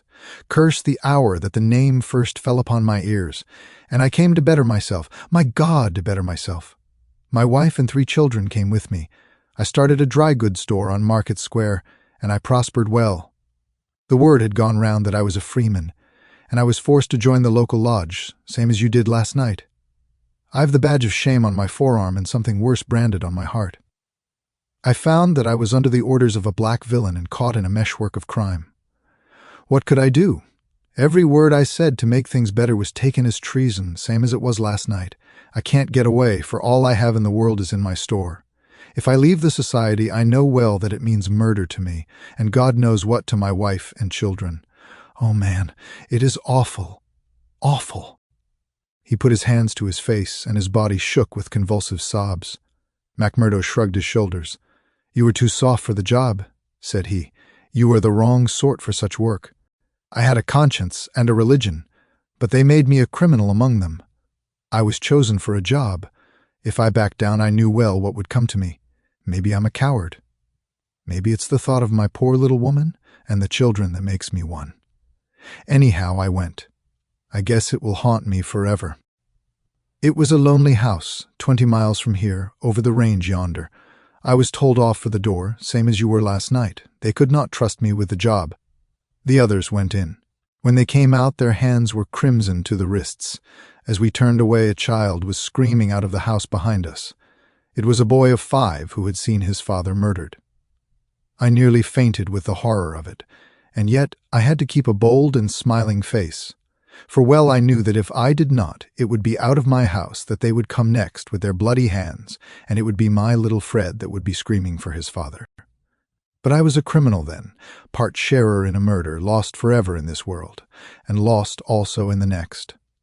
I am a good Catholic, but the priest would have no word with me when he heard I was a scourer, and I am excommunicated from my faith.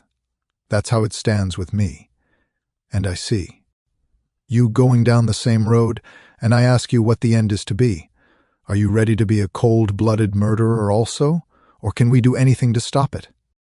"God forbid," cried Morris. "Sure, the very thought would cost me my life." "That's well," said McMurdo.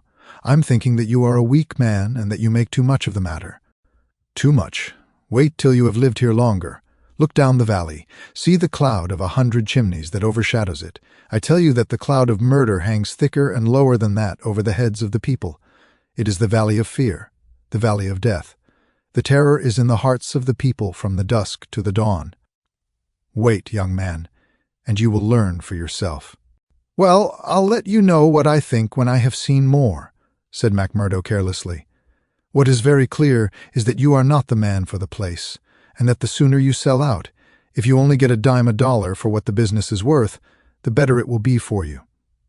What you have said is safe with me, but by gosh, if I thought you were an informer—" "No, no," cried Morris piteously. "Well, let it rest at that. I'll bear what you have said in mind, and maybe some day I'll come back to it. I expect you meant kindly by speaking to me like this. Now I'll be getting home." "One word before you go," said Morris. "We may have been seen together. They may want to know what we have spoken about." "Ah, that's well thought of. I offer you a clerkship in my store, and I refuse it. That's our business. Well, so long, Brother Morris, and may you find things go better with you in the future." That same afternoon, as McMurdo sat smoking, lost in thought beside the stove of his sitting room, the door swung open and its framework was filled with the huge figure of Boss M.C. Ginty. He passed the sign, and then seating himself opposite to the young man, he looked at him steadily for some time, a look which was as steadily returned. "I'm not much of a visitor, Brother McMurdo," he said at last. "I guess I am too busy over the folk that visit me, but I thought I'd stretch a point and drop down to see you in your own house." "I'm proud to see you here, counselor," McMurdo answered heartily, bringing his whiskey bottle out of the cupboard. "It's an honor that I had not expected." "How's the arm?" asked the boss. McMurdo made a wry face. "Well, I'm not forgetting it," he said, "but it's worth it." "Yes, it's worth it," the other answered, "to those that are loyal and go through with it and are a help to the lodge. What were you speaking to Brother Morris about on Miller Hill this morning?" The question came so suddenly that it was well that he had his answer prepared. He burst into a hearty laugh. "Morris didn't know I could earn a living here at home. He shan't know either, for he has got too much conscience for the likes of me. But he's a good-hearted old chap. It was his idea that I was at a loose end, and that he would do me a good turn by offering me a clerkship in a dry-goods store." "Oh, that was it." "Yes, that was it." "And you refused it?" "Sure. Couldn't I earn 10 times as much in my own bedroom with 4 hours' work?"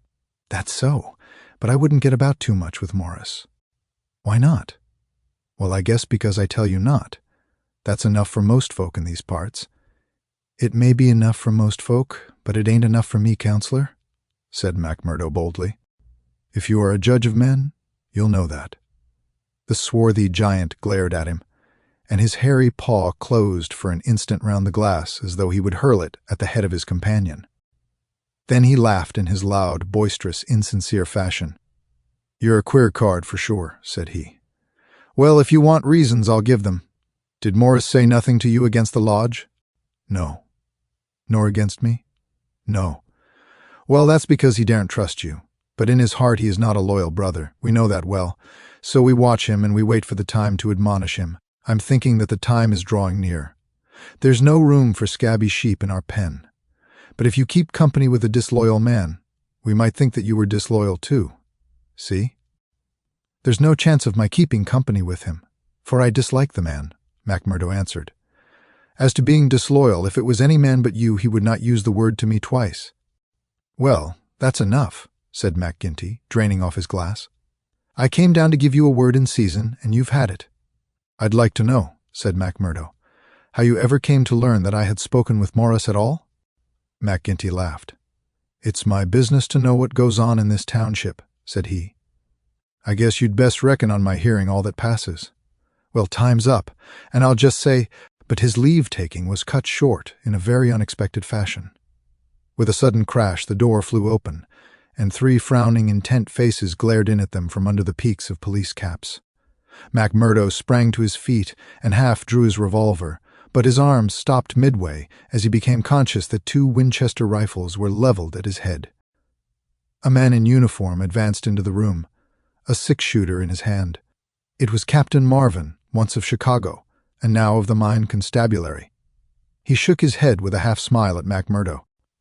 "I thought you'd be getting into trouble, Mr. Crooked MacMurdo of Chicago," said he. "Can't keep out of it, can you? Take your hat and come along with us." "I guess you'll pay for this, Captain Marvin," said MacGinty. "Who are you, I'd like to know, to break into a house in this fashion and molest honest, law-abiding men?" "You're standing out in this deal, Counselor MacGinty," said the police captain. "We are not out after you, but after this man MacMurdo. It is for you to help, not to hinder us in our duty." "He is a friend of mine, and I'll answer for his conduct," said the boss. "By all accounts, Mr. MacGinty, you may have to answer for your own conduct some of these days," the captain answered.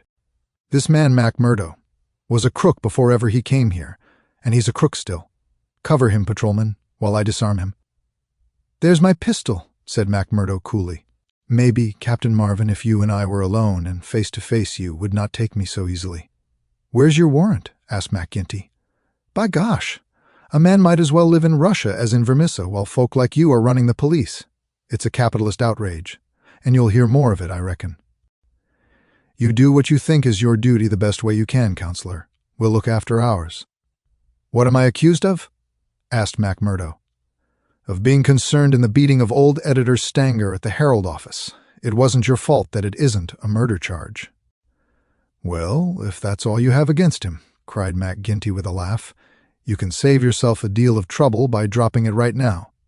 This man was with me in my saloon playing poker up to midnight, and I can bring a dozen to prove it." "That's your affair, and I guess you can settle it in court tomorrow. Meanwhile, come on, MacMurdo, and come quietly if you don't want a gun across your head. You stand wide, Mr. MacGinty, for I warn you I will stand no resistance when I am on duty." So determined was the appearance of the captain that both MacMurdo and his boss were forced to accept the situation. The latter managed to have a few whispered words with the prisoner before they parted. "What about—" He jerked his thumb upward to signify the coining plant. "All right," whispered MacMurdo, who had devised a safe hiding place under the floor. "I'll bid you goodbye," said the boss, shaking hands. "I'll see Riley the lawyer and take the defense upon myself. Take my word for it that they won't be able to hold you." "I wouldn't bet on that. Guard the prisoner, you two, and shoot him if he tries any games. I'll search the house before I leave." He did so, but apparently found no trace of the concealed plant. When he had descended, he and his men escorted MacMurdo to headquarters. Darkness had fallen, and a keen blizzard was blowing so that the streets were nearly deserted, but a few loiterers followed the group, and emboldened by invisibility shouted imprecations at the prisoner. "Lynch the cursed scourer," they cried. "Lynch him!" They laughed and jeered as he was pushed into the police station. After a short formal examination from the inspector in charge, he was put into the common cell. Here he found Baldwin and 3 other criminals of the night before, all arrested that afternoon and waiting their trial next morning. But even within this inner fortress of the law, the long arm of the freeman was able to extend. Late at night there came a jailer with a straw bundle for their bedding, out of which he extracted 2 bottles of whiskey, some glasses, and a pack of cards. They spent a hilarious night, without an anxious thought as to the ordeal of the morning, nor had they cause, as the result was to show. The magistrate could not possibly, on the evidence, have held them for a higher court. On the one hand, the compositors and pressmen were forced to admit that the light was uncertain, that they were themselves much perturbed, and that it was difficult for them to swear to the identity of the assailants, although they believed that the accused were among them. Cross-examined by the clever attorney who had been engaged by McGinty, they were even more nebulous in their evidence. The injured man had already deposed that he was so taken by surprise by the suddenness of the attack that he could state nothing beyond the fact that the first man who struck him wore a mustache.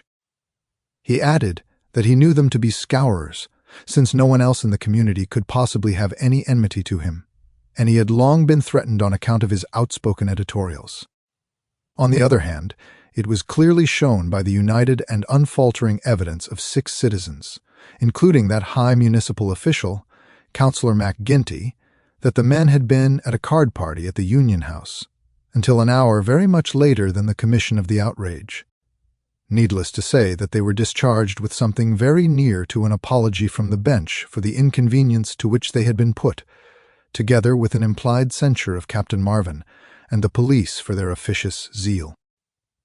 The verdict was greeted with loud applause by a court in which McMurdo saw many familiar faces. Brothers of the lodge smiled and waved, but there were others who sat with compressed lips and brooding eyes as the men filed out of the dock. One of them, a little, dark-bearded, resolute fellow, put the thoughts of himself and comrades into words as the ex-prisoners passed him. "You damned murderers," he said.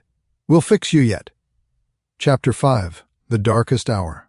If anything had been needed to give an impetus to Jack McMurdo's popularity among his fellows, it would have been his arrest and acquittal. That a man on the very night of joining the lodge should have done something which brought him before the magistrate was a new record in the annals of the society. Already he had earned the reputation of a good boon companion, a cheery reveler, and withal a man of high temper, who would not take an insult even from the all-powerful boss himself. But in addition to this, he impressed his comrades with the idea that among them all there was not one whose brain was so ready to devise a bloodthirsty scheme, or whose hand would be more capable of carrying it out. "He'll be the boy for the clean job," said the oldsters to one another, and waited their time until they could set him to his work.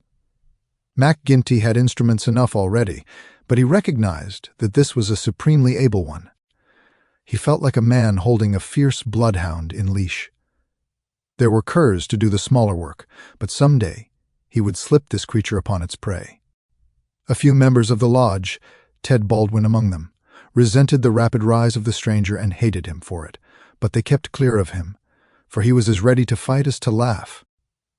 But if he gained favor with his fellows, there was another quarter, one which had become even more vital to him, in which he lost it. Eddie Shafter's father would have nothing more to do with him, nor would he allow him to enter the house. Eddie herself was too deeply in love to give him up altogether, and yet her own good sense warned her of what would come from a marriage with a man who was regarded as a criminal. One morning after a sleepless night she determined to see him, possibly for the last time, and make one strong endeavor to draw him from those evil influences which were sucking him down. She went to his house, as he had often begged her to do, and made her way into the room which he used as his sitting room. He was seated at a table, with his back turned and a letter in front of him. A sudden spirit of girlish mischief came over her. She was still only 19. He had not heard her when she pushed open the door. Now she tiptoed forward and laid her hand lightly upon his bended shoulders. If she had expected to startle him, she certainly succeeded, but only in turn to be startled herself. With a tiger spring he turned on her, and his right hand was feeling for her throat. At the same instant, with the other hand, he crumpled up the paper that lay before him. For an instant he stood glaring. Then astonishment and joy took the place of the ferocity which had convulsed his features, a ferocity which had sent her shrinking back in horror as from something which had never before intruded into her gentle life. "It's you," said he, mopping his brow. "And to think that you should come to me, heart of my heart, and I should find nothing better to do than to want to strangle you. Come then, darling." And he held out his arms. "Let me make it up to you." But she had not recovered from that sudden glimpse of guilty fear which she had read in the man's face. All her woman's instinct told her that it was not the mere fright of a man who is startled. Guilt, that was it. Guilt and fear. "What's come over you, Jack?" she cried. "Why were you so scared of me?"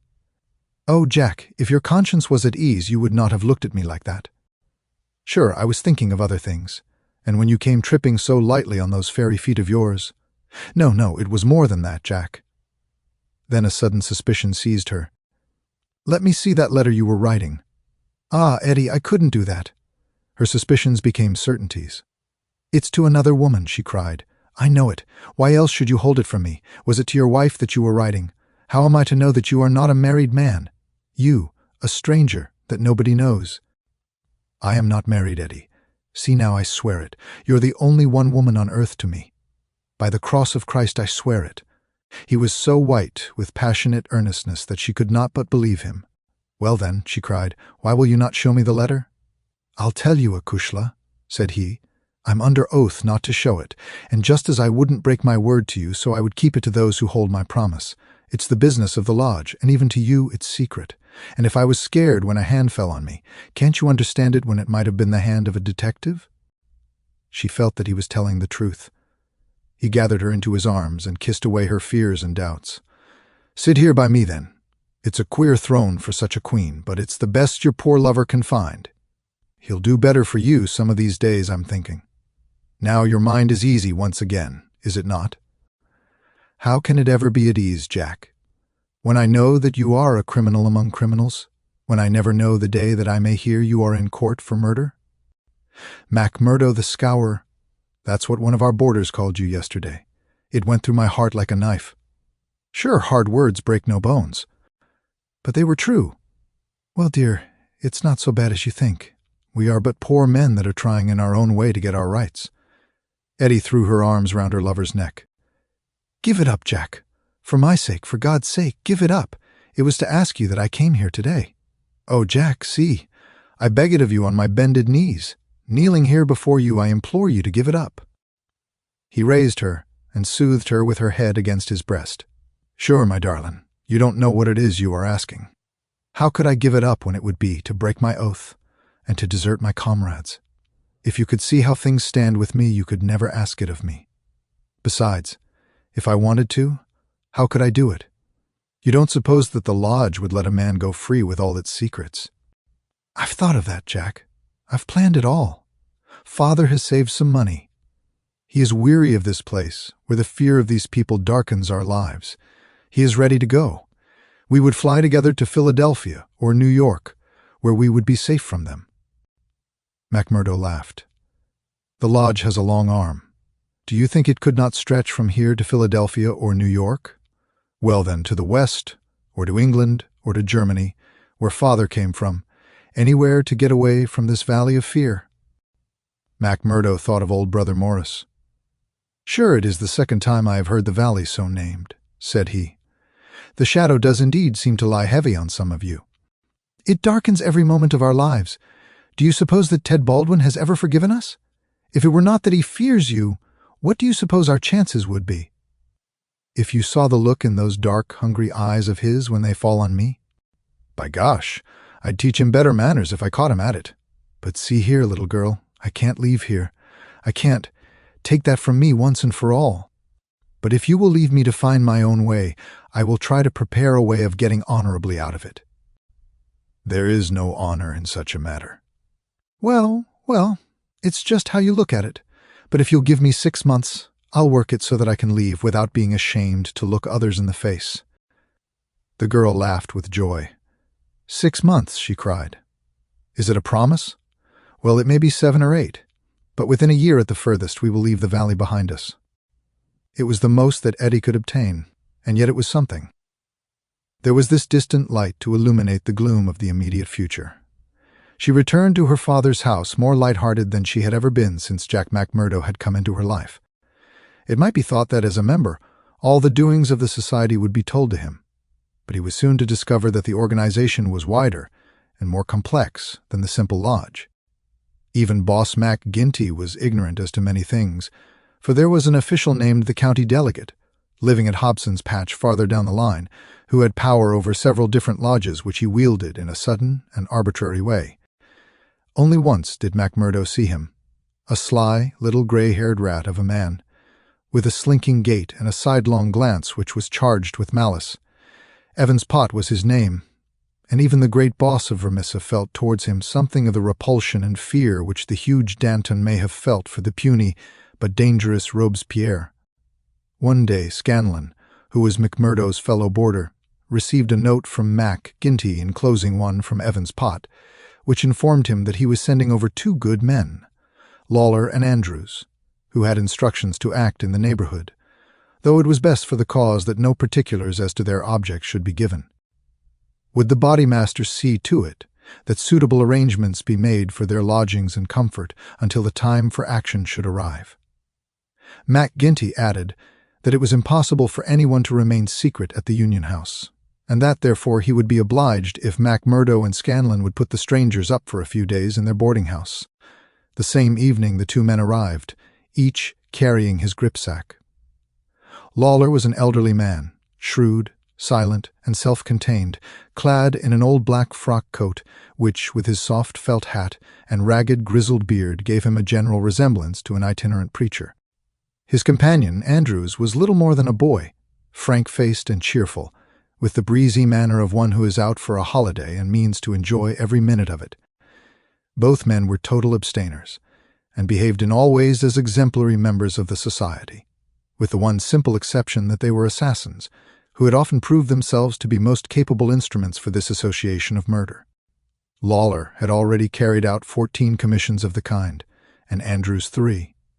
They were, as MacMurdo found, quite ready to converse about their deeds in the past, which they recounted with the half-bashful pride of men who had done good and unselfish service for the community. They were reticent, however, as to the immediate job in hand. "They chose us because neither I nor the boy here drink," Lawler explained. "They can count on us saying no more than we should. You must not take it amiss, but it is the orders of the county delegate that we obey." "Sure, we are all in it together," said Scanlon, MacMurdo's mate, as the 4 sat together at supper. "That's true enough, and we'll talk till the cows come home of the killing of Charlie Williams, or of Simon Bird, or any other job in the past. But till the work is done, we say nothing." "There are 6 about here that I have a word to say to," said MacMurdo, with an oath. "I suppose it isn't Jack Knox of Ironhill that you are after. I'd go some way to see him get his deserts." "No, it's not him yet." "Or Herman Strauss." "No, nor him either." "Well, if you won't tell us, we can't make you, but I'd be glad to know." Lawler smiled and shook his head. He was not to be drawn. In spite of the reticence of their guests, Scanlon and MacMurdo were quite determined to be present at what they called the fun. When, therefore, at an early hour one morning MacMurdo heard them creeping down the stairs, he awakened Scanlon, and the 2 hurried on their clothes. When they were dressed, they found that the others had stolen out, leaving the door open behind them. It was not yet dawn, and by the light of the lamps they could see the 2 men some distance down the street. They followed them warily, treading noiselessly in the deep snow. The boarding-house was near the edge of the town, and soon they were at the crossroads which is beyond its boundary. Here 3 men were waiting, with whom Lawler and Andrews held a short, eager conversation. Then they all moved on together. It was clearly some notable job which needed numbers. At this point there are several trails which lead to various mines. The strangers took that which led to the Crow Hill, a huge business which was in strong hands, which had been able, thanks to their energetic and fearless New England manager, Josiah H. Dunn, to keep some order and discipline during the long reign of terror. Day was breaking now, and a line of workmen were slowly making their way, singly and in groups, along the blackened path. MacMurdo and Scanlon strolled on with the others, keeping in sight of the men whom they followed. A thick mist lay over them, and from the heart of it there came the sudden scream of a steam whistle. It was the 10-minute signal before the cages descended and the day's labor began. When they reached the open space round the mine shaft, there were 100 miners waiting, stamping their feet and blowing on their fingers, for it was bitterly cold. The strangers stood in a little group under the shadow of the engine house. Scanlon and MacMurdo climbed a heap of slag from which the whole scene lay before them. They saw the mine engineer, a great bearded Scotchman named Menzies, come out of the engine house and blow his whistle for the cages to be lowered. At the same instant, a tall, loose-framed young man with a clean-shaven, earnest face advanced eagerly towards the pithead. As he came forward, his eyes fell upon the group, silent and motionless, under the engine house. The men had drawn down their hats and turned up their collars to screen their faces. For a moment the presentiment of death laid its cold hand upon the manager's heart. At the next he had shaken it off and saw only his duty towards intrusive strangers. "Who are you?" he asked as he advanced. "What are you loitering there for?" There was no answer, but the lad Andrews stepped forward and shot him in the stomach. The 100 waiting miners stood as motionless and helpless as if they were paralyzed. The manager clapped his 2 hands to the wound and doubled himself up. Then he staggered away, but another of the assassins fired, and he went down sideways, kicking and clawing among a heap of clinkers. Menzies, the Scotchman, gave a roar of rage at the sight and rushed with an iron spanner at the murderers, but was met by 2 balls in the face, which dropped him dead at their very feet. There was a surge forward of some of the miners, and an inarticulate cry of pity and of anger. But a couple of the strangers emptied their 6-shooters over the heads of the crowd, and they broke and scattered, some of them rushing wildly back to their homes in Vermissa. When a few of the bravest had rallied, and there was a return to the mine, the murderous gang had vanished in the mists of morning, without a single witness being able to swear to the identity of these men who, in front of 100 spectators, had wrought this double crime. Scanlon and McMurdo made their way back, Scanlon somewhat subdued, for it was the first murder job that he had seen with his own eyes, and it appeared less funny than he had been led to believe. The horrible screams of the dead manager's wife pursued them as they hurried to the town. McMurdo was absorbed and silent, but he showed no sympathy for the weakening of his companion. "Sure, it is like a war," he repeated. "What is it but a war between us and them, and we hit back where we best can?"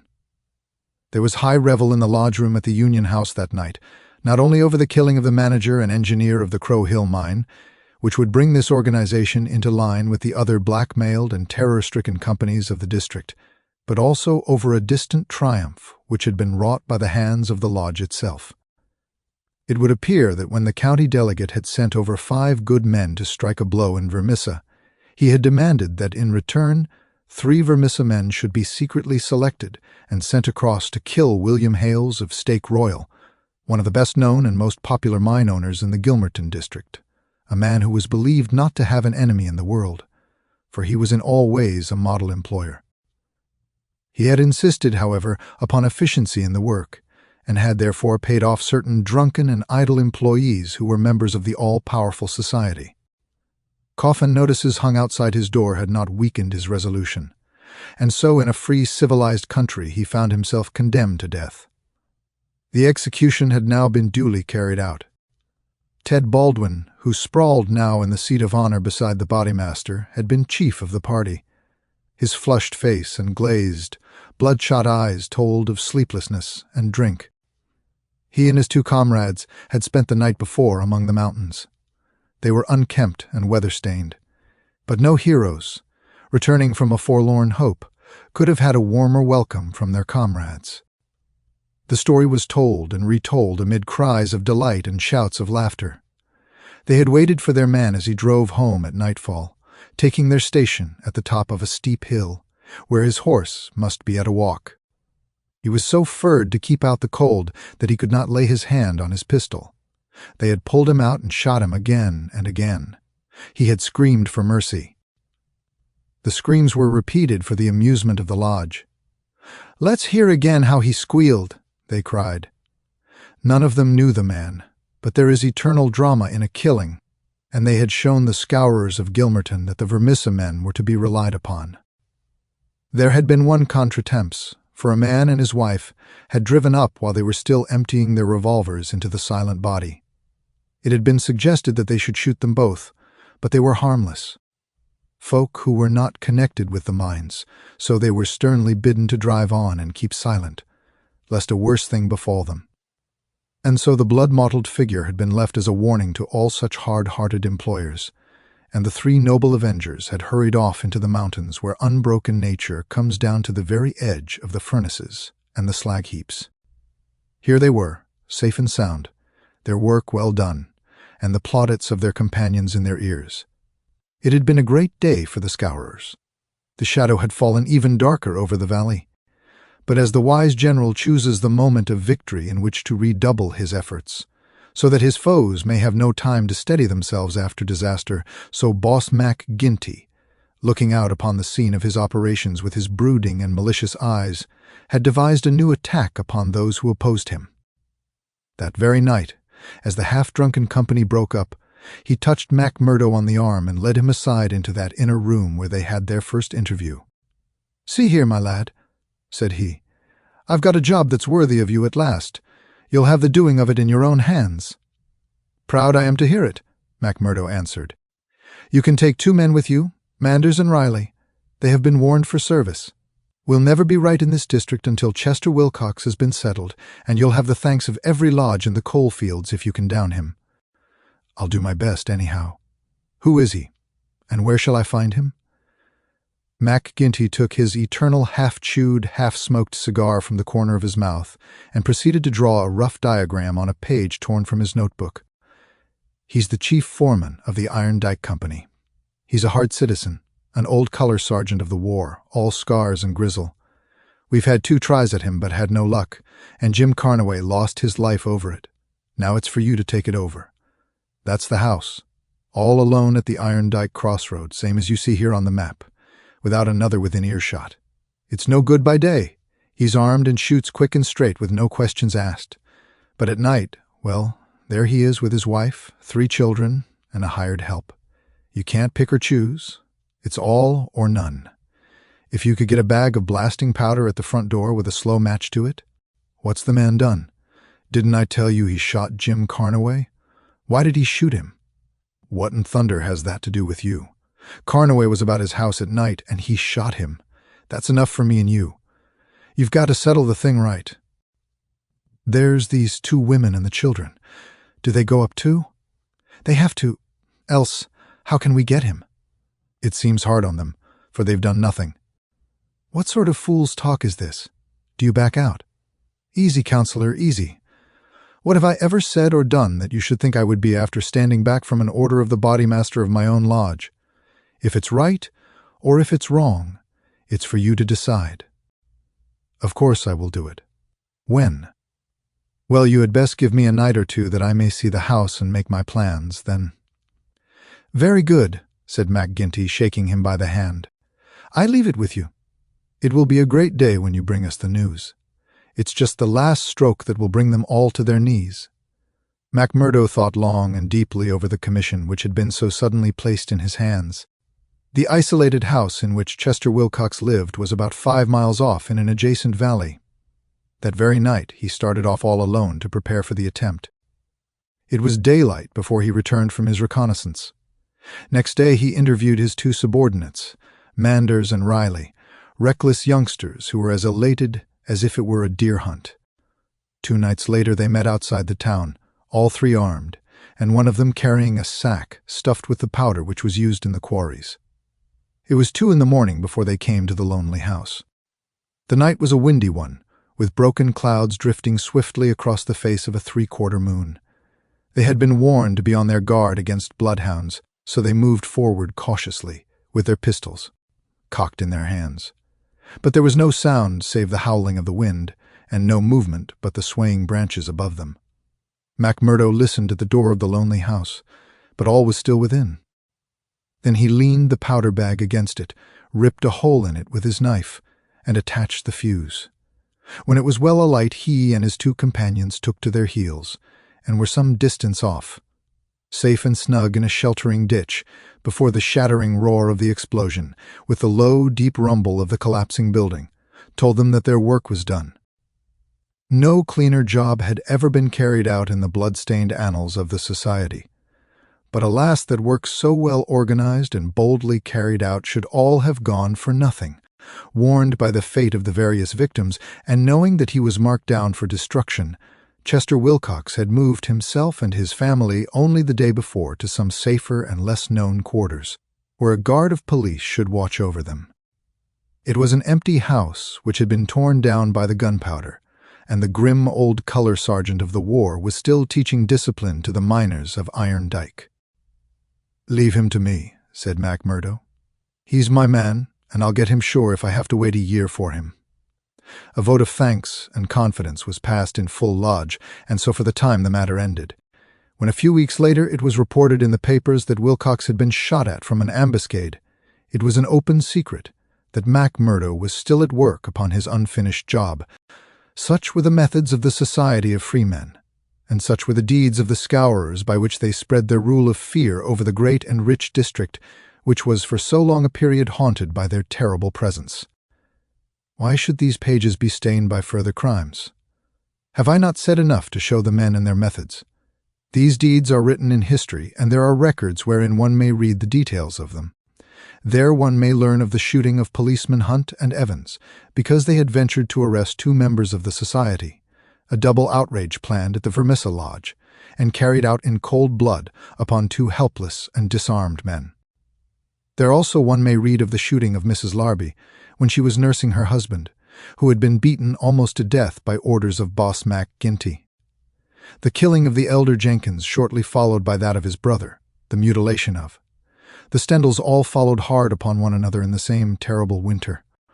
Darkly the shadow lay upon the valley of fear. The spring had come with running brooks and blossoming trees. There was hope for all nature bound so long in an iron grip, but nowhere was there any hope for the men and women who lived under the yoke of the terror. Never had the cloud above them been so dark and hopeless as in the early summer of the year 1875. Chapter 6. Danger. It was the height of the reign of terror. Mac Murdo, who had already been appointed inner deacon, with every prospect of someday succeeding Mac Ginty as bodymaster, was now so necessary to the counsels of his comrades that nothing was done without his help and advice. The more popular he became, however, with the freemen, the blacker were the scowls which greeted him as he passed along the streets of Vermissa. In spite of their terror, the citizens were taking heart to band themselves together against their oppressors. Rumors had reached the lodge of secret gatherings in the Herald office and of distribution of firearms among the law-abiding people. But Mac Ginty and his men were undisturbed by such reports. They were numerous, resolute, and well-armed. Their opponents were scattered and powerless. It would all end, as it had done in the past, in aimless talk and possibly in impotent arrests. So said Mac Ginty, Mac Murdo, and all the bolder spirits. It was a Saturday evening in May.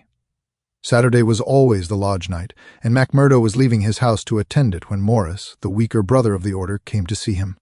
His brow was creased with care, and his kindly face was drawn and haggard. "Can I speak with you freely, Mr. Mac Murdo?" "Sure. I can't forget that I spoke my heart to you once, and that you kept it to yourself, even though the boss himself came to ask you about it. What else could I do if you trusted me? It wasn't that I agreed with what you said. I know that well, but you are the one that I can speak to and be safe. I've a secret here." He put his hand to his breast, "and it is just burning the life out of me. I wish it had come to any one of you but me. If I tell it, it will mean murder for sure. If I don't, it may bring the end of us all. God help me, but I am near out of my wits over it." Mac Murdo looked at the man earnestly. He was trembling in every limb. He poured some whiskey into a glass and handed it to him. "That's the physic for the likes of you," said he. "Now let me hear of it." Morris drank, and his white face took a tinge of color. "I can tell it to you all in one sentence," said he. "There's a detective on our trail." Mac Murdo stared at him in astonishment. "Why, man, you're crazy," he said. "Isn't the place full of police and detectives, and what harm did they ever do us?" No, it's no man of the district. As you say, we know them, and it is little that they can do. But you've heard of Pinkertons?" "I've read of some folk of that name." "Well, you can take it from me you've no show when they are on your trail. It's not a take-it-or-miss-it government concern. It's a dead earnest business proposition that's out for results and keeps out till by hook or by crook it gets them. If a Pinkerton man is deep in this business, we are all destroyed. We must kill him." "Ah, it's the first thought that came to you, so it will be up at the lodge." "Sure, what is murder? Isn't it common enough in these parts?" "It is indeed, but it's not for me to point out the man that is to be murdered. I'd never rest easy again. And yet it's our own necks that may be at stake. In God's name, what shall I do?" He rocked to and fro in his agony of indecision, but his words had moved Mac Murdo deeply. It was easy to see that he shared the other's opinion as to the danger, and the need for meeting it. He gripped Morris's shoulder and shook him in his earnestness. "See here, man," he cried, and he almost screeched the words in his excitement. "You won't gain anything by sitting keening like an old wife at a wake. Let's have the facts. Who is the fellow? Where is he? How did you hear of him? Why did you come to me?" "I came to you for you are the one man that would advise me. I told you that I had a store in the East before I came here. I left good friends behind me, and one of them is in the telegraph service. Here's a letter that I had from him yesterday. It's this part from the top of the page. You can read it yourself." This was what McMurdo read. "How are the scourers getting on in your parts? We read plenty of them in the papers. Between you and me, I expect to hear news from you before long. 5 big corporations and the 2 railroads have taken the thing up in dead earnest. They mean it, and you can bet they'll get there. They are right deep down into it. Pinkerton has taken hold under their orders, and his best man, Bertie Edwards, is operating. The thing has got to be stopped right now. Now read the postscript. Of course, what I give you is what I learned in business, so it goes no further. It's a queer cipher that you handle by the yard every day and can get no meaning from." The mist had lifted for a moment, and there was the abyss before him. "Does anyone else know of this?" he asked. "I have told no one else. But this man, your friend, has he any other person that he would be likely to write to?"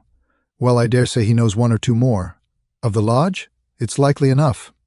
I was asking because it is likely that he may have given some description of this fellow Bertie Edwards. Then we could get on his trail." "Well, it's possible, but I should not think he knew him. He is just telling me the news that came to him by way of business. How would he know this Pinkerton man?" McMurdo gave a violent start. "By gosh!" he cried. "I've got him. What a fool I was not to know it. Lord! But we're in luck. We will fix him before he can do any harm. See here, Morris, will you leave this thing in my hands?" "Sure, if you'll only take it off mine." "I'll do that. You can stand right back and let me run it. Even your name need not be mentioned. I'll take it all on myself, as if it were to me that this letter has come. Will that content you?" "It's just what I would ask." "Then leave it at that and keep your head shut. Now I'll get down to the lodge, and we'll soon make old man Pinkerton sorry for himself." "You wouldn't kill this man. The less you know, friend Morris, the easier your conscience will be, and the better you will sleep. Ask no questions, and let these things settle themselves. I have hold of it now." Morris shook his head sadly as he left. "I feel that his blood is on my hands," he groaned. "Self-protection is no murder anyhow," said McMurdo, smiling grimly. "It's him or us. I guess this man would destroy us all if we left him long in the valley. Why, Brother Morris, we'll have to elect you bodymaster yet, for you've surely saved the lodge." And yet it was clear from his actions that he thought more seriously of this new intrusion than his words would show. It may have been his guilty conscience. It may have been the reputation of the Pinkerton organization. It may have been the knowledge that great, rich corporations had set themselves the task of clearing out the scourers. But, whatever his reason, his actions were those of a man who is preparing for the worst. Every paper which would incriminate him was destroyed before he left the house. After that he gave a long sigh of satisfaction, for it seemed to him that he was safe. And yet the danger must still have pressed somewhat upon him, for on his way to the lodge he stopped at old man Shafter's. The house was forbidden him, but when he tapped at the window Eddie came out to him. The dancing Irish devilry had gone from her lover's eyes. She read his danger in his earnest face. "Something has happened," she cried. "Oh, Jack, you are in danger." "Sure, it is not very bad, my sweetheart. And yet it may be wise that we make a move before it is worse." "Make a move? I promised you once that I would go some day. I think the time is coming. I had news tonight, bad news, and I see trouble coming." "The police?" "Well, a Pinkerton. But sure you wouldn't know what that is, Acushla, nor what it may mean to the likes of me. I'm too deep in this thing, and I may have to get out of it quick. You said you would come with me if I went." "Oh, Jack, it would be the saving of you."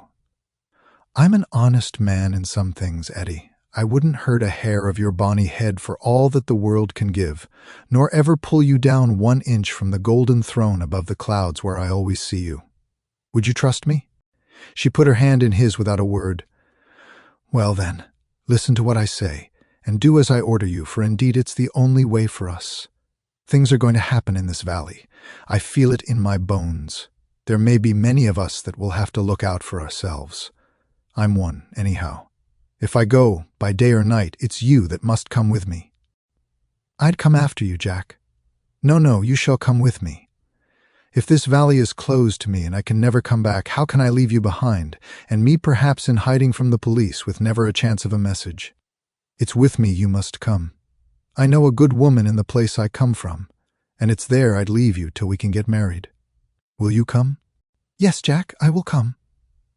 "God bless you for your trust in me. It's a fiend out of hell that I should be if I abused it. Now mark you, Eddie. It will be just a word to you, and when it reaches you, you will drop everything and come right down to the waiting room at the depot and stay there till I come for you." "Day or night, I'll come at the word, Jack." Somewhat eased in mind, now that his own preparations for escape had been begun, McMurdo went on to the lodge. It had already assembled, and only by complicated signs and countersigns could he pass through the outer guard and inner guard who close-tiled it. A buzz of pleasure and welcome greeted him as he entered. The long room was crowded, and through the haze of tobacco smoke he saw the tangled black mane of the bodymaster, the cruel, unfriendly features of Baldwin, the vulture face of Haraway, the secretary, and a dozen more who were among the leaders of the lodge. He rejoiced that they should all be there to take counsel over his news. "Indeed, it's glad we are to see you, brother," cried the chairman. "There's business here that wants a Solomon in judgment to set it right." "It's Lander and Egan," explained his neighbor as he took his seat. "They both claim the head money given by the lodge for the shooting of Old Man Crab over at Stylestown, and who's to say which fired the bullet?" McMurdo rose in his place and raised his hand. The expression of his face froze the attention of the audience. There was a dead hush of expectation. "Eminent Bodymaster," he said in a solemn voice, "I claim urgency." "Brother McMurdo claims urgency," said McGinty. "It's a claim that by the rules of this lodge takes precedence. Now, brother, we attend you." McMurdo took the letter from his pocket. "Eminent Bodymaster and brethren," he said, "I am the bearer of ill news this day, but it is better that it should be known and discussed than that a blow should fall upon us without warning which would destroy us all. I have information that the most powerful and richest organizations in this state have bound themselves together for our destruction, and that at this very moment there is a Pinkerton detective, one Bertie Edwards, at work in the valley collecting the evidence which may put a rope round the necks of many of us, and send every man in this room into a felon's cell. That is the situation for the discussion of which I have made a claim of urgency." There was a dead silence in the room. It was broken by the chairman. "What is your evidence for this, Brother McMurdo?" he asked. "It is in this letter which has come into my hands," said McMurdo. He read the passage aloud. "It is a matter of honor with me that I can give no further particulars about the letter, nor put it into your hands. But I assure you that there is nothing else in it which can affect the interests of the lodge. I put the case before you as it has reached me." "Let me say, Mr. Chairman," said one of the older brethren, "that I have heard of Bertie Edwards, and that he has the name of being the best man in the Pinkerton service." "Does anyone know him by sight?" asked McGinty. "Yes," said McMurdo, "I do." There was a murmur of astonishment through the hall. "I believe we hold him in the hollow of our hands," he continued, with an exulting smile upon his face. "If we act quickly and wisely, we can cut this thing short. If I have your confidence and your help, it is little that we have to fear." "What have we to fear, anyhow? What can he know of our affairs?" "You might say so if all were as staunch as you, Counselor, but this man has all the millions of the capitalists at his back. Do you think there is no weaker brother among all our lodges that could not be bought? He will get at our secrets. Maybe he has got them already. There's only one sure cure." "That he never leaves the valley," said Baldwin. McMurdo nodded. "Good for you, Brother Baldwin," he said. "You and I have had our differences, but you have said the true word tonight. Where is he then? Where shall we know him?" "Eminent Bodymaster," said McMurdo earnestly, "I would put it to you that this is too vital a thing for us to discuss in open lodge. God forbid that I should throw a doubt on anyone here. But if so much as a word of gossip got to the ears of this man, there would be an end of any chance of our getting him. I would ask the lodge to choose a trustee committee, Mr. Chairman, yourself, if I might suggest it. And Brother Baldwin here, and 5 more.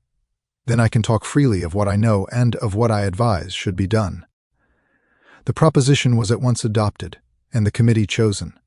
Besides the chairman and Baldwin, there were the vulture-faced secretary, Haraway, Tiger Cormac, the brutal young assassin, Carter, the treasurer, and the brothers Willoughby, fearless and desperate men who would stick at nothing.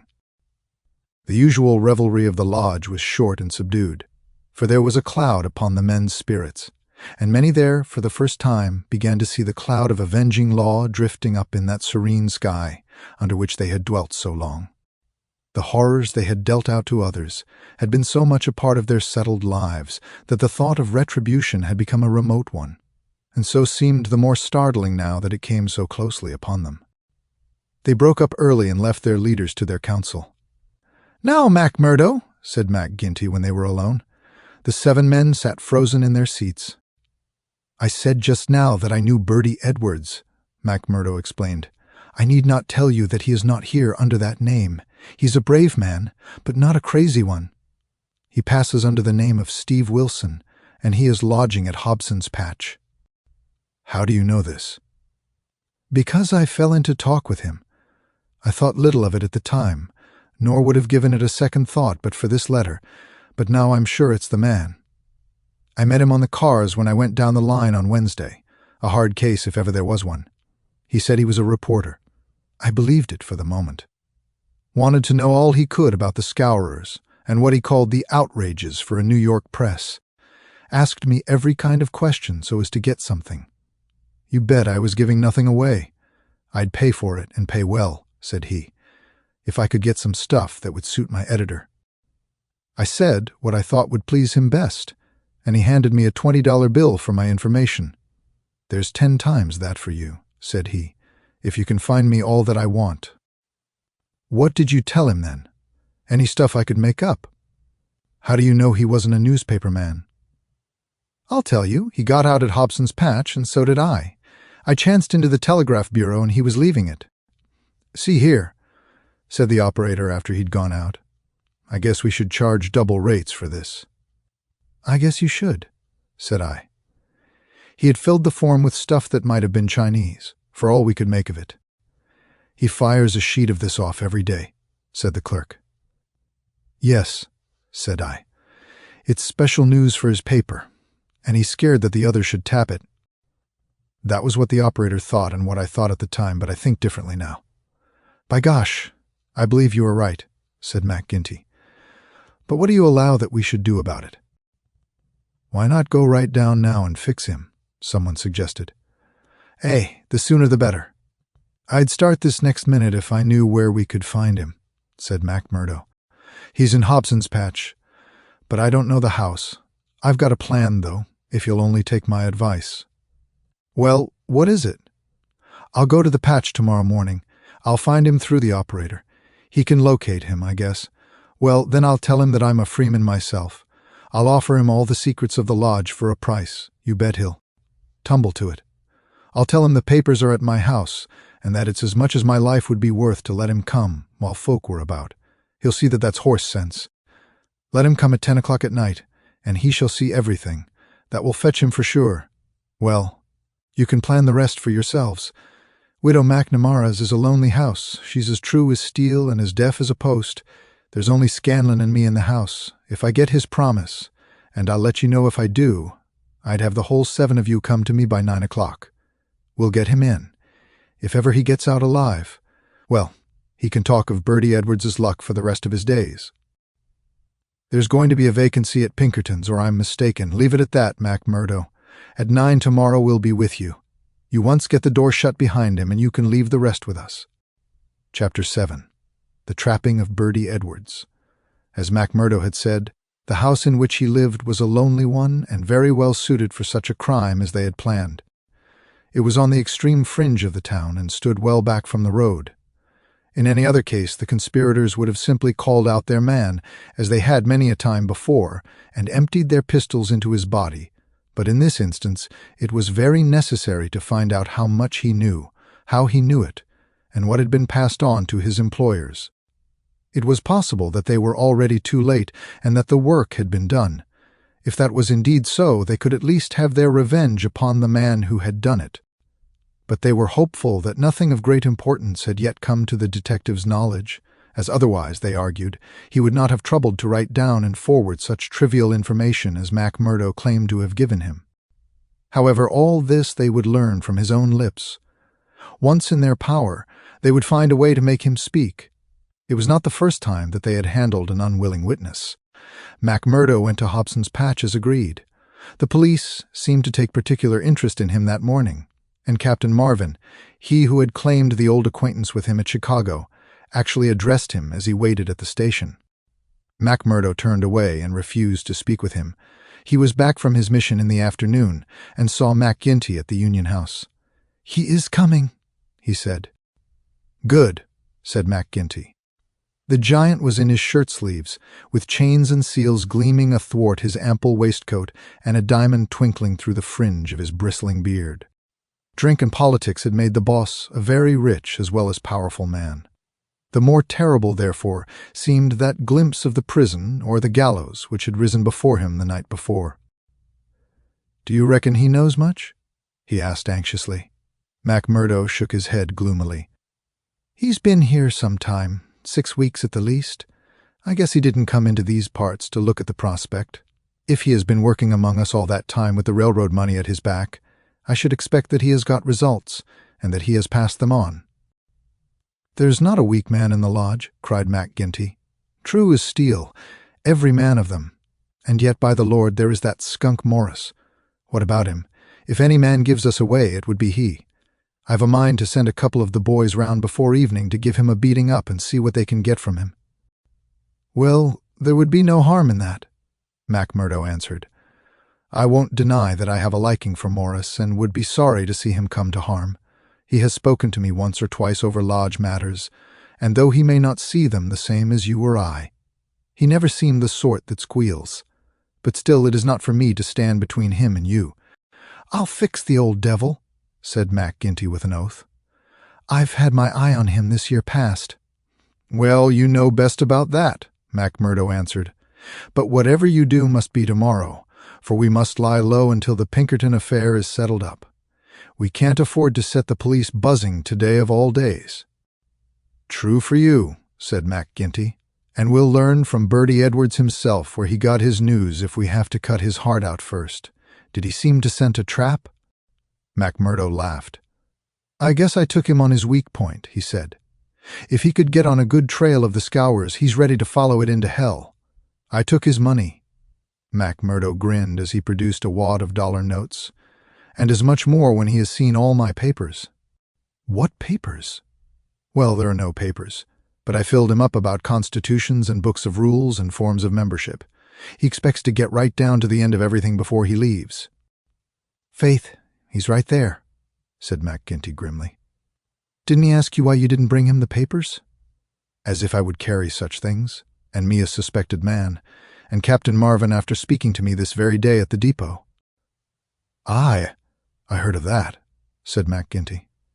"I guess the heavy end of this business is coming on to you.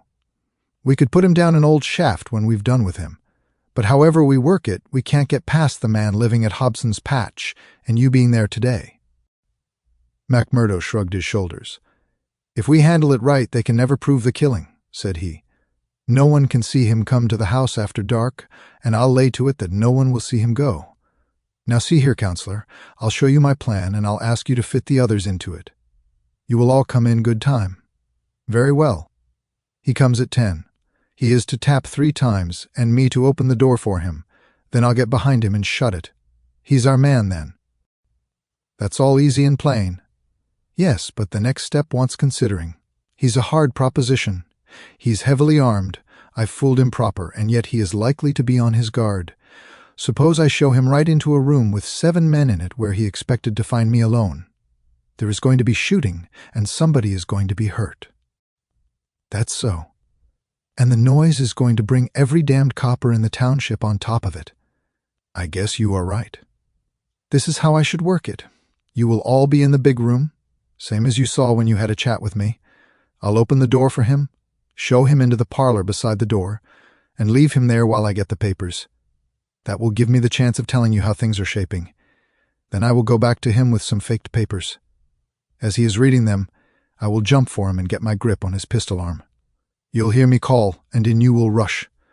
The quicker the better, for he is as strong a man as I, and I may have more than I can manage, but I allow that I can hold him till you come." "It's a good plan," said McGinty. "The lodge will owe you a debt for this. I guess when I move out of the chair I can put a name to the man that's coming after me." "Sure, counselor, I am little more than a recruit," said McMurdo, but his face showed what he thought of the great man's compliment. When he had returned home, he made his own preparations for the grim evening in front of him. First he cleaned, oiled, and loaded his Smith & Wesson revolver. Then he surveyed the room in which the detective was to be trapped. It was a large apartment, with a long deal table in the center, and the big stove at one side. At each of the other sides were windows. There were no shutters on these, only light curtains which drew across. McMurdo examined these attentively. No doubt it must have struck him that the apartment was very exposed for so secret a meeting, yet its distance from the road made it of less consequence. Finally he discussed the matter with his fellow lodger. Scanlon, though a scour, was an inoffensive little man who was too weak to stand against the opinion of his comrades, but was secretly horrified by the deeds of blood at which he had sometimes been forced to assist. McMurdo told him shortly what was intended. "And if I were you, Mike Scanlon, I would take a night off and keep clear of it. There will be bloody work here before morning." "Well, indeed then, Mac," Scanlon answered. "It's not the will but the nerve that is wanting in me. When I saw Manager Dunn go down at the colliery yonder, it was just more than I could stand. I'm not made for it, same as you or McGinty. If the lodge will think none the worse of me, I'll just do as you advise and leave you to yourselves for the evening." The men came in good time as arranged. They were outwardly respectable citizens, well clad and cleanly, but a judge of faces would have read little hope for Bertie Edwards in those hard mouths and remorseless eyes. There was not a man in the room whose hands had not been reddened a dozen times before. They were as hardened to human murder as a butcher to sheep. Foremost, of course, both in appearance and in guilt, was the formidable boss. Haraway, the secretary, was a lean, bitter man with a long, scraggy neck and nervous, jerky limbs, a man of incorruptible fidelity where the finances of the order were concerned, and with no notion of justice or honesty to anyone beyond. The treasurer, Carter, was a middle-aged man, with an impassive, rather sulky expression, and a yellow parchment skin. He was a capable organizer, and the actual details of nearly every outrage had sprung from his plotting brain. The two Willoughbys were men of action, tall, lithe young fellows with determined faces, while their companion, Tiger Cormac, a heavy, dark youth, was feared even by his own comrades for the ferocity of his disposition. These were the men who assembled that night under the roof of M.C. Murdo for the killing of the Pinkerton detective. Their host had placed whiskey upon the table, and they had hastened to prime themselves for the work before them. Baldwin and Cormac were already half drunk, and the liquor had brought out all their ferocity. Cormac placed his hands on the stove for an instant. It had been lighted, for the nights were still cold. "That will do," said he with an oath. "Aye," said Baldwin, catching his meaning. "If he is strapped to that, we will have the truth out of him." "We'll have the truth out of him, never fear," said McMurdo. He had nerves of steel, this man, for though the whole weight of the affair was on him, his manner was as cool and unconcerned as ever. The others marked it and applauded. "You are the one to handle him," said the boss approvingly. "Not a warning will he get till your hand is on his throat. It's a pity there are no shutters to your windows." McMurdo went from one to the other and drew the curtains tighter. "Sure no one can spy upon us now. It's close upon the hour." "Maybe he won't come. Maybe he'll get a sniff of danger," said the secretary. "He'll come, never fear," McMurdo answered. "He is as eager to come as you can be to see him. Hark to that." They all sat like wax figures, some with their glasses arrested halfway to their lips. 3 loud knocks had sounded at the door. "Hush!" McMurdo raised his hand in caution. An exulting glance went round the circle, and hands were laid upon their weapons. "Not a sound for your lives," McMurdo whispered as he went from the room, closing the door carefully behind him. With strained ears the murderers waited. They counted the steps of their comrade down the passage. Then they heard him open the outer door. There were a few words as of greeting. Then they were aware of a strange step inside and of an unfamiliar voice. An instant later came the slam of the door and the turning of the key in the lock. Their prey was safe within the trap. Tiger Cormac laughed horribly, and Boss MC Ginty clapped his great hand across his mouth. "Be quiet, you fool," he whispered. "You'll be the undoing of us yet." There was a mutter of conversation from the next room. It seemed interminable. Then the door opened and Mac Murdo appeared, his finger upon his lip. He came to the end of the table and looked round at them. A subtle change had come over him. His manner was as of one who has great work to do. His face had set into granite firmness. His eyes shone with a fierce excitement behind his spectacles. He had become a visible leader of men. They stared at him with eager interest, but he said nothing. Still, with the same singular gaze, he looked from man to man. "Well," cried Boss Mac Ginty at last, "is he here? Is Bertie Edwards here?" "Yes," Mac Murdo answered slowly. "Bertie Edwards is here. I am Bertie Edwards." There were 10 seconds after that brief speech during which the room might have been empty, so profound was the silence. The hissing of a kettle upon the stove rose sharp and strident to the ear. 7 white faces, all turned upward to this man who dominated them, were set motionless with utter terror. Then, with a sudden shivering of glass, a bristle of glistening rifle barrels broke through each window, while the curtains were torn from their hangings. At the sight, Boss Mac Ginty gave the roar of a wounded bear and plunged for the half-open door.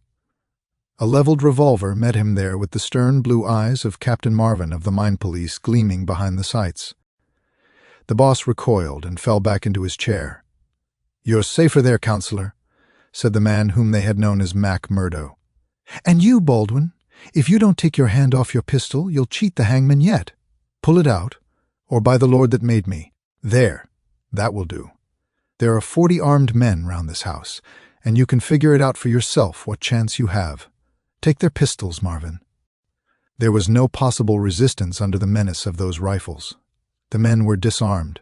Sulky, sheepish, and amazed, they still sat round the table. "I'd like to say a word to you before we separate," said the man who had trapped them. "I guess we may not meet again until you see me on the stand in the courthouse. I'll give you something to think over between now and then. You know me now for what I am. At last I can put my cards on the table. I am Bertie Edwards of Pinkerton's. I was chosen to break up your gang. I had a hard and dangerous game to play. Not a soul, not one soul, not my nearest and dearest, knew that I was playing it. Only Captain Marvin here and my employers knew that. But it's over tonight, thank God, and I am the winner." The 7 pale, rigid faces looked up at him. There was unappeasable hatred in their eyes. He read the relentless threat. "Maybe you think that the game is not over yet. Well, I take my chance of that. Anyhow, some of you will take no further hand, and there are 60 more besides yourselves that will see a jail this night. I'll tell you this, that when I was put upon this job I never believed there was such a society as yours. I thought it was paper talk, and that I would prove it so. They told me it was to do with the freemen, so I went to Chicago and was made one. Then I was surer than ever that it was just paper talk, for I found no harm in the society, but a deal of good. Still, I had to carry out my job, and I came to the coal valleys. When I reached this place, I learned that I was wrong and that it wasn't a dime novel after all, so I stayed to look after it. I never killed a man in Chicago. I never minted a dollar in my life. Those I gave you were as good as any others, but I never spent money better. But I knew the way into your good wishes, and so I pretended to you that the law was after me. It all worked just as I thought. So I joined your infernal lodge, and I took my share in your councils. Maybe they will say that I was as bad as you. They can say what they like, so long as I get you. But what is the truth? The night I joined you beat up old Manstanger. I could not warn him, for there was no time, but I held your hand, Baldwin, when you would have killed him. If ever I have suggested things, so as to keep my place among you, they were things which I knew I could prevent. I could not save Dunn and Menzies, for I did not know enough, but I will see that their murderers are hanged. I gave Chester Wilcox warning, so that when I blew his house and he and his folk were in hiding. There was many a crime that I could not stop, but if you look back and think how often your man came home the other road, or was down in town when you went for him, or stayed indoors when you thought he would come out. You'll see my work." "You blasted traitor," hissed MacGinty through his closed teeth. "I, John MacGinty, you may call me that if it eases your smart. You and your like have been the enemy of God and man in these parts. It took a man to get between you and the poor devils of men and women that you held under your grip. There was just one way of doing it, and I did it. You call me a traitor, but I guess there's many 1,000 will call me a deliverer that went down into hell to save them. I've had 3 months of it. I wouldn't have 3 such months again if they let me loose in the treasury at Washington for it. I had to stay till I had it all, every man and every secret right here in this hand. I'd have waited a little longer if it hadn't come to my knowledge that my secret was coming out. A letter had come into the town that would have set you wise to it all. Then I had to act, and act quickly. I've nothing more to say to you, except that when my time comes I'll die the easier when I think of the work I have done in this valley. Now, Marvin, I'll keep you no more. Take them in and get it over." There's little more to tell. Scanlon had been given a sealed note to be left at the address of Miss Etty Shafter, a mission which he had accepted with a wink and a knowing smile. In the early hours of the morning, a beautiful woman and a much muffled man boarded a special train which had been sent by the railroad company, and made a swift, unbroken journey out of the land of danger. It was the last time that ever either Etty or her lover set foot in the Valley of Fear. 10 days later they were married in Chicago, with old Jacob Shafter as witness of the wedding. The trial of the Scourers was held far from the place where their adherents might have terrified the guardians of the law. In vain they struggled. In vain the money of the lodge, money squeezed by blackmail out of the whole countryside, was spent like water in the attempt to save them. That cold, clear, unimpassioned statement from one who knew every detail of their lives, their organization, and their crimes was unshaken by all the wiles of their defenders. At last, after so many years, they were broken and scattered. The cloud was lifted forever from the valley. MacGinty met his fate upon the scaffold, cringing and whining when the last hour came. 8 of his chief followers shared his fate. 50-odd had various degrees of imprisonment. The work of Bertie Edwards was complete, and yet, as he had guessed, the game was not over yet. There was another hand to be played, and yet another and another. Ted Baldwin, for one, had escaped the scaffold. So had the Willoughbys. So had several others of the fiercest spirits of the gang. For 10 years they were out of the world, and then came a day when they were free once more. A day which Edwards, who knew his men, was very sure would be an end of his life of peace. They had sworn an oath on all that they thought holy to have his blood as a vengeance for their comrades, and well they strove to keep their vow. From Chicago he was chased, after 2 attempts so near success that it was sure that the third would get him. From Chicago he went under a changed name to California, and it was there that the light went for a time out of his life when Eddie Edwards died. Once again he was nearly killed, and once again under the name of Douglas he worked in a lonely canyon, where, with an English partner named Barker, he amassed a fortune. At last there came a warning to him that the bloodhounds were on his track once more, and he cleared, only just in time, for England. And thence came the John Douglas who for a second time married a worthy mate and lived for 5 years as a Sussex country gentleman, a life which ended with the strange happenings of which we have heard. Epilogue. The police trial had passed, in which the case of John Douglas was referred to a higher court. So had the quarter sessions, at which he was acquitted as having acted in self-defense. "Get him out of England at any cost," wrote Holmes to the wife. "There are forces here which may be more dangerous than those he has escaped. There is no safety for your husband in England."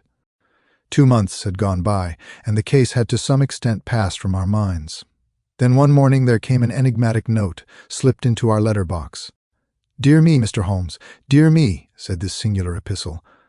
There was neither superscription nor signature. I laughed at the quaint message, but Holmes showed unwonted seriousness. "Devilry, Watson," he remarked, and sat long with a clouded brow. Late last night Mrs. Hudson, our landlady, brought up a message that a gentleman wished to see Mr. Holmes, and that the matter was of the utmost importance. Close at the heels of his messenger came Cecil Barker, our friend of the moated manor house. His face was drawn and haggard.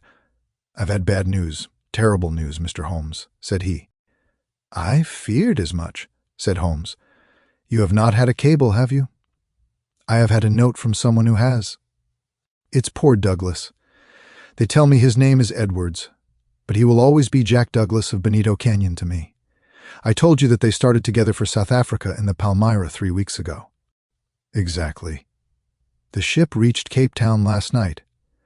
I received this cable from Mrs. Douglas this morning. Jack has been lost overboard in gale off St. Helena. No one knows how accident occurred. Ivy Douglas. Ha! It came like that, did it?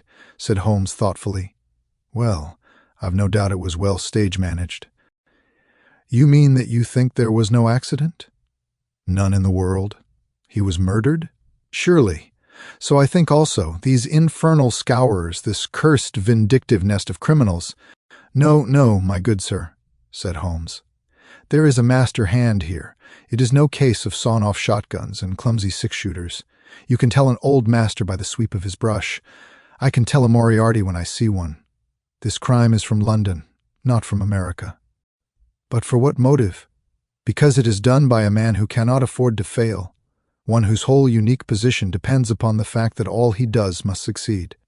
A great brain and a huge organization have been turned to the extinction of one man. It is crushing the nut with the trip hammer, an absurd extravagance of energy, but the nut is very effectually crushed all the same. How came this man to have anything to do with it? I can only say that the first word that ever came to us of the business was from one of his lieutenants. These Americans were well advised. Having an English job to do, they took into partnership, as any foreign criminal could do, this great consultant in crime. From that moment their man was doomed. At first he would content himself by using his machinery in order to find their victim. Then he would indicate how the matter might be treated. Finally, when he read in the reports of the failure of this agent, he would step in himself with a master touch. You heard me warn this man at Burlstone Manor House that the coming danger was greater than the past. Was I right? Barker beat his head with his clenched fist in his impotent anger. Do not tell me that we have to sit down under this. Do you say that no one can ever get level with this king devil? No, I don't say that, said Holmes, and his eyes seemed to be looking far into the future. I don't say that he can't be beat, but you must give me time. You must give me time.